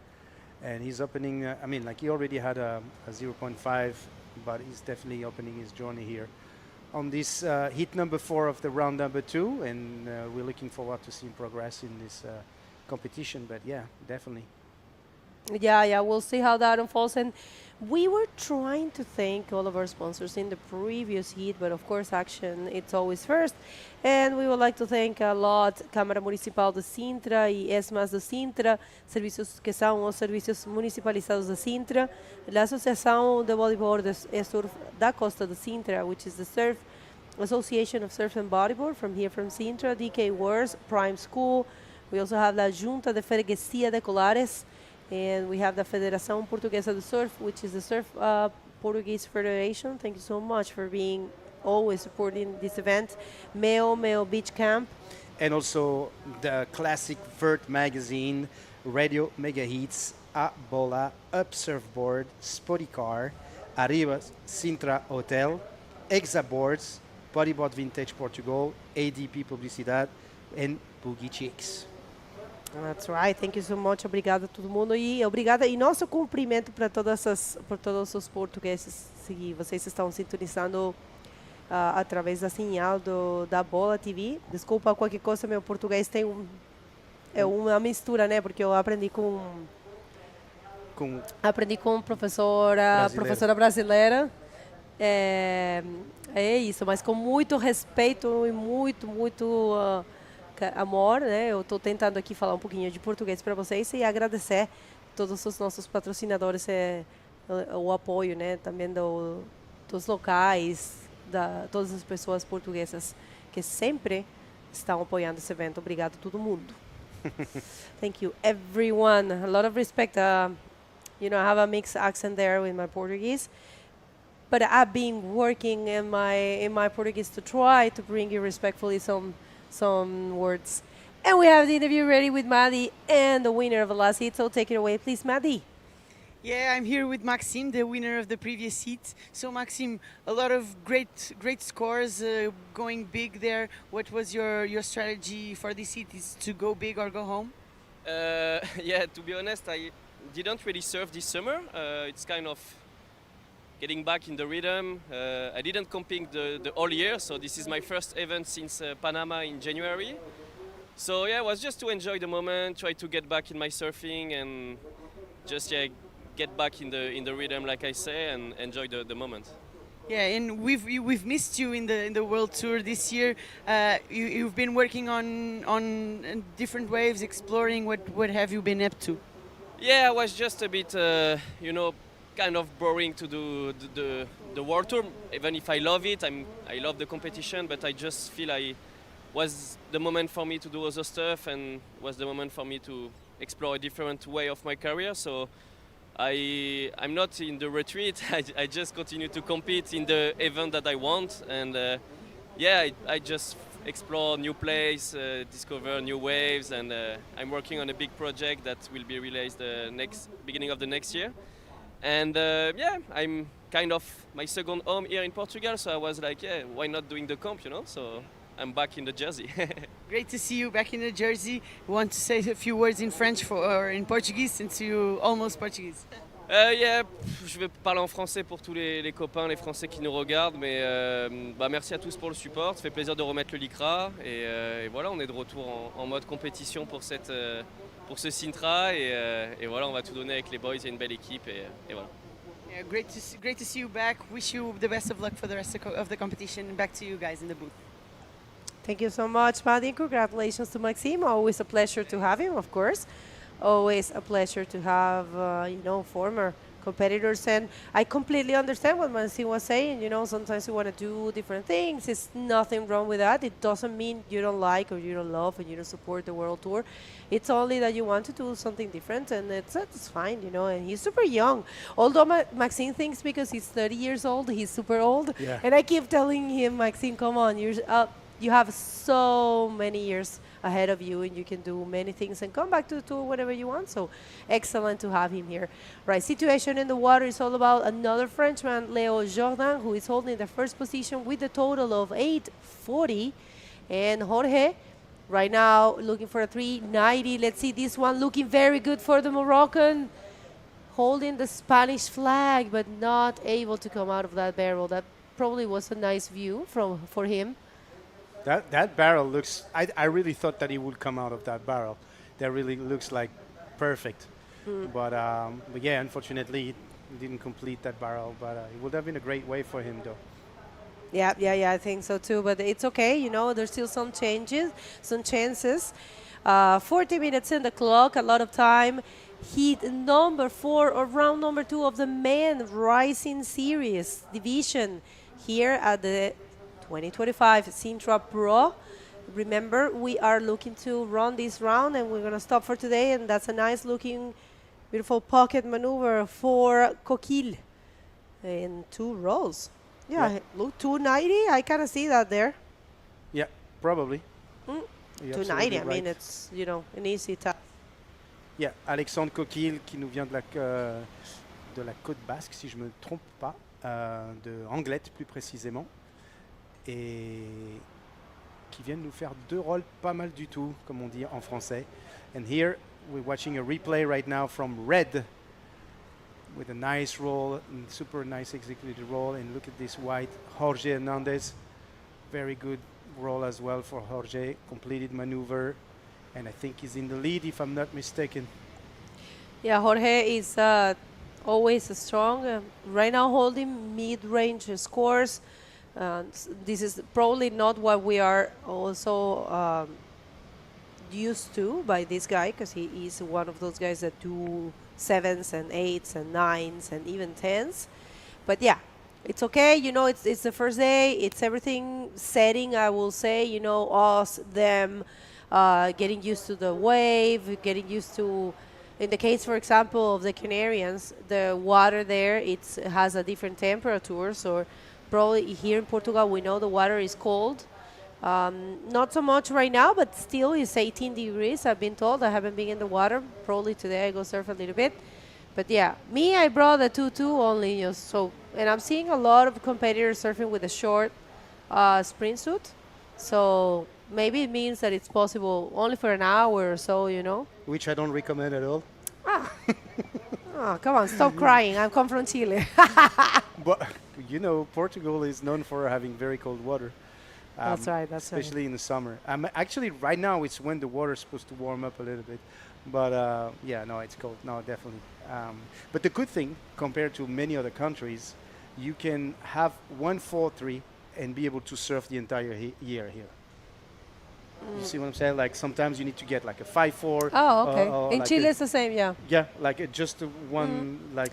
Well, what I live now, you actually use a 5-4-3. I mean, or a 4-3 with the Hoodie. vest. With the vest. With a vest and a hoodie, or if you are like, you can go with a 4-3 and a hoodie, but hoodie is mandatory, man, because it's crazy in your head, you know.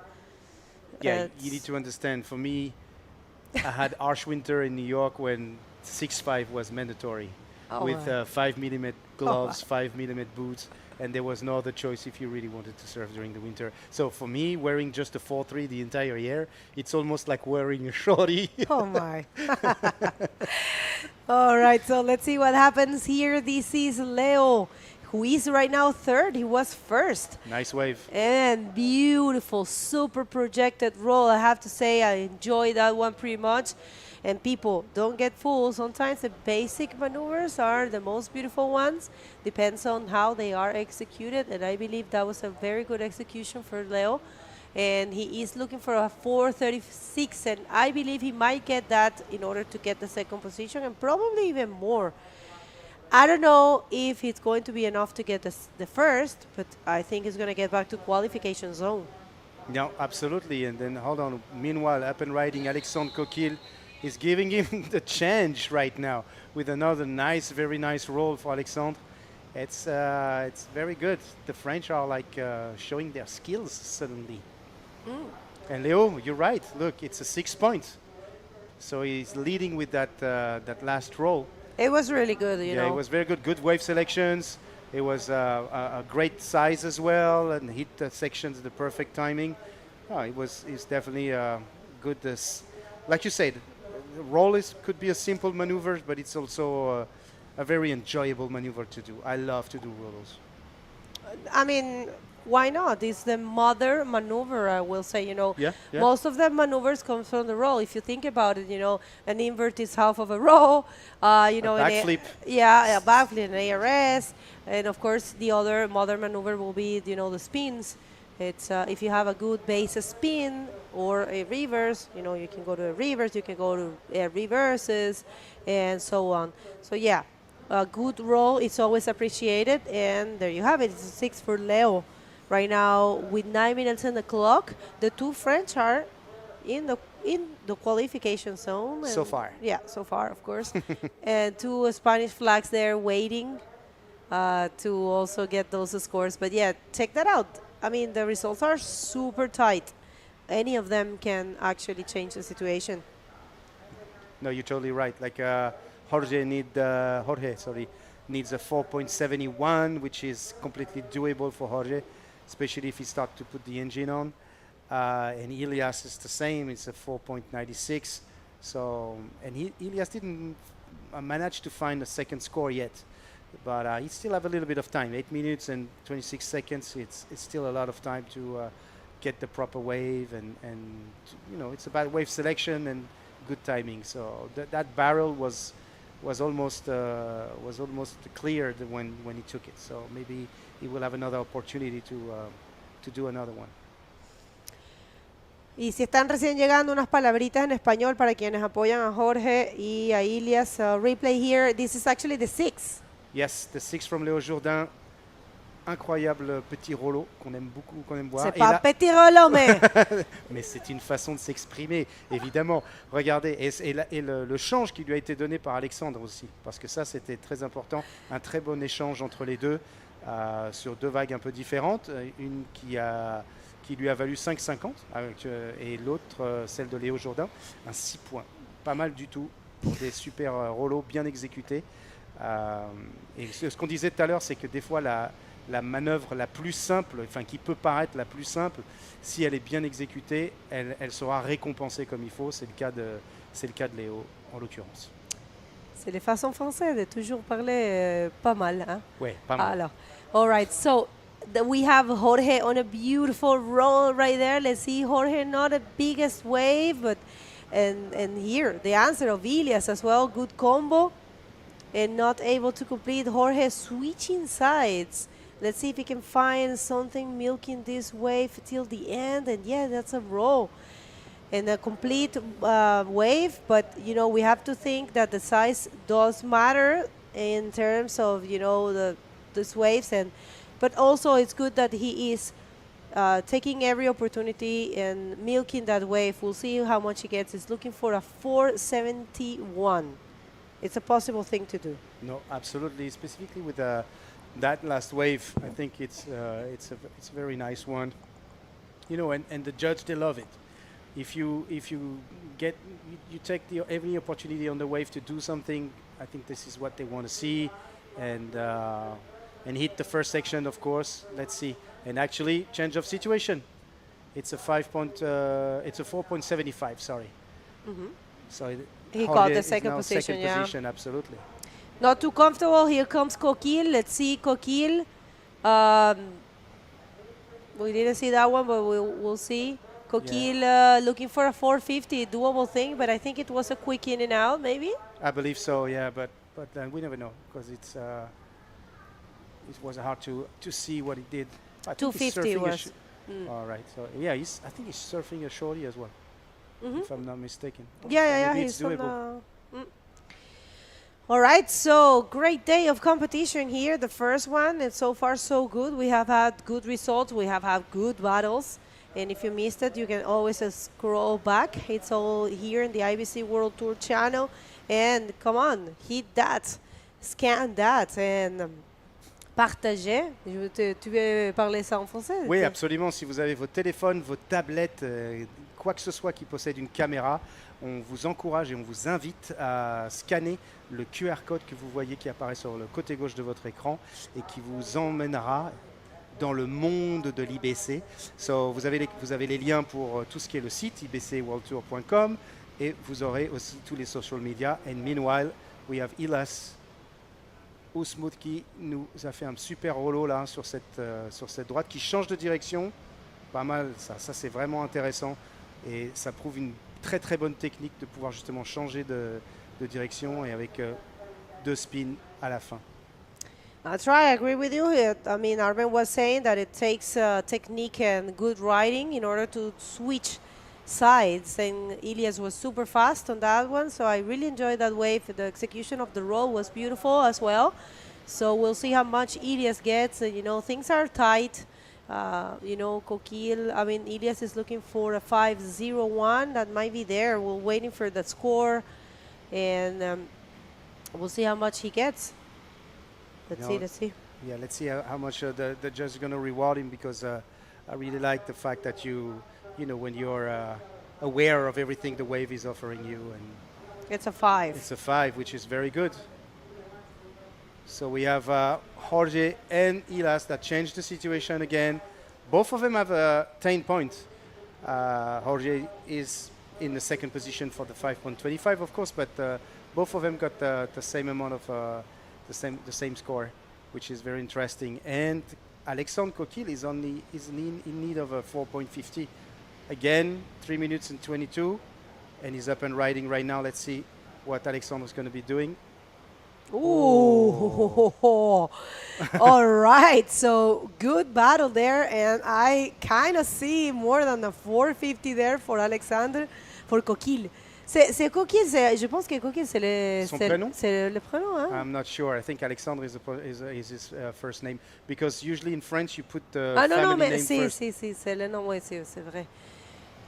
But this is always happening, and of course it is. I kind of saw it, like it was really well projected, and he's not only qualifying but jumping straight to the first position. And again, we have the 2 French flags there. And yeah, the French, this happens very often in the World Tour, because in French, you say nom, it's last name, and prénom, it's name.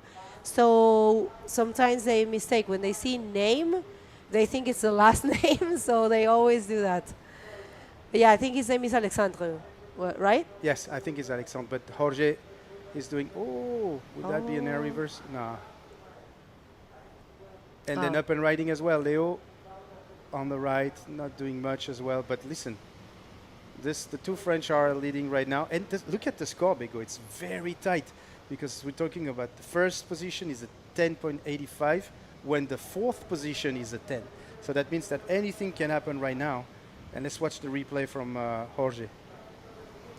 O sea, esto es una pena porque si hubiese entrado esto, hubiese sido una buena nota para Jorge Hernández, que está buscando radicalidad, está buscando traer algo diferente. Sabemos que a todos nos gusta ver nuevas maniobras, nuevas cosas en el bodyboard, pero muchas veces en el hit se trata de asegurar los puntos y avanzar, porque pues en estos hits solamente avanzan 2 personas.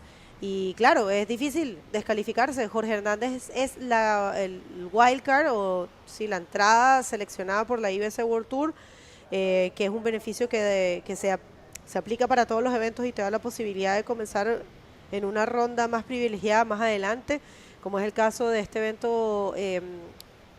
Jorge está comenzando en la ronda número 2, que es una ronda antes de la ronda de los profesionales, donde está el top 16. Así que, bueno, las cosas son así. 5.16 es lo que le está faltando y ahora no tiene la prioridad. Ilias también, le falta 5.41. Bueno, él tiene la primera prioridad. Vamos a ver, Jorge se escapó. No. No lo logró. Yes, so let's see right now. It's 30 seconds left. Se escapó, mira. Yeah, but he's not gonna give up. He's not gonna give up. Y va por un rolo grande. Yeah. Es un 5.16 lo que está buscando Jorge. Let's see if that's the score. Jorge actually very smart, running away from the rest of the competitors without priority, took that wave, and we'll see if that's enough for him to get the qualification. Remember, only first and second will be advancing, and till now it was the French. And let's see, I think the score has dropped, and it's not enough. Official results is what you see in your screen. Congratulations to the 2 Frenchmen, Alexandre and Leo, advancing to the next round. And check this beautiful style of Leo. Don't do it. Leo, that's not counting. All right, we're going to come back with a lot more of this event right after this commercial break. Don't move.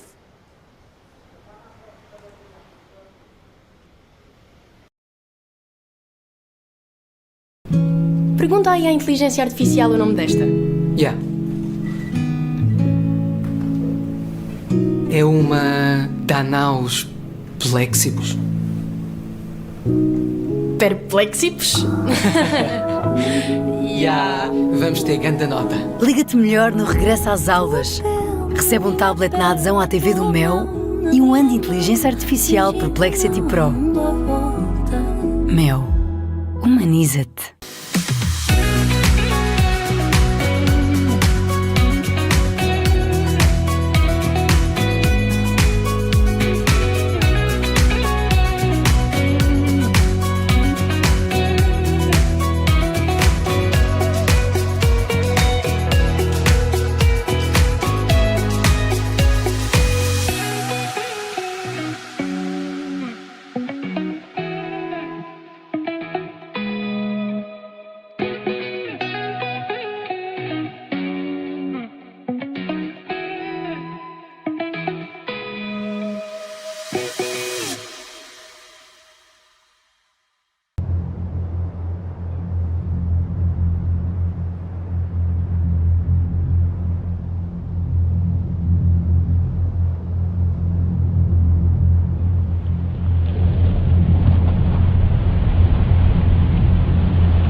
Welcome back, everybody. This is the first day of the competition here in Portugal at the Sintra Pro, the Rising Series of the IBC World Tour.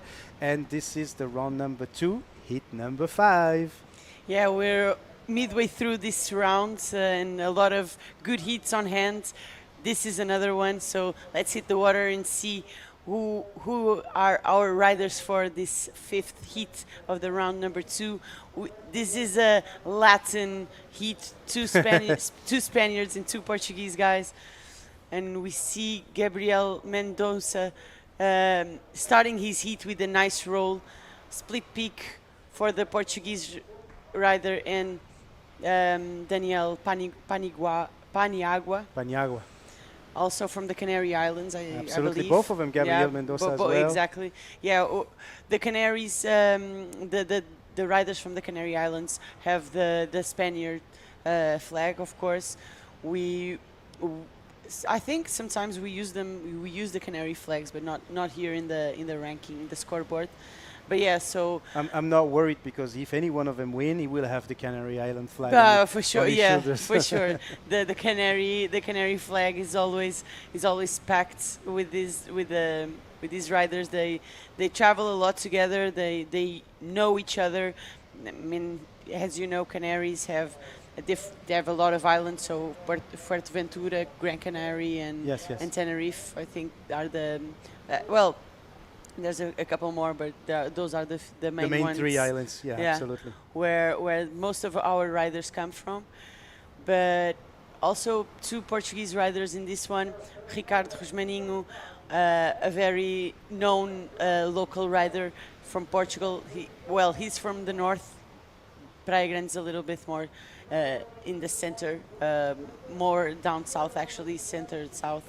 But yeah, Ricardo is a long way from home, but nevertheless no stranger to Praia Grande and its power. No, definitely, and Ricardo's been doing competition quite a while as well, and we know him for being that type of rider that's going to be charging any big wave, and any opportunity for him to do a maneuver is going to go for it. So I can't wait to see him surfing in this heat, of course. And we've been talking about him earlier, and very close friend to Joel Rodriguez, and of course to Ana Dorado. They're all from the same club. Yeah, all of them. You know, it's a characteristic all of them have, which is to always fight for the hit wins and the best waves. We saw Salvador Rosa taking a peek on that one. I don't know if he lost priority there. He got a closer look that made him lose his priority there. Unfortunately for him, because he is yet to catch a wave. And Ricardo coming out on top from that exchange. The 2 other riders, the Spanish riders, also caught one wave, and Ricardo got the better of that exchange. And Rosa is not a stranger. Last year, he was he passed a couple of heats as well. He trained. Look at this very nice roll from Salvador. Salvador trains with Cult, the academy here in Portugal. Another student of the man that goes by the nickname of Google, and a very good coach. I really like his coaching, and I think he has like the new generation of Portuguese charger. Definitely comes from his school. Yeah, for sure. He has a lot of good riders working with him. Salvador Rosa is one of them. We see Daniel Paniagua aiming out for this section. He throws a roll there, nice projected one, and he opts out of that wave.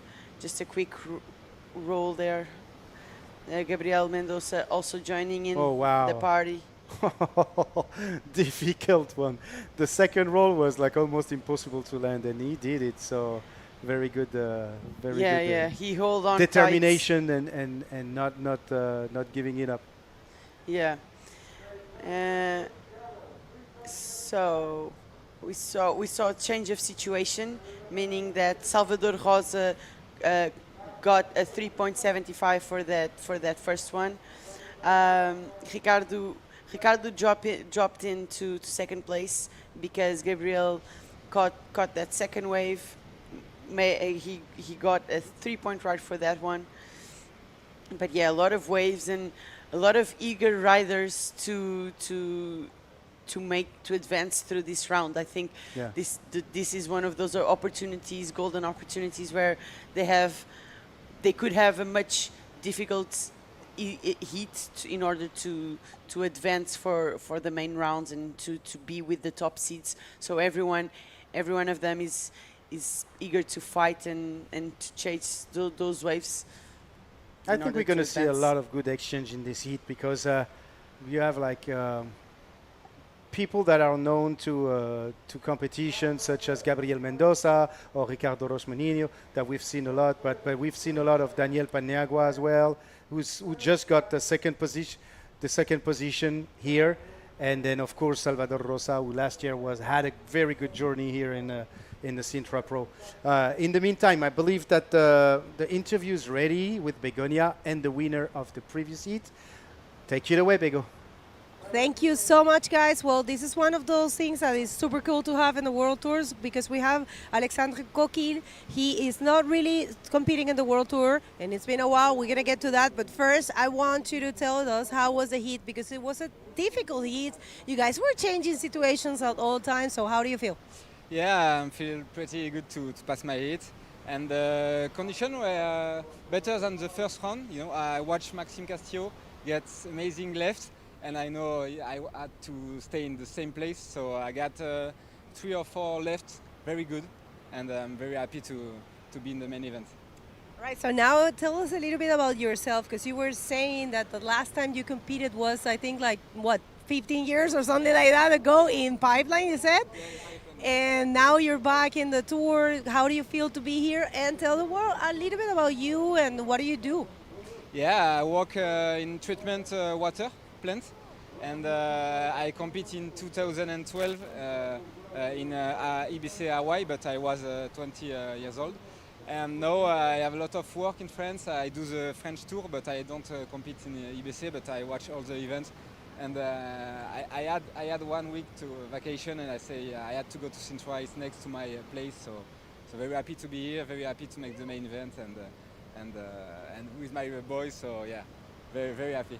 Well, that's amazing to have you there. I love these stories, and this is why it's very important to have these events in different regions, because we get to meet people like you. You want to say some words in French for your people? Yeah, merci les gars qui ont maté, Perche, Momo, tous les gars du Milady Crew. Et merci à Era Bodyboard de me soutenir. Pardon. Merci à Romain aussi, une belle équipe, et au Pamila. All right, félicitations and best of luck for the rest of the competition. Stay, don't go anywhere. Back to you guys. Thank you so much, Bego. I love the fact that so many people in the bodyboarding industry are involved into a community project or science project. Like Alexandre was saying, like he was working in water treatment, and you know, we all know that the world right now is facing like drastic changes, like the ice is melting, so that means that the sea is going to be affected by that. Thanks to my wife for keeping me updated with all those information. But when I'm seeing a guy like Alexandre, that's probably what he's been working on as well, like knowing the ocean is going to be changing, and yeah. So in the meantime, there's a different wave, like Ricardo here doing double spins and a nice roller super project, the Portuguese way. See the aggressivity that I was talking about? I see, yeah. Yeah. The intensity of just getting to the next section and see if we can throw a spin or do the speed that he gained and the aggressivity on the wave, it's definitely a trademark of the Portuguese rider. You can feel the energy for sure. Absolutely. No, and so to get back on what I was saying, so you have the case of Alexandre, but earlier when I did the interview with Miguel Freire, Miguel is also a guy that works in community, helping kids to do after-school program, kind of solicitate them and encourage them to do sports, whatever sport that be. Of course, esports is bodyboarding, so I think he's going to push for that. But when you see his academy is growing and growing, because that's what he's promoting. And it goes both ways, helping kids for the studies and bringing them into our community. Yeah. It's fantastic. So we need to applaud those type of initiatives, because it requires a lot of effort and studies and things like of that nature. And I think it's very good to speak about it. For sure, we have a lot of riders indulging in those kinds of stuff. We see this wave. This was a 6-point ride from Ricardo, I think. We missed that. I believe we Yeah. missed that wave. It was during the interview. Well, we are missing 2 waves, so let's see if this. Probably this is the best one of Oh, Ricardo. yeah. We missed the first roll, and that wave was amazing. Yeah. Wow, look, this. Yeah. Completely crazy. but- Super. He did drink his coffee in the morning. I feel like ton of energy and getting back outside. He already caught 3 good waves because that 6.5 was just added there. He got a 6.5 on this last one. So improving his situation. We already knew that Ricardo was gonna go all in this heat. This is his first heat in this event. So he would like to join his fellow countryman as well, Joel Rodrigues, which is Of course. I mean, listen, we cannot speak about Joel without speaking about Ricardo, because they're kind of a duet, you know, like wow. Wow, and we Daniel see Paniagua with a nice ARS and a reverse spin. super loose. Yeah, that was very good. You have Good these section guys, for Daniel. Yeah, you have these guys that have how do you say it? Jumper, not well. Say in Portuguese and see if I can. Suspensão. Yeah, of course, suspension. Suspensions. They have, we call it a pop as yeah, well. yeah. Like in skateboarding or other sports, Exactly, you will call yeah. it like he has a nice pop. Yeah, with the right line and the right posture on the board, you can just fly on any wave. This was Salvador Rosa, the Portuguese rider, managing his second wave. But yeah, that this heat is very close between the riders. We see Blue Gabriel going for the Nice tube roll. ride and getting a roll to finish. So good wave for him. And he's claiming it.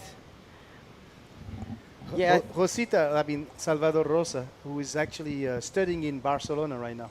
Yeah. So he's not going to be able to surf that much for the next month, but he works in tech, and so he just had this new job where he's going to have to move to Barcelona. So Barcelona has wave actually during the winter. Yeah. We saw Probably not the craziest one, the best one, but enough wave to keep you in shape and in rhythm. And then he was telling me earlier that as soon as he can come back to Portugal and be able to work remotely, and he will be able to do that. And he said it was a luxury as well to be able to work remotely, to be sort of a digital nomad, and be able to fulfill your passion by For training sure. and surfing. For sure, that's the best thing about online working today. Yeah, we see just an in and out for whites. That's Ricardo Guzmaning, and you see the intensity that Ricardo paddles onto the outside again. Okay, so Salvador on his third wave managed to find the roll. The wave doesn't really offer him much more than that, but he's searching for it, and the last wave of Gabriel just comes in, putting him in the second place. Yeah, second place. But look, he has the highest score of this heat so far with a 7.50. So we may have some surprise because he need a 5 to be in the first position. We have 9 minutes left of this heat. Gabriel can put it out as well, you know. And we see Daniel Paniagua. I was about to mention him actually. He did that big and super flow, super quick ARS, but unfortunately it came out at 5.25, meaning that the waves did enjoy the maneuver, but we're hoping for probably a bigger section or a bigger wave to. That's probably the case. Sometimes when you see some. Oh, hold on. So because Blue is up and riding. Gabriel Mendoza. Ooh, that's a nice wave. Wow. Wow. It was a hard one. That's a tricky one.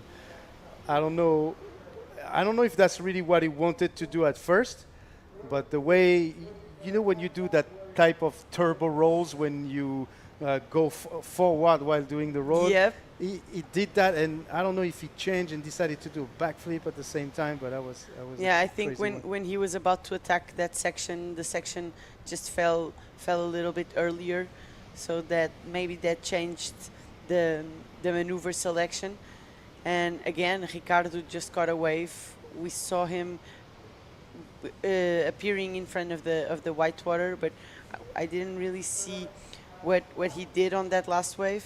But for sure, he tried to improve on his score. So the engagement of both Gabriel and Ricardo is tremendous. It's beautiful to watch, and yeah, it's crazy. And those waves are very good now.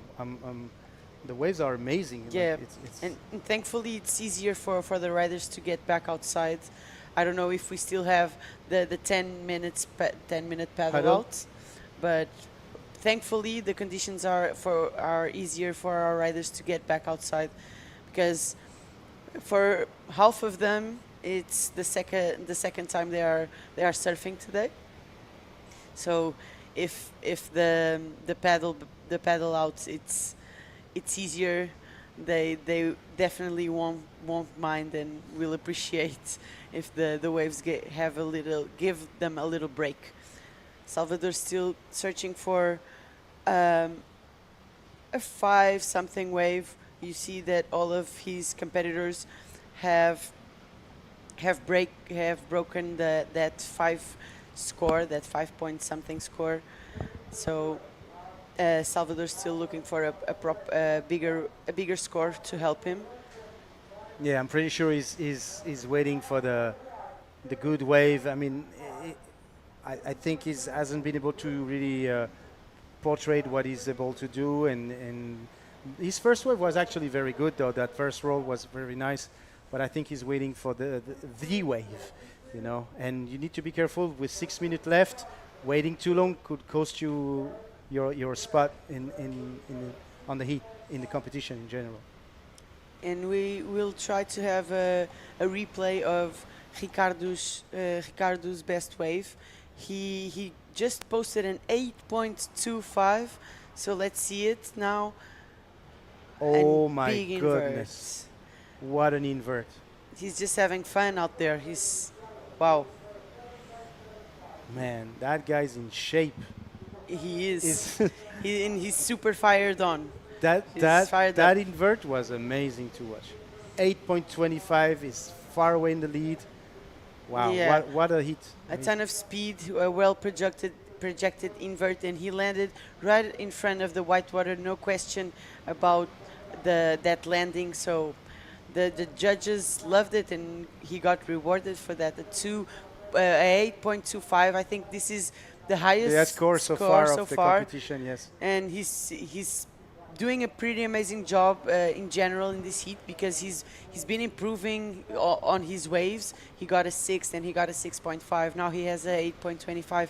So Ricardo looking really sharp here. No, absolutely, and fully deserved the lead here. And wow, that was far from being a baguette. Huh? Yeah. That was a baguette with everything inside. Bravo, bravo, bravo. And then Gabriel Mendoza is now in the need of a 7.26. That's a pretty high score, but let's see, because he's up and riding right now. Oh. Yeah, that wave was complicated. Just the drop was like... a late drop there. which slows you down and not able to get the speed after that. It will be, Yeah, he was... tricky. He was trying to stall a little bit to find that little cover, and ended up having a late drop, but he managed to hold on to it. There's some nasty wipeout sometimes. Yeah. with some late drops. True. All right, so guys, if you just tuning in right now, depending on where you are in this globe, you're watching Daniel Paniagua from Spain. Oh, that was a good cover-up. You're watching the Men Rising Series in Sintra Pro 2025. The Rising Series here for this year event, 29th edition of the Sintra Pro Fest here in Praia Grande. in next to Lisbon. And this is the IBC World Tour. First day of competition, guys. Men division. We saw the women earlier. I believe this is what we're going to hand after this round number 2. And I think this is that will be the end of what's happening today. Yeah. And then so far right now we're in the heat number 5. And the leader of this heat is Ricardo Rosmaninho from Portugal. Yeah, so this is the last round of the day. We still have 4 more heats to go, three more heats to go, this one and another 3. So still a lot of action to watch today. But yeah, today will be slightly shorter day based on what we are used to here in Sintra. But nevertheless, a great opening day of competition, and let's see if the waves can hold up for the rest of the waiting period. We've already seen and we know that the waves will be great on the weekends, on this weekend. So hopefully we're gonna have great waves throughout the whole event with big scores being posted, and so far so good. Ricardo has got the first perfect score, or in the perfect range from 8 to 10. That's the excellent excellent wave. So a ton of options and possibilities there. You can never count someone out, because Sintra will surprise you and bring you a good wave that if you have the courage to attack it and to catch it, you will definitely be rewarded. No, definitely, Maddie, I agree with you. 1 minute and 8 seconds left in this heat. I think it's safe to say that Ricardo is the winner of this heat. Now we're going to see who's going to be able to eventually join him. So far, Gabriel Mendoza is in second position. I wouldn't say that it's a secure position, because we never know. But looks like he's going to keep his second position. Yeah.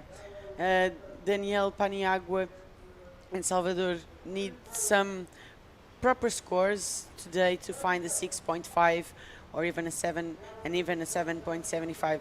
It's not an easy request. We see Daniel pulling into this one.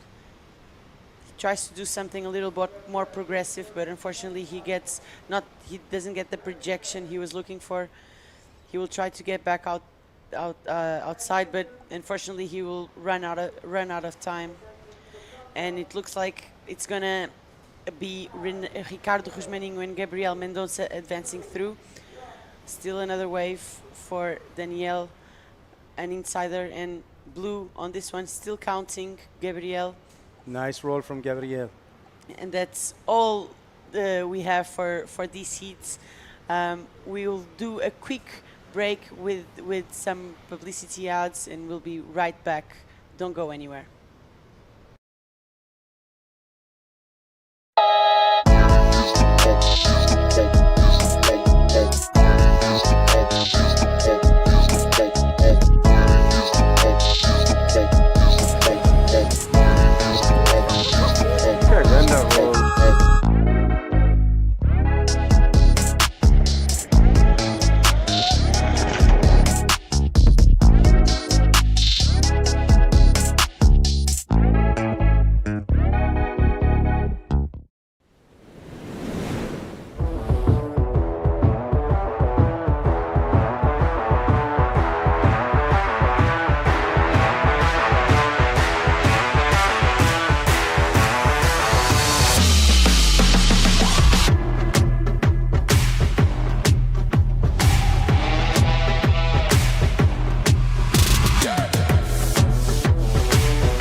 Hi guys, welcome back to the first day of competition here in the Sintra Pro 2025.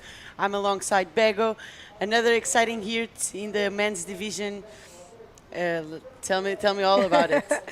I can't even start telling you because it's a lot that has gone. And let's hit the water and check the upcoming heat for the men division. It's going to be another stack one. So, director, please. Let's introduce this one. We have in the water a lot of action. I was actually watching. We have in red from France, Arthur Bouglet. We have Chomin Lopez from France as well. Angelo Freda coming from round number 1. And Rodrigo Lopez right there, also from round number 1. And check this out. We do have some waves reading while we were in the commercial break. And that was Angelo not able to complete and take that one. That was really beautiful split peak. And let's see, that was a complete move for Arthur. That was a heavy landing for Arthur. He managed to grab on well there. And this heat is super stacked. So Arthur Bouglet. Yeah, I remember him from last year. He did a great event here in Sintra last year. Angelo, he just won his heat last round with a solid performance. Rodrigo Lopes, a strong Portuguese rider, and lastly Chomin Lopez, also a great rider from France. So anyone can take this heat. Honestly, and Arthur already started with a big score, a 7.75. You know that when there's a heavy landing, whatever the maneuver you decide to throw in, when you get that whiplash from your neck, that big landing, you know that's gonna be a good score for sure. You are completely right. I mean, that bouncing landing for sure means business. We're gonna get to see that replay soon, but yeah, that was really good for Arthur Bouglet. Great performance. I remember last year he did a great job, so we're gonna probably get to see that replay in a while. That was a good left. Actually, I enjoy very much the split peak. You know, the whole wave was really good, and unfortunately, Angelo didn't land his move, but it was also really critical. Yeah, we mentioned this. One of the biggest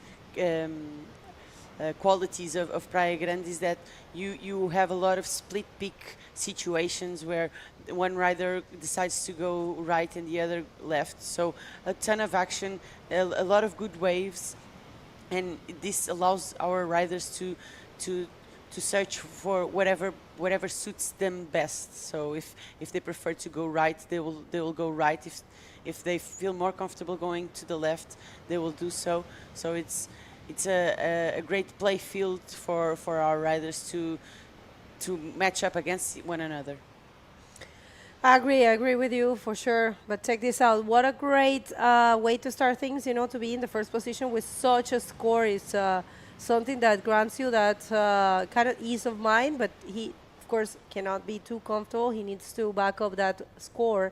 And he doesn't have the priority right now, but this is only starting heat number 6 out of 8 people. And we are going to be calling the day. There's a little bit of wind right now entering here. I mean, starting to blow, but nothing too crazy. I think we're going to finish the day with amazing conditions. It's going to be a day to remember for sure. We had an amazing and huge score in the previous heat. I believe the highest score so far. Yeah, I think so as well. At least it was the first eight. Yeah, it was 8.25. Yeah, the first excellent score in the competition so far. Of course, we are only in the first day of the event, but. Well, that's Ricardo Rosmanino. He's always doing that. Yeah, he's amazing. You can always count. Wow, and a big IRS for Rodrigo Lopes, another Portuguese rider that has been missing this event, this ground, these fights in wildy conditions, but. Rodrigo is always ready for these big days, and and challenging conditions, because nevertheless you have to know which wave you want to pick. It's never easy to surf here in Praia Grande. Yeah, it takes some knowledge, and definitely the locals, they have, some advantage over the rest of the riders. But, there's always surprises, and check this out, that's 7 for Rodrigo Lopez, and right now he is holding the first position. Like we were saying, Arthur wasn't too comfortable because he needed a backup score, but, this is only starting. Arthur only needs a 3:25, but good job there for Rodrigo Lopez. We're going to get to see those replays. Yeah, so Chamin still looking for his first wave, being a little bit more selective than the other riders. He's no stranger to Sintra. He has come here a lot of times, so he knows what he's looking for, and he knows what he has to do in order to get those scores that will put him back in this discussion of this heat. In our image, we saw Rodrigo Lopes just giving a quick check on that wave, opting not to go. He still doesn't have priority, which means that the judges are still they are not considering that Rodrigo is you see him signaling because they are not giving him priority. Probably the judges think he's not. And check this out. This is the first wave of Arthur. An amazing roll, huge pocket maneuver for Arthur Boulet. We're watching that replay, and this is the replay of last wave of Rodrigo. So he is actually, when you cross your arms like that, I think it's situation. You are asking for situation, I think, or is it? No, it didn't have the color on the priority when he was doing. But maybe he didn't know the scores as well. I don't know. We don't actually know if they can hear the speakers well, because, as you know, the wave outside is kind of far from the beach marshal, and the speakers are on the beach. So everything here in Praia Grande is a little bit challenging. You have to be prepared for everything. And Rodrigo opting to stay on the right-hander, while his opponents are focusing more on the left. You can see that the other guys are a little bit more to the left of your screen, while Rodrigo is on the right. That's what we have been saying, that Praia Grande offers a lot of different waves, and you can position yourself in a different part of the beach in order to catch different waves. All right, so with Rodrigo Lopez getting the first position, we're going to send it to the interview. And beautiful conditions here in Sintra, so let's hear it from Armand and the winner of the last heat. Hey guys, thank you so much. I'm with the winner of the previous heat, which is Ricardo Rosmanino. Ricardo, what an amazing hit, what an amazing performance. That 8.25, that invert was incredible. Can you tell a little bit about this heat? Yeah, I think it's the best part of the day. The waves are really good, and it's not so difficult to see the good ones outside. So I think it's if you have patience, it's easy to catch a good wave during the heat. And I managed to be out there when the biggest set of the heat, I think so, appears. So I just catch a good left and managed to score a epic invert, and I'm really happy to score it.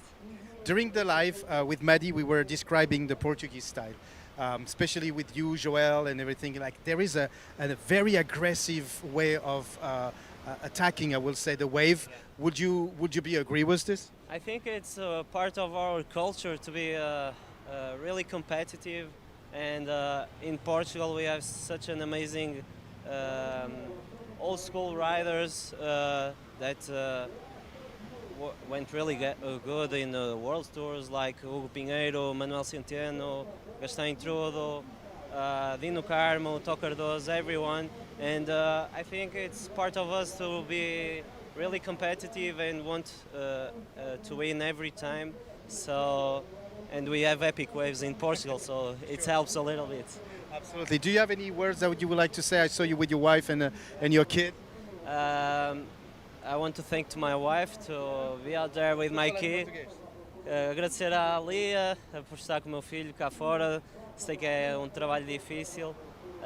Agradecer à minha equipa que está aqui comigo e aos meus amigos e a todos os portugueses que estão aqui. Sintra é sempre um sítio especial para estar e os portugueses e o Sintra Pro são especiais, por isso vamos para a frente. All right, obrigado. Thank you so much, Ricardo. We're looking forward to see you through the competition. Back to you guys. Yeah, thank you so much, Armin. And of course, huge congratulations to the usual suspect, Ricardo Rosmanino, always putting on a show. And I loved the part where he said he's part of our culture to go big. Check this out, Angelo Freda also going big in this heat with the roll and, you know, milking the best out of that wave, which was not the best wave that we've seen, but still it's a completed move, and it will be his first valuable score because he's only holding a 1.5. And a lot went down while we were in the interview. It's well, Rodrigo keeps with the first position. Check this out. Very good execution there for Rodrigo. He has a good style as well. And one more here for Arthur. And yeah, these two guys are like definitely dominating this heat. Arthur took 2 rolls in that one. That will be his backup score and this last wave of yellow. Yeah, Angelo building his scores here. He got this one not as aggressive and as steep as the other ones, but he will put a score on the board and build up from there. He got a 3.2 there on this last wave, so building up his score, trying to feel more and more comfortable with the waves. Of course, he put on a show in his first round, so he's no stranger to big maneuvers and big waves. It's just a matter of finding them, and well, when you cannot find them, you adjust a little bit your strategy and up to build your scores from there. You see, we've seen Rodrigo and Arthur paddling back outside. I don't know if they just caught a wave or if they are still struggling to get back out there. Sometimes it's not a matter of the waves being big or strong. Sometimes it's just the amount of water that's moving there. Sometimes it gets more difficult to get back outside. And when you actually dog dive, it's like an explosion. Yeah. It moves so much. You know, you tired to like dog dive super deep, but it takes you.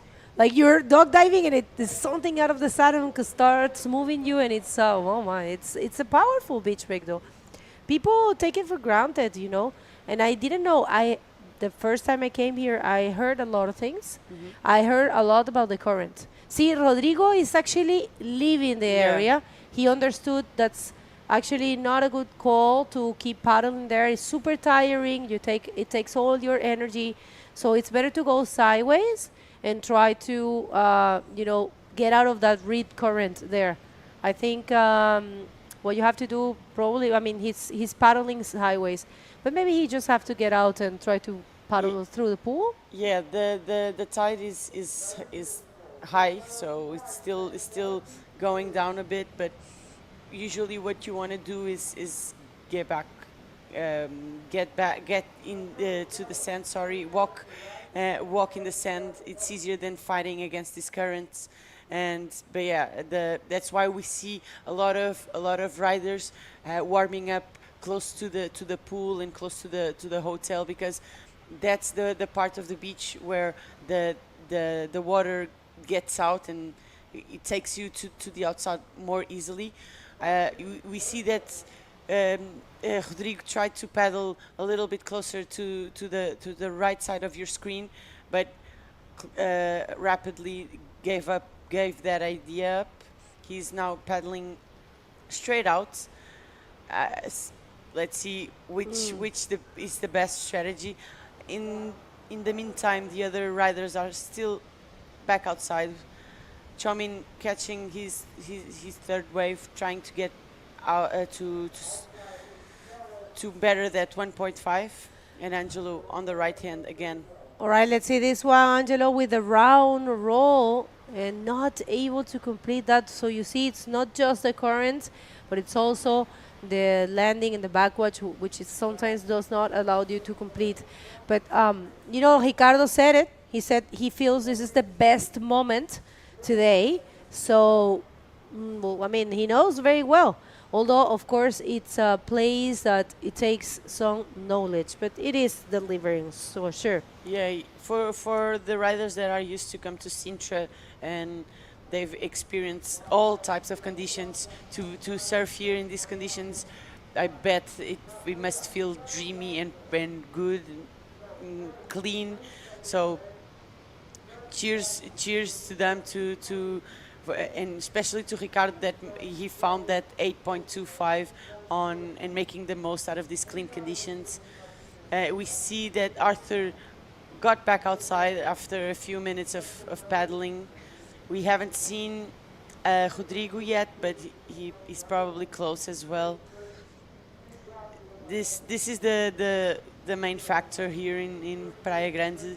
You have to watch out for your paddle out time, how much time you take to get back outside. You also have to take in consideration the landings. You cannot take any landing for granted. Sometimes an easy landing can turn into a difficult one. And yeah, those are the main two aspects to consider, excluding the main fact that, of course, it's bodyboarding and catching waves.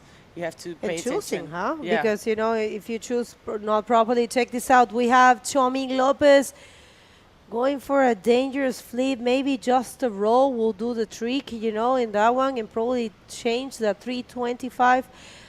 Choming is an amazing rider. I remember the year that he was doing very, very stunning job. I remember watching him in surfing waves like fronton. Super impressive. But yeah, I mean, he's another rider that didn't do the tour this year. So probably just getting back in the rhythm of things. There's still 7 minutes and 20 seconds. And if you're just getting here, remember today it is, and it is the first day of competition. A lot more to come. We have, this is round number 2, and we have, I'm going to tell you right now, you can see it in the IBC World Tour website if you're interested in checking the plans or the heats that we have. It's all there. If you click in the live button, you just have to scan that link tree right here, and it will take you to all of our socials, and that includes the scoring system and the live streaming. You can go there and you can check the scores, and you can check the hits that had been passed or the ones that are coming up. So go and scan that one. Check this out. One more wave there for Arthur. He needs a 5.50. I don't really think that's going to be the 5.50, but, you know, keep him busy. And yeah, just go to the IBC World Tour and check what's coming up and what had been already done. And all right, so a wave here for Angelo Freda. And yeah, like I was saying, we have in the men division, we have 4 rounds, and then quarterfinals, semifinals, and finals. So 7 rounds for the men, and for the women, we have 1, 2, 3, 4, 5 rounds. The women is a smaller competition. We had less competitors. We have actually round number 2 where we're going to see the top 8. Neymar Carvalho, Yuka Nishimura, and Luana Dourado. That's going to be the first heat. And Choming. Yeah, Choming going on this left-hander. He decided to stay with the simpler maneuvers this time, opting to build his score. But Choming, we know him pretty well. He's been surfing in the World Tour for a few years now, and he knows that with 5 minutes, 5 minutes to go, and searching for a 6.8, he needs to go big. That's why in his previous wave, previous to this one, he did that. He attempted to land that flip, that big flip. In these rounds of the World Tour, you cannot play it safe. You always have to. Well, you can build your score from playing it safe in the first waves, but like I said before, it's not the easier waves or the easier maneuvers or the comfortable maneuvers that will get you through those rounds and lend you a victory in this beach.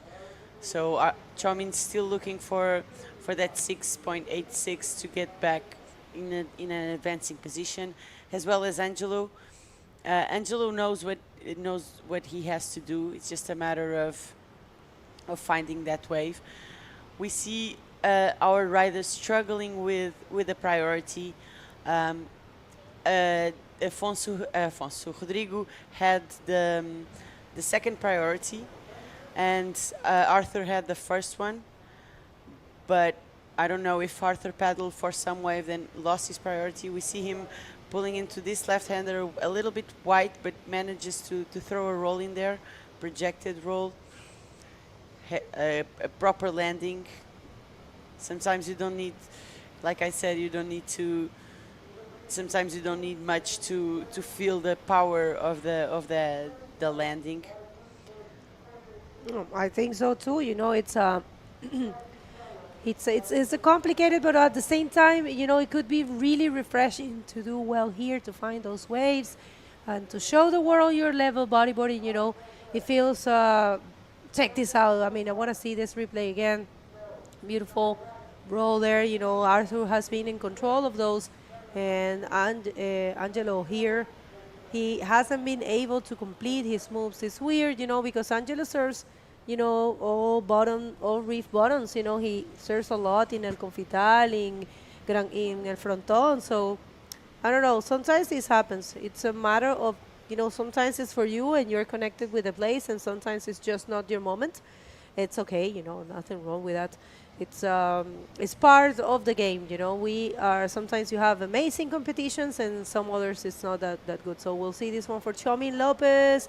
It's actually looking well, and that's a beautiful backflip for the French basketman. Chomin Lopez, that's the one Chomin that we know completes with the roll, and that will be pretty much it. But yeah, nice wave for Chomin. He knows it. He likes it. Yeah. He struggled a little bit with that second roll. Let's see if the judges count it as completed, because the white water was not allowing him to get back in front of the white water itself. So let's see if the judges consider it a complete maneuver.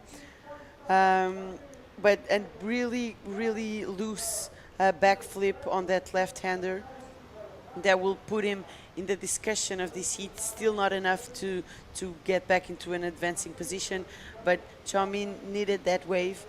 Unfortunately, there's only 1.5 minutes remaining, but Chomin is a World Tour rider, a proper World Tour rider, so he knows that the next wave he catches, if he wants to advance, he has to be a big one, and at least that's for sure he has to do something more progressive, like a backflip on IRS, to guarantee that he manages to advance.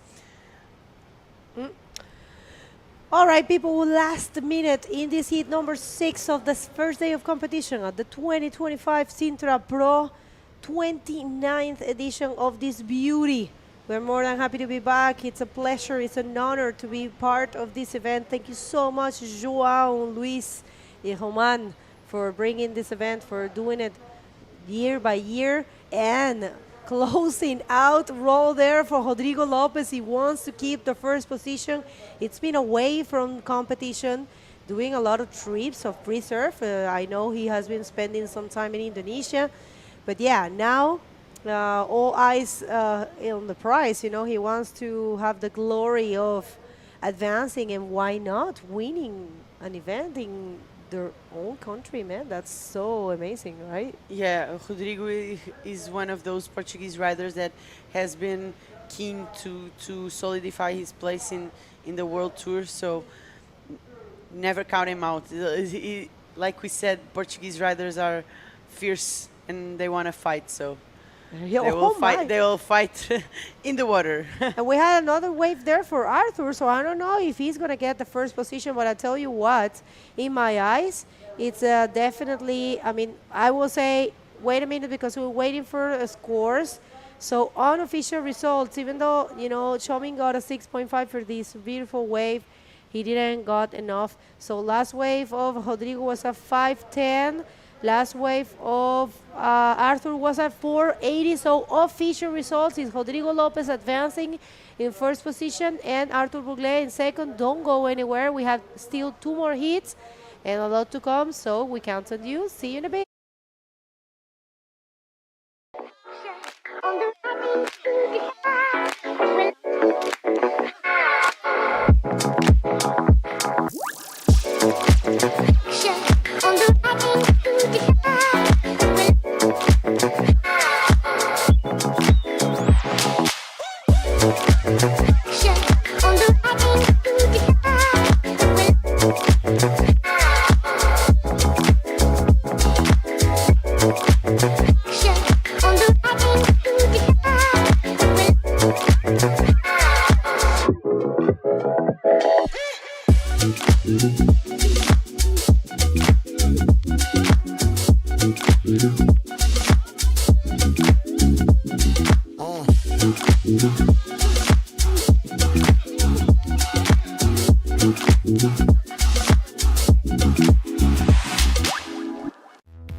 Welcome back, everyone. Today, first day of competition at the 2025 Sintra Pro, and we are more than happy to be bringing you a very good day of action. We have had big scores, big maneuvers, and it's been great. We are in men round number 2 of the men division, and we are in the heat number 7. So we're going to hit the water, and we're going to introduce this amazing heat, because, you know, the action has been very stacked and very packed. Yeah, we got a little bit scared at the beginning of the day, but I have to say that the more the day went and the more the condition in the water became like perfect and very good for such a competition. So who do we have in the water? Once again, we were talking about the Peninsula people.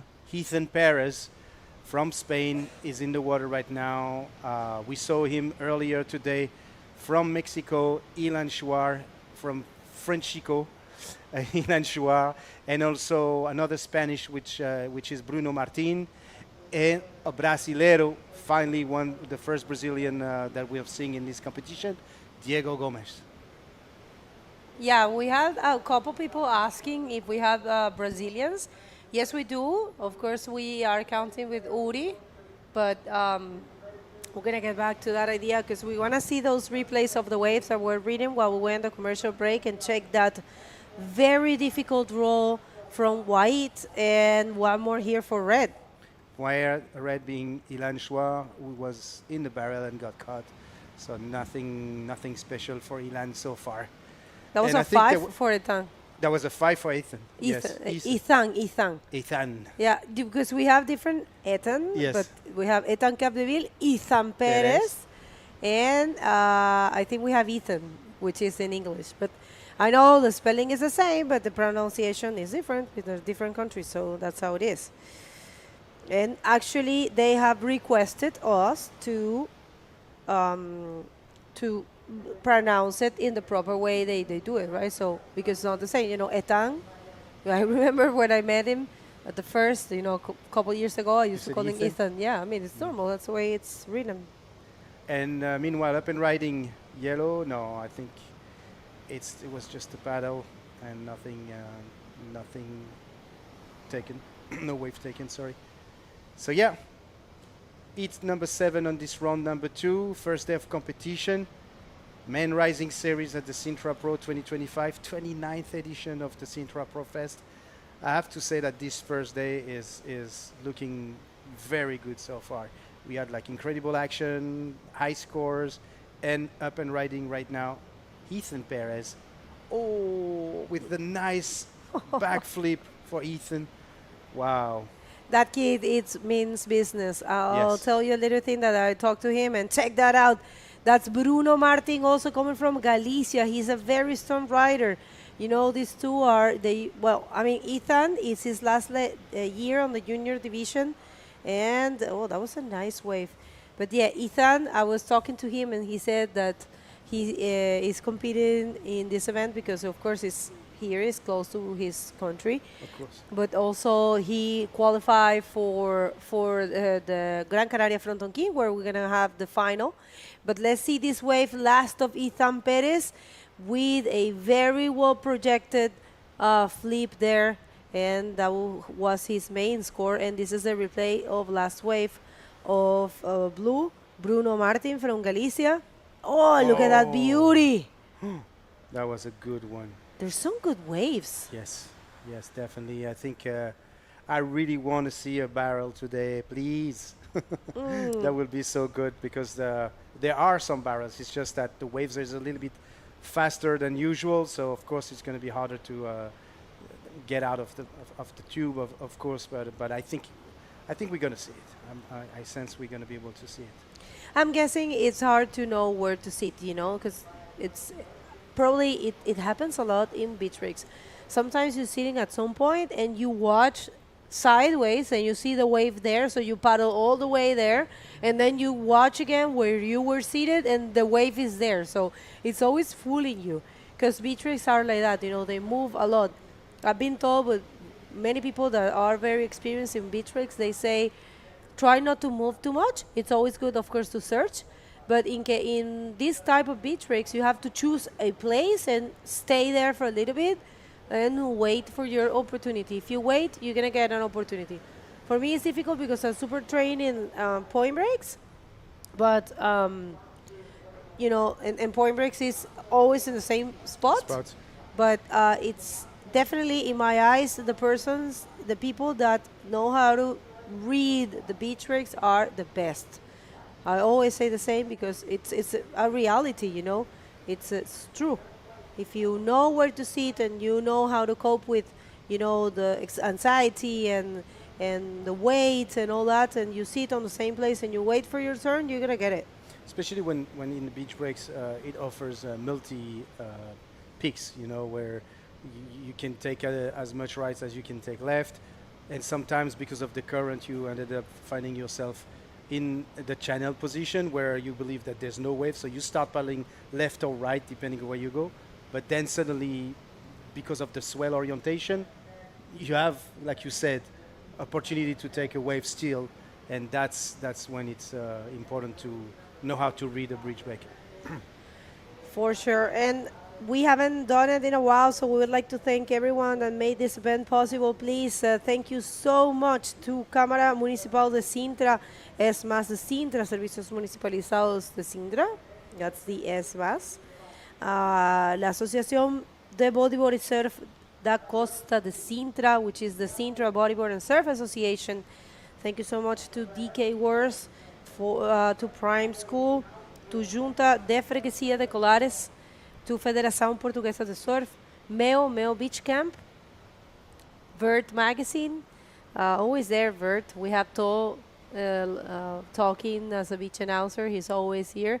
Tori Fonseca, an amazing supporter of bodyboarding, and a bodyboarder. And we have Radio Mega Hits, Abola TV. Thank you so much for bringing this to the national TV. UP Surboards, Sporticar, Arribas Sintra Hotel. We have Exa Board and B Portugal, Bodyboard Vintage Portugal, ADP Publicidade, and Boogie Chicks. Thank you, everyone. And for the few of you that I would love to do a little bit of tourism. Oh, hold on. Let's watch this wave from Diego Gomez. Second wave from Diego. Oh, nice roll from Diego. It's going to add some little points on his journey right here, but that was a nice executed roll right here. But like I said, for the few of you that would like to do a little bit of tourism, that haven't got the chance to visit Sintra and the area around Sintra, we have the Palacio Nacional da Penha, which is a beautiful castle that looks like Disneyland pretty much on top of the hill in Sintra. I've never been. Castelo de Mauros, very nice as well. Quinta da Regaleira, a super nice palacio. It's like a beautiful garden. I highly recommended you guys to visit Quinta da Regaleira. Palacio da Montserrat, very nice as well. Palacio da Seteais. Cabo da Roca, which is actually, hold on, let's see this way from Ilan. Schwar, nice backflip. Ooh, nice projected backflip and completed maneuver from Ilan. Yeah, we'll see that replay, but yeah. I was talking about Cabo da Roca, which is actually the point that is the most advanced in Europe in the Atlantic. Oh. So it's a beautiful scenery as well to watch. And also Ethan Perez in this wave, nothing, in and out. And last but not least, as Enias Domar, which is a very nice spot where they have a natural pool. Ooh, Bruno is killing it. Oh, it's really good. So Bruno, sorry, 5:26 is what Bruno is looking for. So we'll see if he gets that that score. We're waiting for scores, and yeah, just 1 second. We're gonna throw it to Madalena. Let's see. Yeah, Maddie, you can take it away while we wait for the scores. Yeah, I'm here with the winner of the last heat, Rodrigo. You looked pretty strong out there. You led the whole heat. How did you feel? How are the waves? Tell us everything. I feel it was like a mix between being lucky and unlucky. Right in the beginning, I could get 2 really good ones, and then I looked like a kid, and I stayed like 50 minutes getting pounded on the inside, and I couldn't make it to the outside, but the result overall was good. And you've been a little bit away of the competitions, I heard. Tell us what you have been up to, your studies, and how has it been to manage the bodyboarding lifestyle with everything going on? I've been trying to balance between work and surfing. I'm not doing the national this year. I did 1 leg, but I'm not planning on doing the others. But I always like to do these types of competitions and the World Tour when I can, so I'm happy to be here and want to advance even more. Great. Do you want to send a message back home in Portuguese for your family and friends? Obrigado por estarem a ver e pá, partilhem para isto chegar a mais gente. That's the spirit. Thank you guys. Back to you in the booth. Thank you so much, Maddie. Oh, what was that? That was Ethan Perez. He's unstoppable.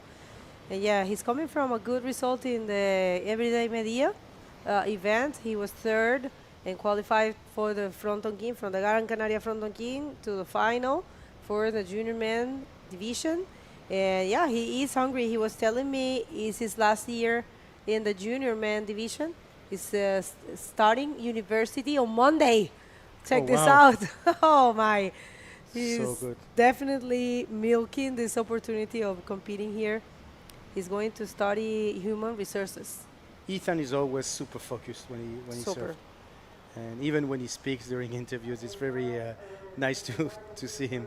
How he thinks about exactly what he wants to say.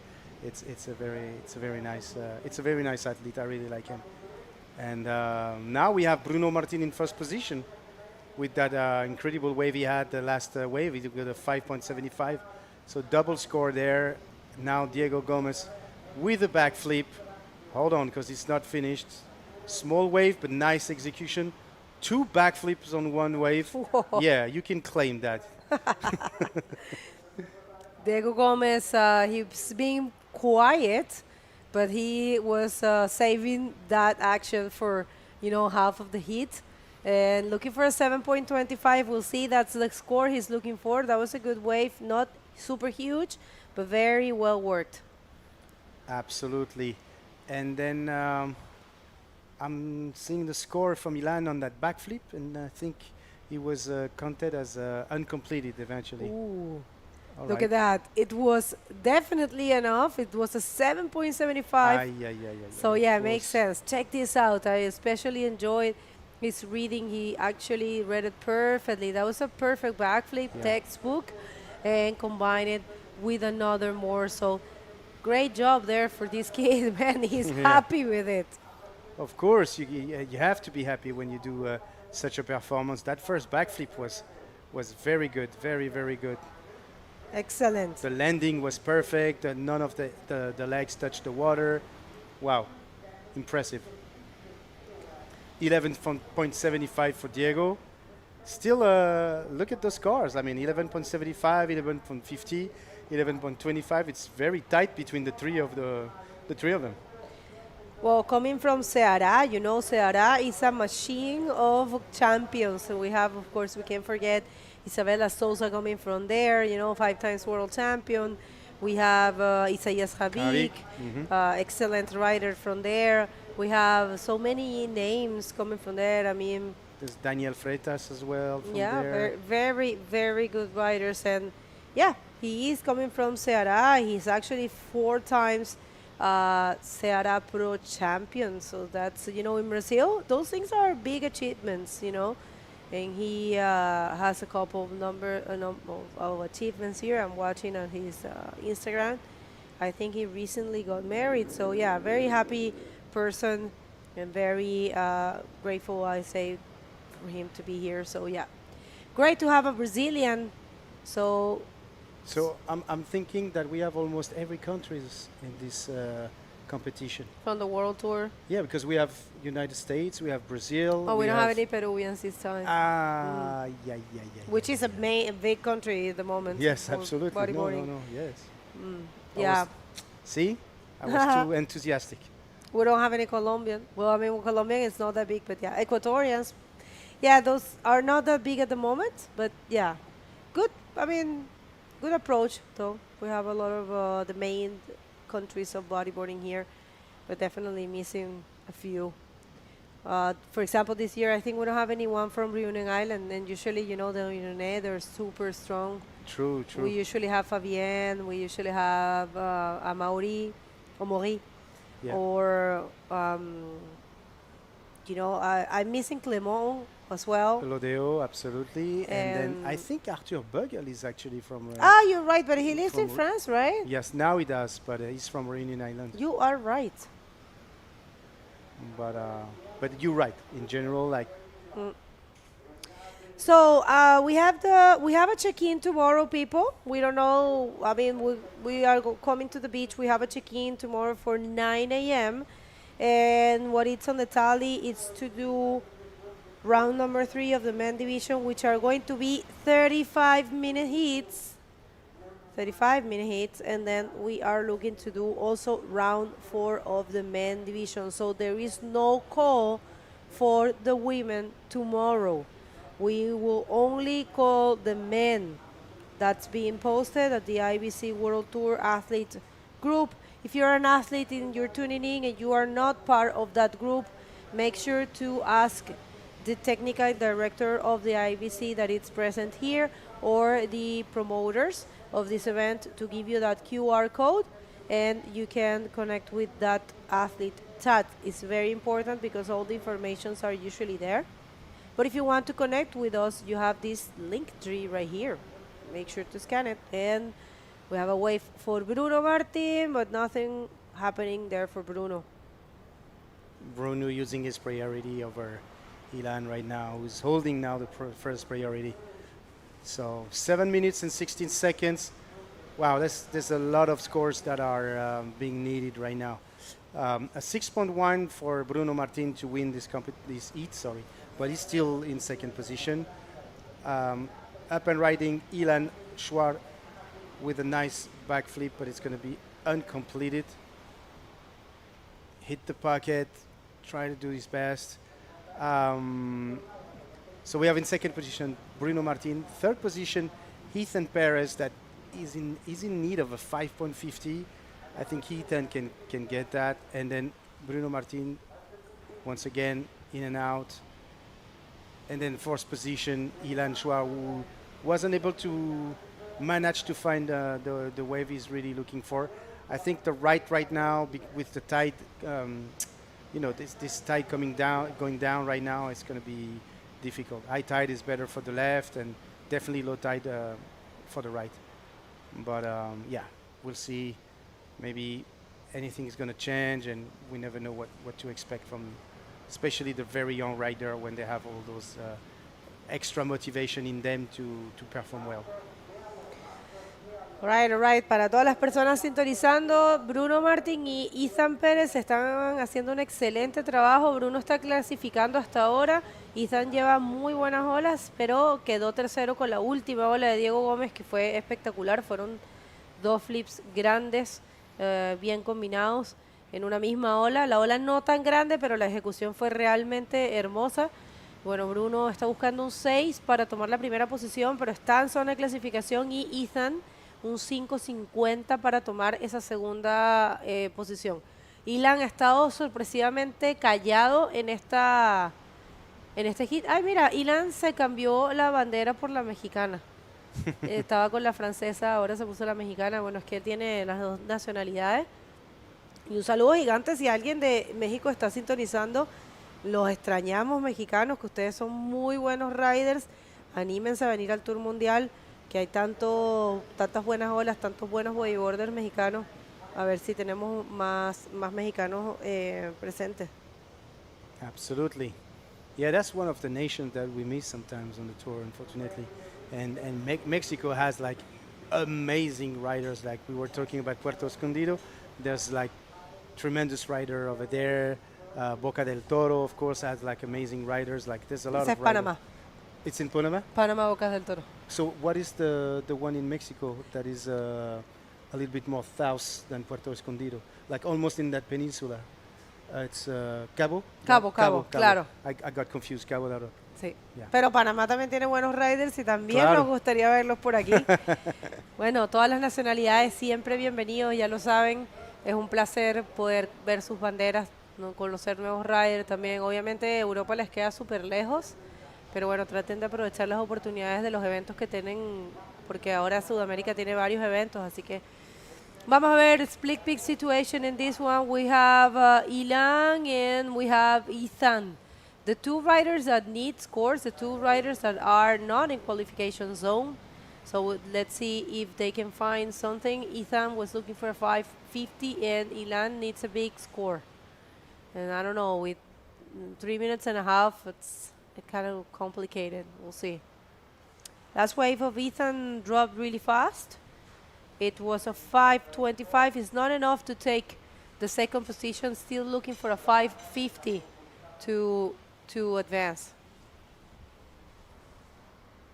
Absolutely, sorry, but I mean, 3 minutes left. If now it's not so hard to paddle back to the outside and to the peak, to the lineup. So maybe if he's lucky enough, he could, because he's the only one really surfing the right. He could eventually take a wave and change the situation. I'm still waiting for the score of Ethan. He hasn't dropped yet, but I think we haven't seen the wave, unfortunately, so we cannot know what was down. But the split peak, was hard to watch. All right, if you're just getting here today, a successful first day of competition, very productive one. And if you missed it, I just said it. We are calling only the men division for tomorrow. 9 a.m. is the check-in. We might have explosive as this maneuver, explosive day of competition, but not, I mean, sorry, Ilan was not able to complete that one. And yeah, maybe a message to send to Ilan, because he did the same thing in the first heat, is to, it looks like he kind of like wakes up in the last minutes of the heat. So probably try to not wait too much, but he's still learning. That's the replay. Of his first, the first roller. Yeah. Yeah. I think he probably has been waiting too long, and that's a technique, but it's always better to, this is the second one that he didn't land. It's a shame because that roller was actually very good. But yeah. No, I agree with you. Waiting too long is always going to have a price. And now look at this one from Ethan Perez.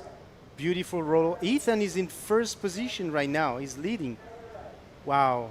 He must be very happy, and he got a very nice journey. I gotta say that he was in the rhythm the entire heat. But yeah, so I mean, 1 minute and 10 seconds left. I'm wondering if Ethan is leaving the. I think so. Yeah. Because you think about it, it takes you a long time to paddle back. So definitely, I think it's a good call. So check that out. That's a huge roll. It takes some control. It takes some skills to actually know how to land that. And we have one more wave here for Bruno, and he was not able to land that. So yeah, good job there for the Basque, Ethan Perez, strong rider. And so far it's him and Diego who are advancing. Bruno needs a 6, and let's see this one for Diego Gomez.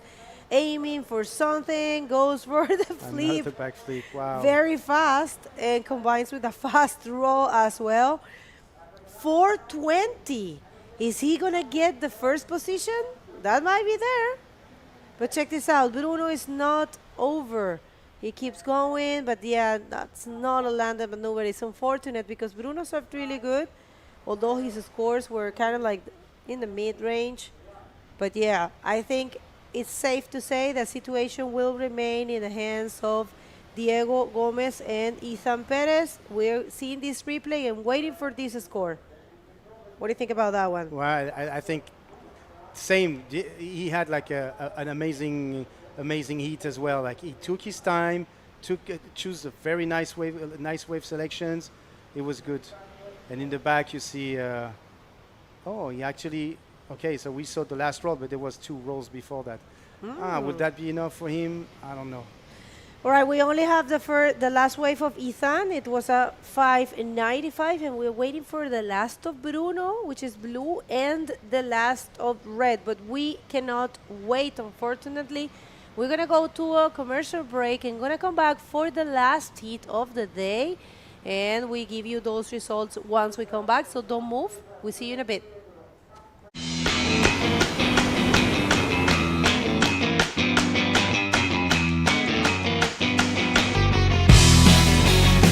A final do Mundial de Bodyboard Feminino é aqui, em Jacaraípe.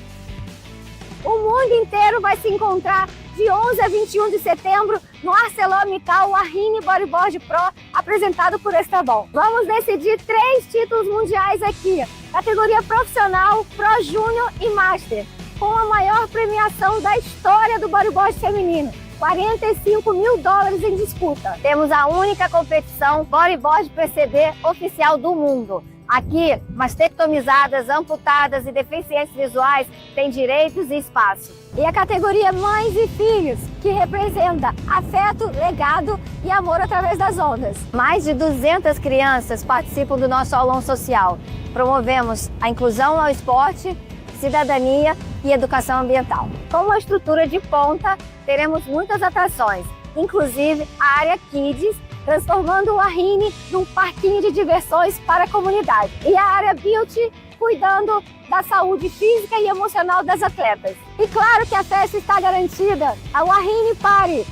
Além do prêmio Wahine Cultura Oceânica, onde vamos homenagear capixabas que fazem a diferença no mar. Wahine é força, oceano é mulher. É cultura, é inclusão e transformação. Vem com a gente viver esse momento histórico. O Espírito Santo te espera.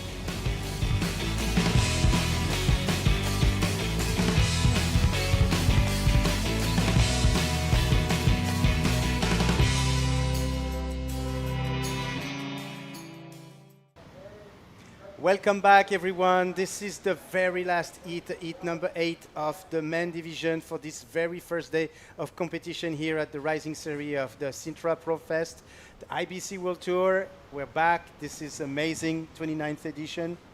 Yeah, another year at Sintra, always good to be back. And we are going to the last heat of the day, unfortunately. Let's hit the water and see what the waves have in store for us. It has been a stacked day with a lot of waves being written, some couple of good scores and good hit totals.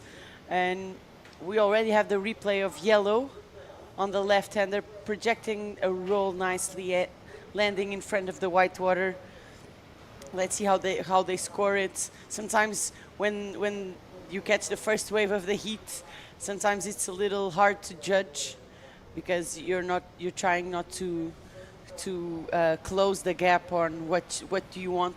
It's difficult to have a 10-point run in the first heat of the day or in the first wave of the heat, but yeah. So when you're the first wave of a heat is always harder to judge. But the Portuguese rider Francisco Ferreira posting a 4.25 on his opening wave.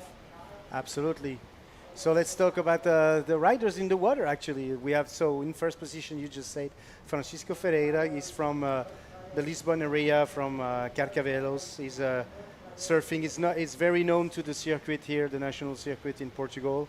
From Spain, we have Pablo Hernandez, and we also have David Valadores, mostly known for doing DK as well, if I'm not mistaken. And last but not least, from Argentina, Alejandro Benavides. Yeah, thanks to the DK wars we have here in Sintra, there's a lot of DK riders, also in the prone division, but nevertheless, if you know how to DK, you also know how to bodyboard, and you're probably a pretty good bodyboarder as well. So no. David, I'm kidding.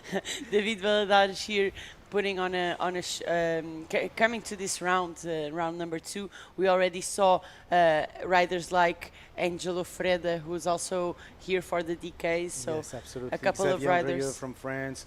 He's also here from for the DK award. Well, I mean, Sintra is no stranger to crowning some of the For DK sure. world champion. Talking about David Bard, of course, which is the best. Ooh, that was a nice roll from Francisco Ferreira. But I was talking about Dave Bard, which is like 9 times world champion in DK.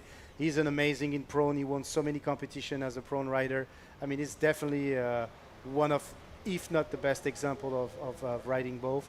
Meanwhile, we had Alejandro Benavides doing some opening his journey in the first go with some rolls in the first section. And of course Sami Morantino. Let's not forget about Sami Morantino. Like those two riders are really like and Amaury Laverne. Yeah, of course. Come on. Of course, Amaury. Yeah, for sure. Okay, so if I start, the list is going to be much longer than I thought it would. But those 3 names actually are like I will say the main example of who are the best DK/prone bodyboarders. I mean, we can go even back with Paul Roach and everybody else, and Manny V. Like, we can shout out Manny V. Manny V, exactly. Yeah, So there's a ton of riders, and we're probably forgetting a lot of them. But yeah, definitely some too many big to names. Yes. Yeah, but some of those names stands out the most. Of course. You know, Dave is definitely. Yeah, David. I think it's the main name you have to remember. Mentioning DK and prone. bodyboarding and prone DK and prone. Bodyboarding as well, of course. It's all bodyboarding, but on a different positions. We see the Argentinian rider.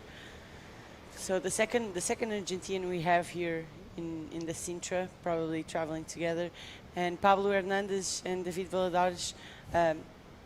Probably coming from, correct me if I'm wrong, but I think they also come from the Canary Islands. Most of our Spanish riders come from the Canary Islands.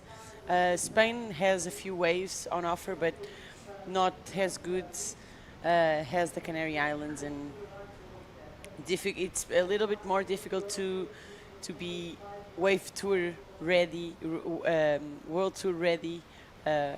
If you come from Barcelona, than if you come from the Canary Islands, of course.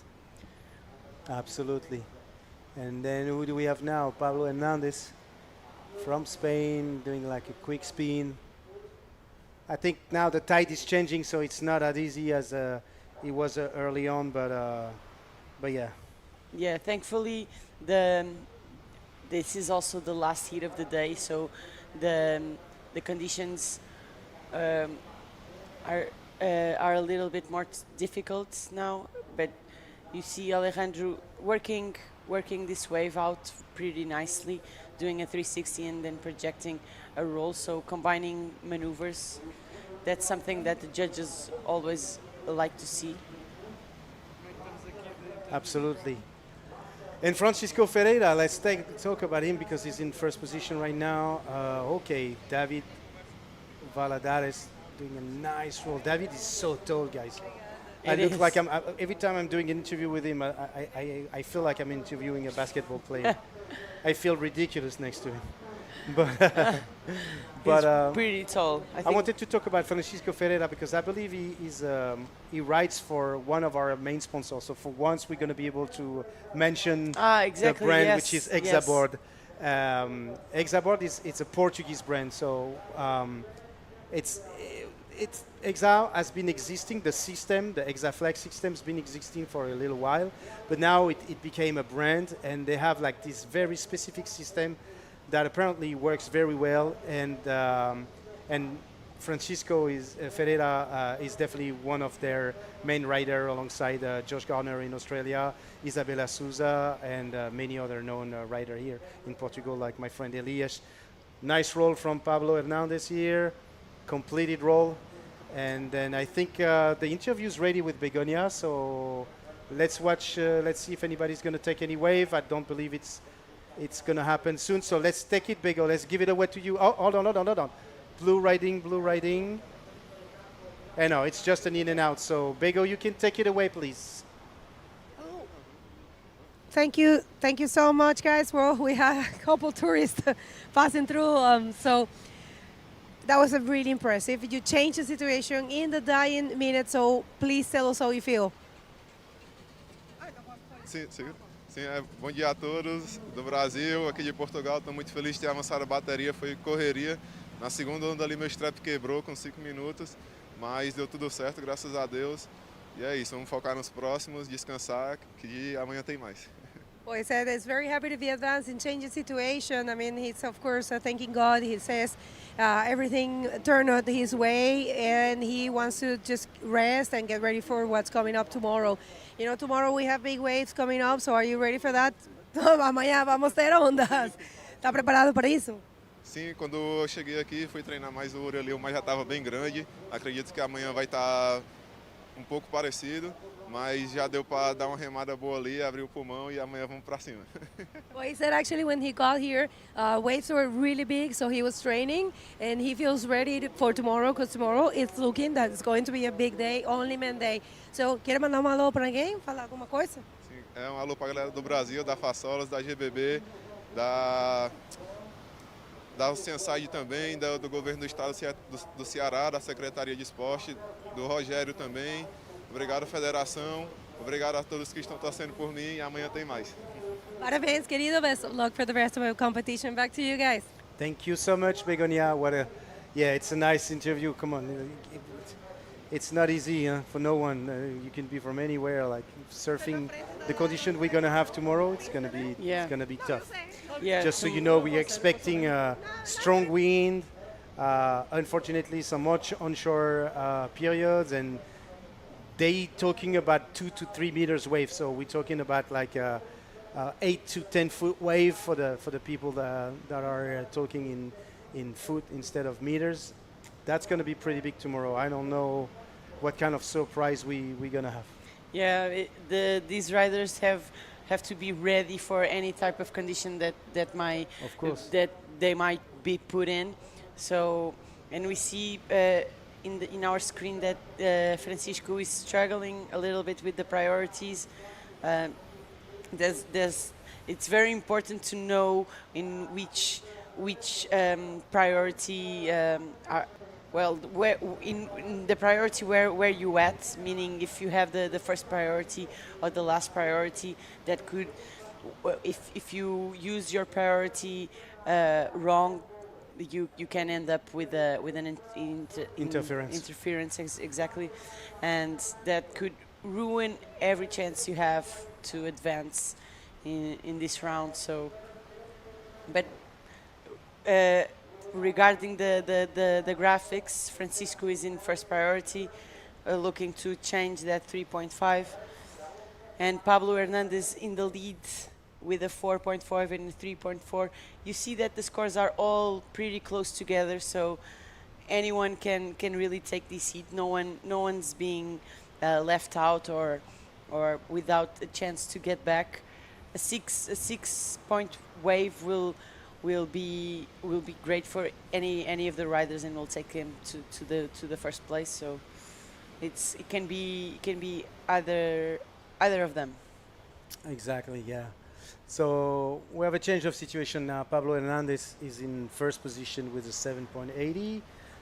Francisco Ferreira, second position with a 7.75. So it's not a lot to change, like a 3.56.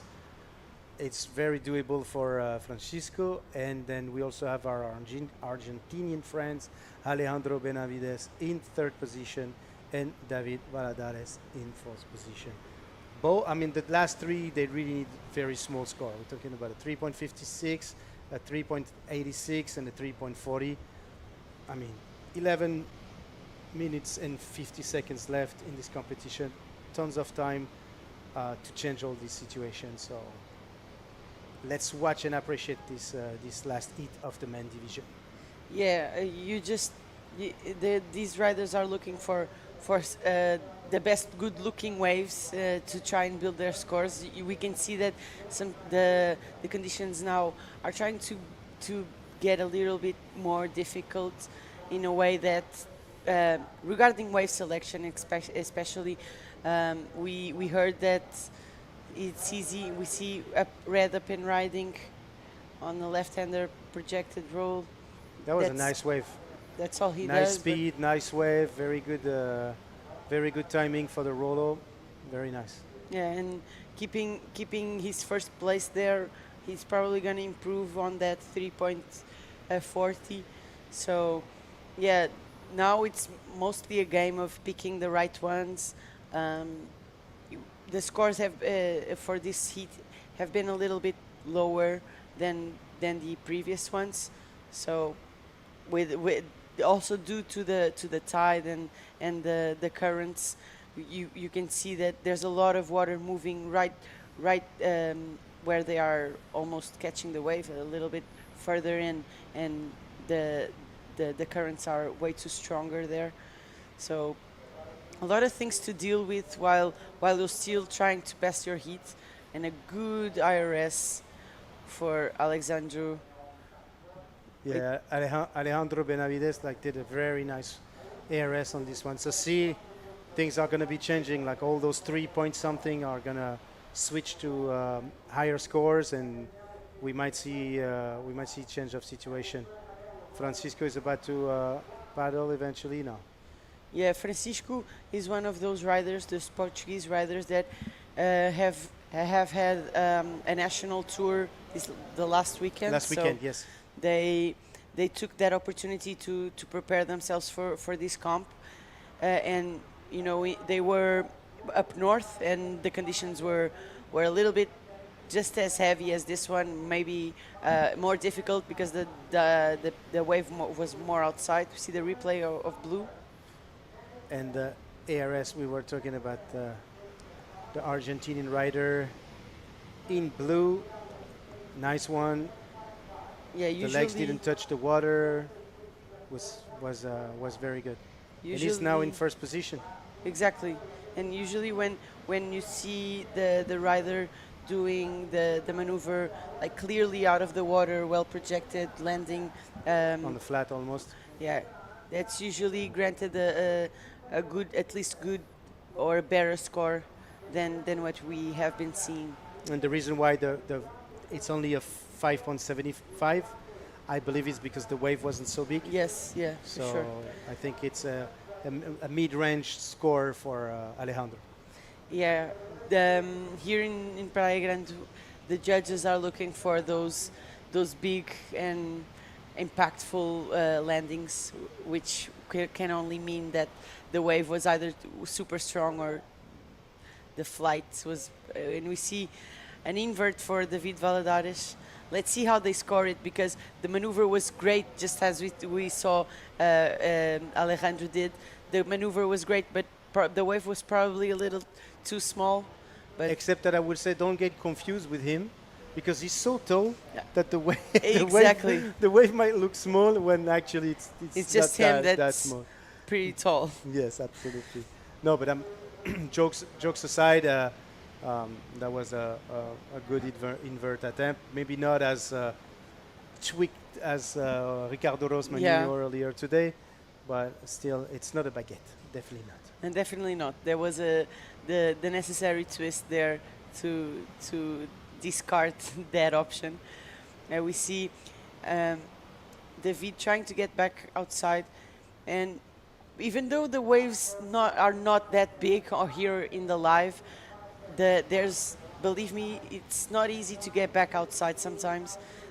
We saw from Rodrigo Lopes' interview that sometimes you just take a few waves on the head. This is a replay.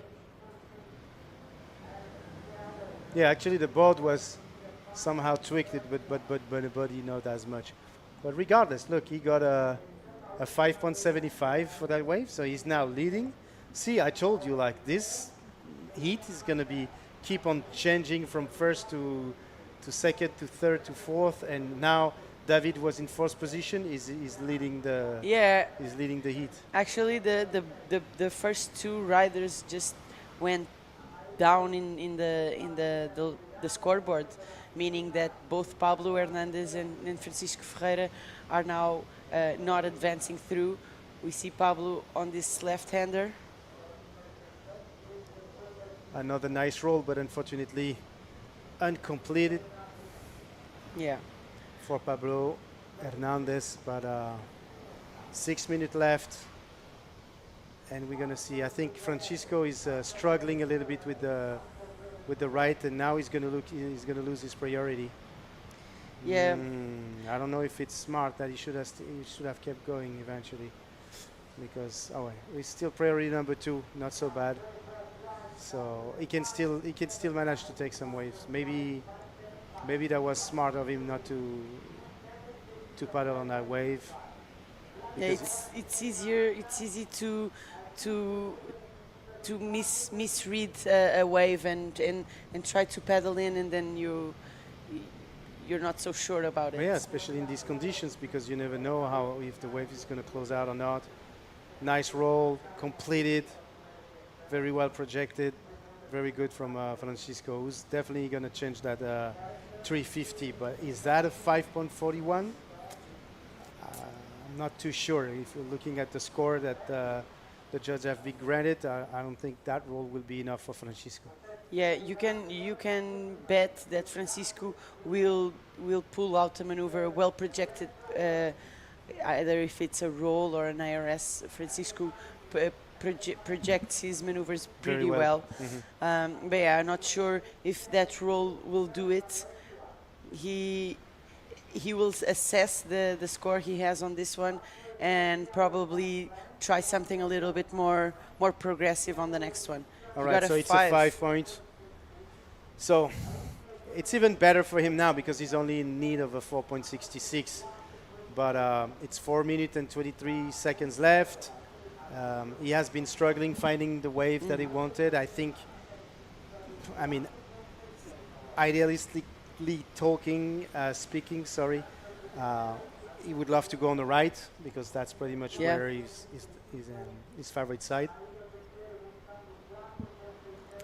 But yeah, let's see what the waves offer him. Sometimes, unfortunately, it's never up to the riders what the ocean will do. Exactly. They can only control their emotions, their mentality, what they believe they can do, and for this sport, believe me, that's pretty important and will get you.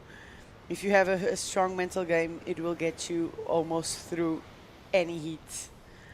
But yeah, we see Pablo asking for the situation. Unfortunately, the riders don't hear the situation very well from the lineup.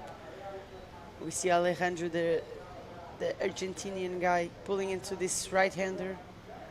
Unfortunately, trying to get around that section. He does find a roll there. The wave almost felt like wasn't going to help him as much. And that is going to change that 3.90, but we never know.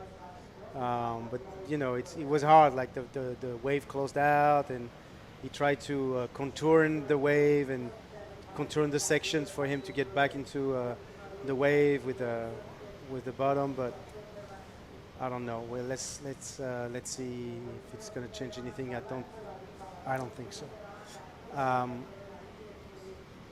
Francisco Ferreira still in the need of 4.66. I think a nice roll will do. So now he's going on the left, up and riding Francisco. Wow. With an ARS, and it's going to be a complete maneuver. Yeah. Tricky landing, especially in the foam, but he used it as an advantage to complete the maneuver. Yeah, Francisco is such a strong competitor. He Yes. knew after that 5 that he maybe needed to do something a little bit more progressive. Absolutely, and then once again, like we said, most of the riders, they always have a favorite side and a fight that they cherish the most. And then we know that Francisco surfed the right mostly, but listen, he just performed an ARS on the left side, and maybe it's going to be rewarded for it. Who knows? Would that be a 4.66? Yeah. So that wave was I think, let's see if it's enough for him to jump out of the 3rd position. He only needs a 4, so he gets another 5, and perfectly executed and done by Francisco. Let's see if he can manage to hold on to this lead until the heat ends. Alejandro only needs a 4.25, so this time is Alejandro's turn to improve on that 3.9. And 48 seconds. He's holding second priority. First priority is Pablo Hernandez.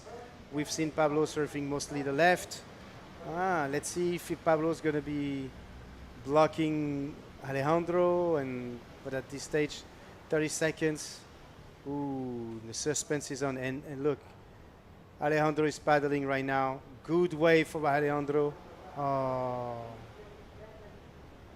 closing out. It's a shame. And we see, the white rider was having a look there. At this stage of the heat, doesn't really matter who has who has priority. Yeah, well, for Pablo Hernandez, it matters because he's still searching for a 5.6. Unfortunately, I don't think that's enough for him. But we still have a winner, David Valadores from the Canary Islands, a DK rider winning in the prone category. That's fantastic. And we have Francisco Ferreira in 2nd position. So we're going to see them tomorrow for the round number 3. All right, so we're going to go for a quick commercial, guys. Don't go anywhere. We're going to come back with the last heat of the day. Thank you so much.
Pergunta aí à inteligência artificial o nome desta.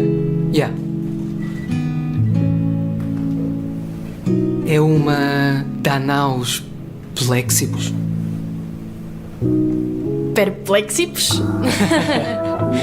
Yeah. Vamos ter grande nota. Liga-te melhor no regresso às aulas. Recebe um tablet na adesão à TV do Mel e um ano de inteligência artificial Perplexity Pro. Mel, humaniza-te.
Well, hello, all of you, and first of all, thank you for being with us today. It has been a very productive, a successful first day of competition here at the 2025 Sintra Pro. This is the 29th edition of this event. Maddie, what a pleasure to be back here. Yeah, Sintra never disappoints. We always have good waves and heavy waves on offer, so another year with already good scores in the first day, so amazing. Yeah, we have had, 2 rounds of the men division and 1 for the ladies. Great action in both divisions, great riders. Unfortunately, some of them have failed in the way. Of course, that's normal. Remember today, full elimination rounds, and that's the way it's going to be because these are Rising Series events. And we could stand out at Maxine Castillo's performance, and in the side of the women, of course, Luana Dourado. But we did have some Portuguese standing out. For sure. Some of the Portuguese riders that have already competed in this event, like Ricardo Rosmaninho, Miguel Ferreira, Rodrigo Lopes, all of them posting good total scores, like so meaning that the 2 waves they caught were pretty good.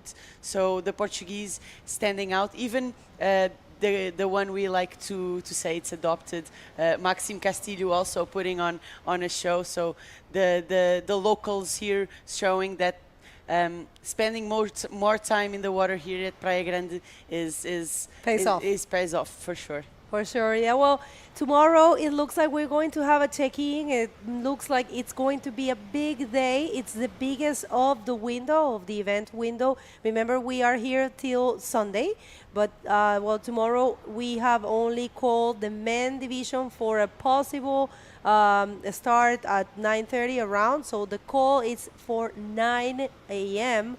only men division, and we will try to see if we can do round number 3 and round number 4. Probably it's going to be an explosive day, and this is bodyboarding. We'll look for that, so definitely it will be a good chance to broadcast a different Sintra.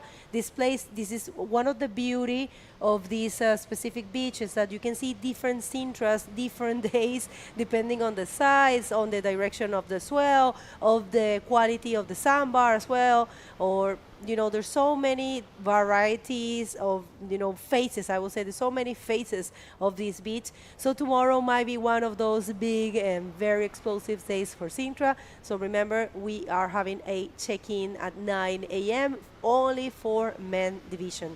And it's a fairly short event for the women. So we are saving them for, you know, better conditions and more contestable. And of course, why, you know, risking them or putting them in difficult conditions? And I'm not saying that the ladies cannot surf like that. It's just that, you know, we are looking to pretty, you know, nice days upcoming, like they say Friday, Saturday, and Sunday might be super good days as well. So we'll see how that goes tomorrow on Only Men Day. And we are waiting to have the interview for the winner of the last heat, which is David Valladares, I believe. Yes, the winner. He did a pretty amazing job. I think he's with Armen now. Let's see if we have them. Right, you can take it away, Armen. All right, thank you so much. All right, so first of all, don't make any jokes, because I know you guys, when I'm going to come back, you're going to make jokes about me, all right? But I'm with one of the tallest rider we have on the tour, and an amazing rider, mostly known for his DK skills, but today he won in prone division, David Valladares. Welcome, congratulations. Tell us a little bit about this last heat. You've been waiting the entire day for you to finally enter the water. Yeah. Well, I saw the waves the whole day long, and I saw the gears having a lot of fun in the wave, and also the prone division, like killing it. And I was building up like a lot of energy for it. And when I got inside, it was like even better than I thought. So it was really amazing. I am really happy to be in the water, yes. All right. David, so you live in the Canary Islands. Tell us a little bit about your program, how you train, because we know you as a DK rider, but obviously you have like amazing skills in prone. What is your journey in general? Well, this year has been focusing a lot in the prone division, because I was thinking this event the whole year long.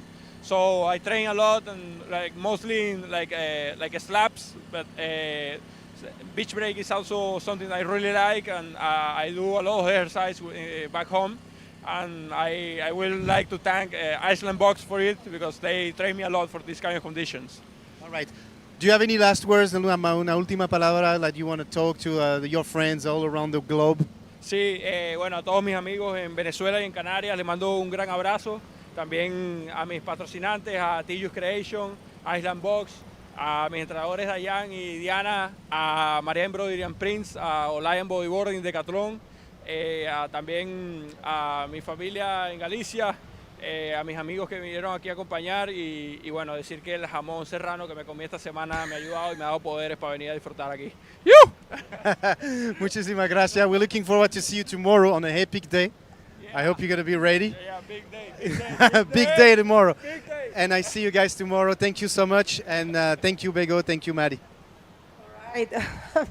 That was a pretty cool interview there. I loved it. Pretty fun interview.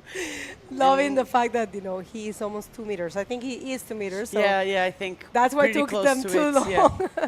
All right, people, from our end, it's been an amazing day. Thank you so much, every one of you. And especially, thank you so much to Bola TV for bringing this event into the Portuguese national TV. It's been a pleasure. I hope all of you at home had enjoyed it.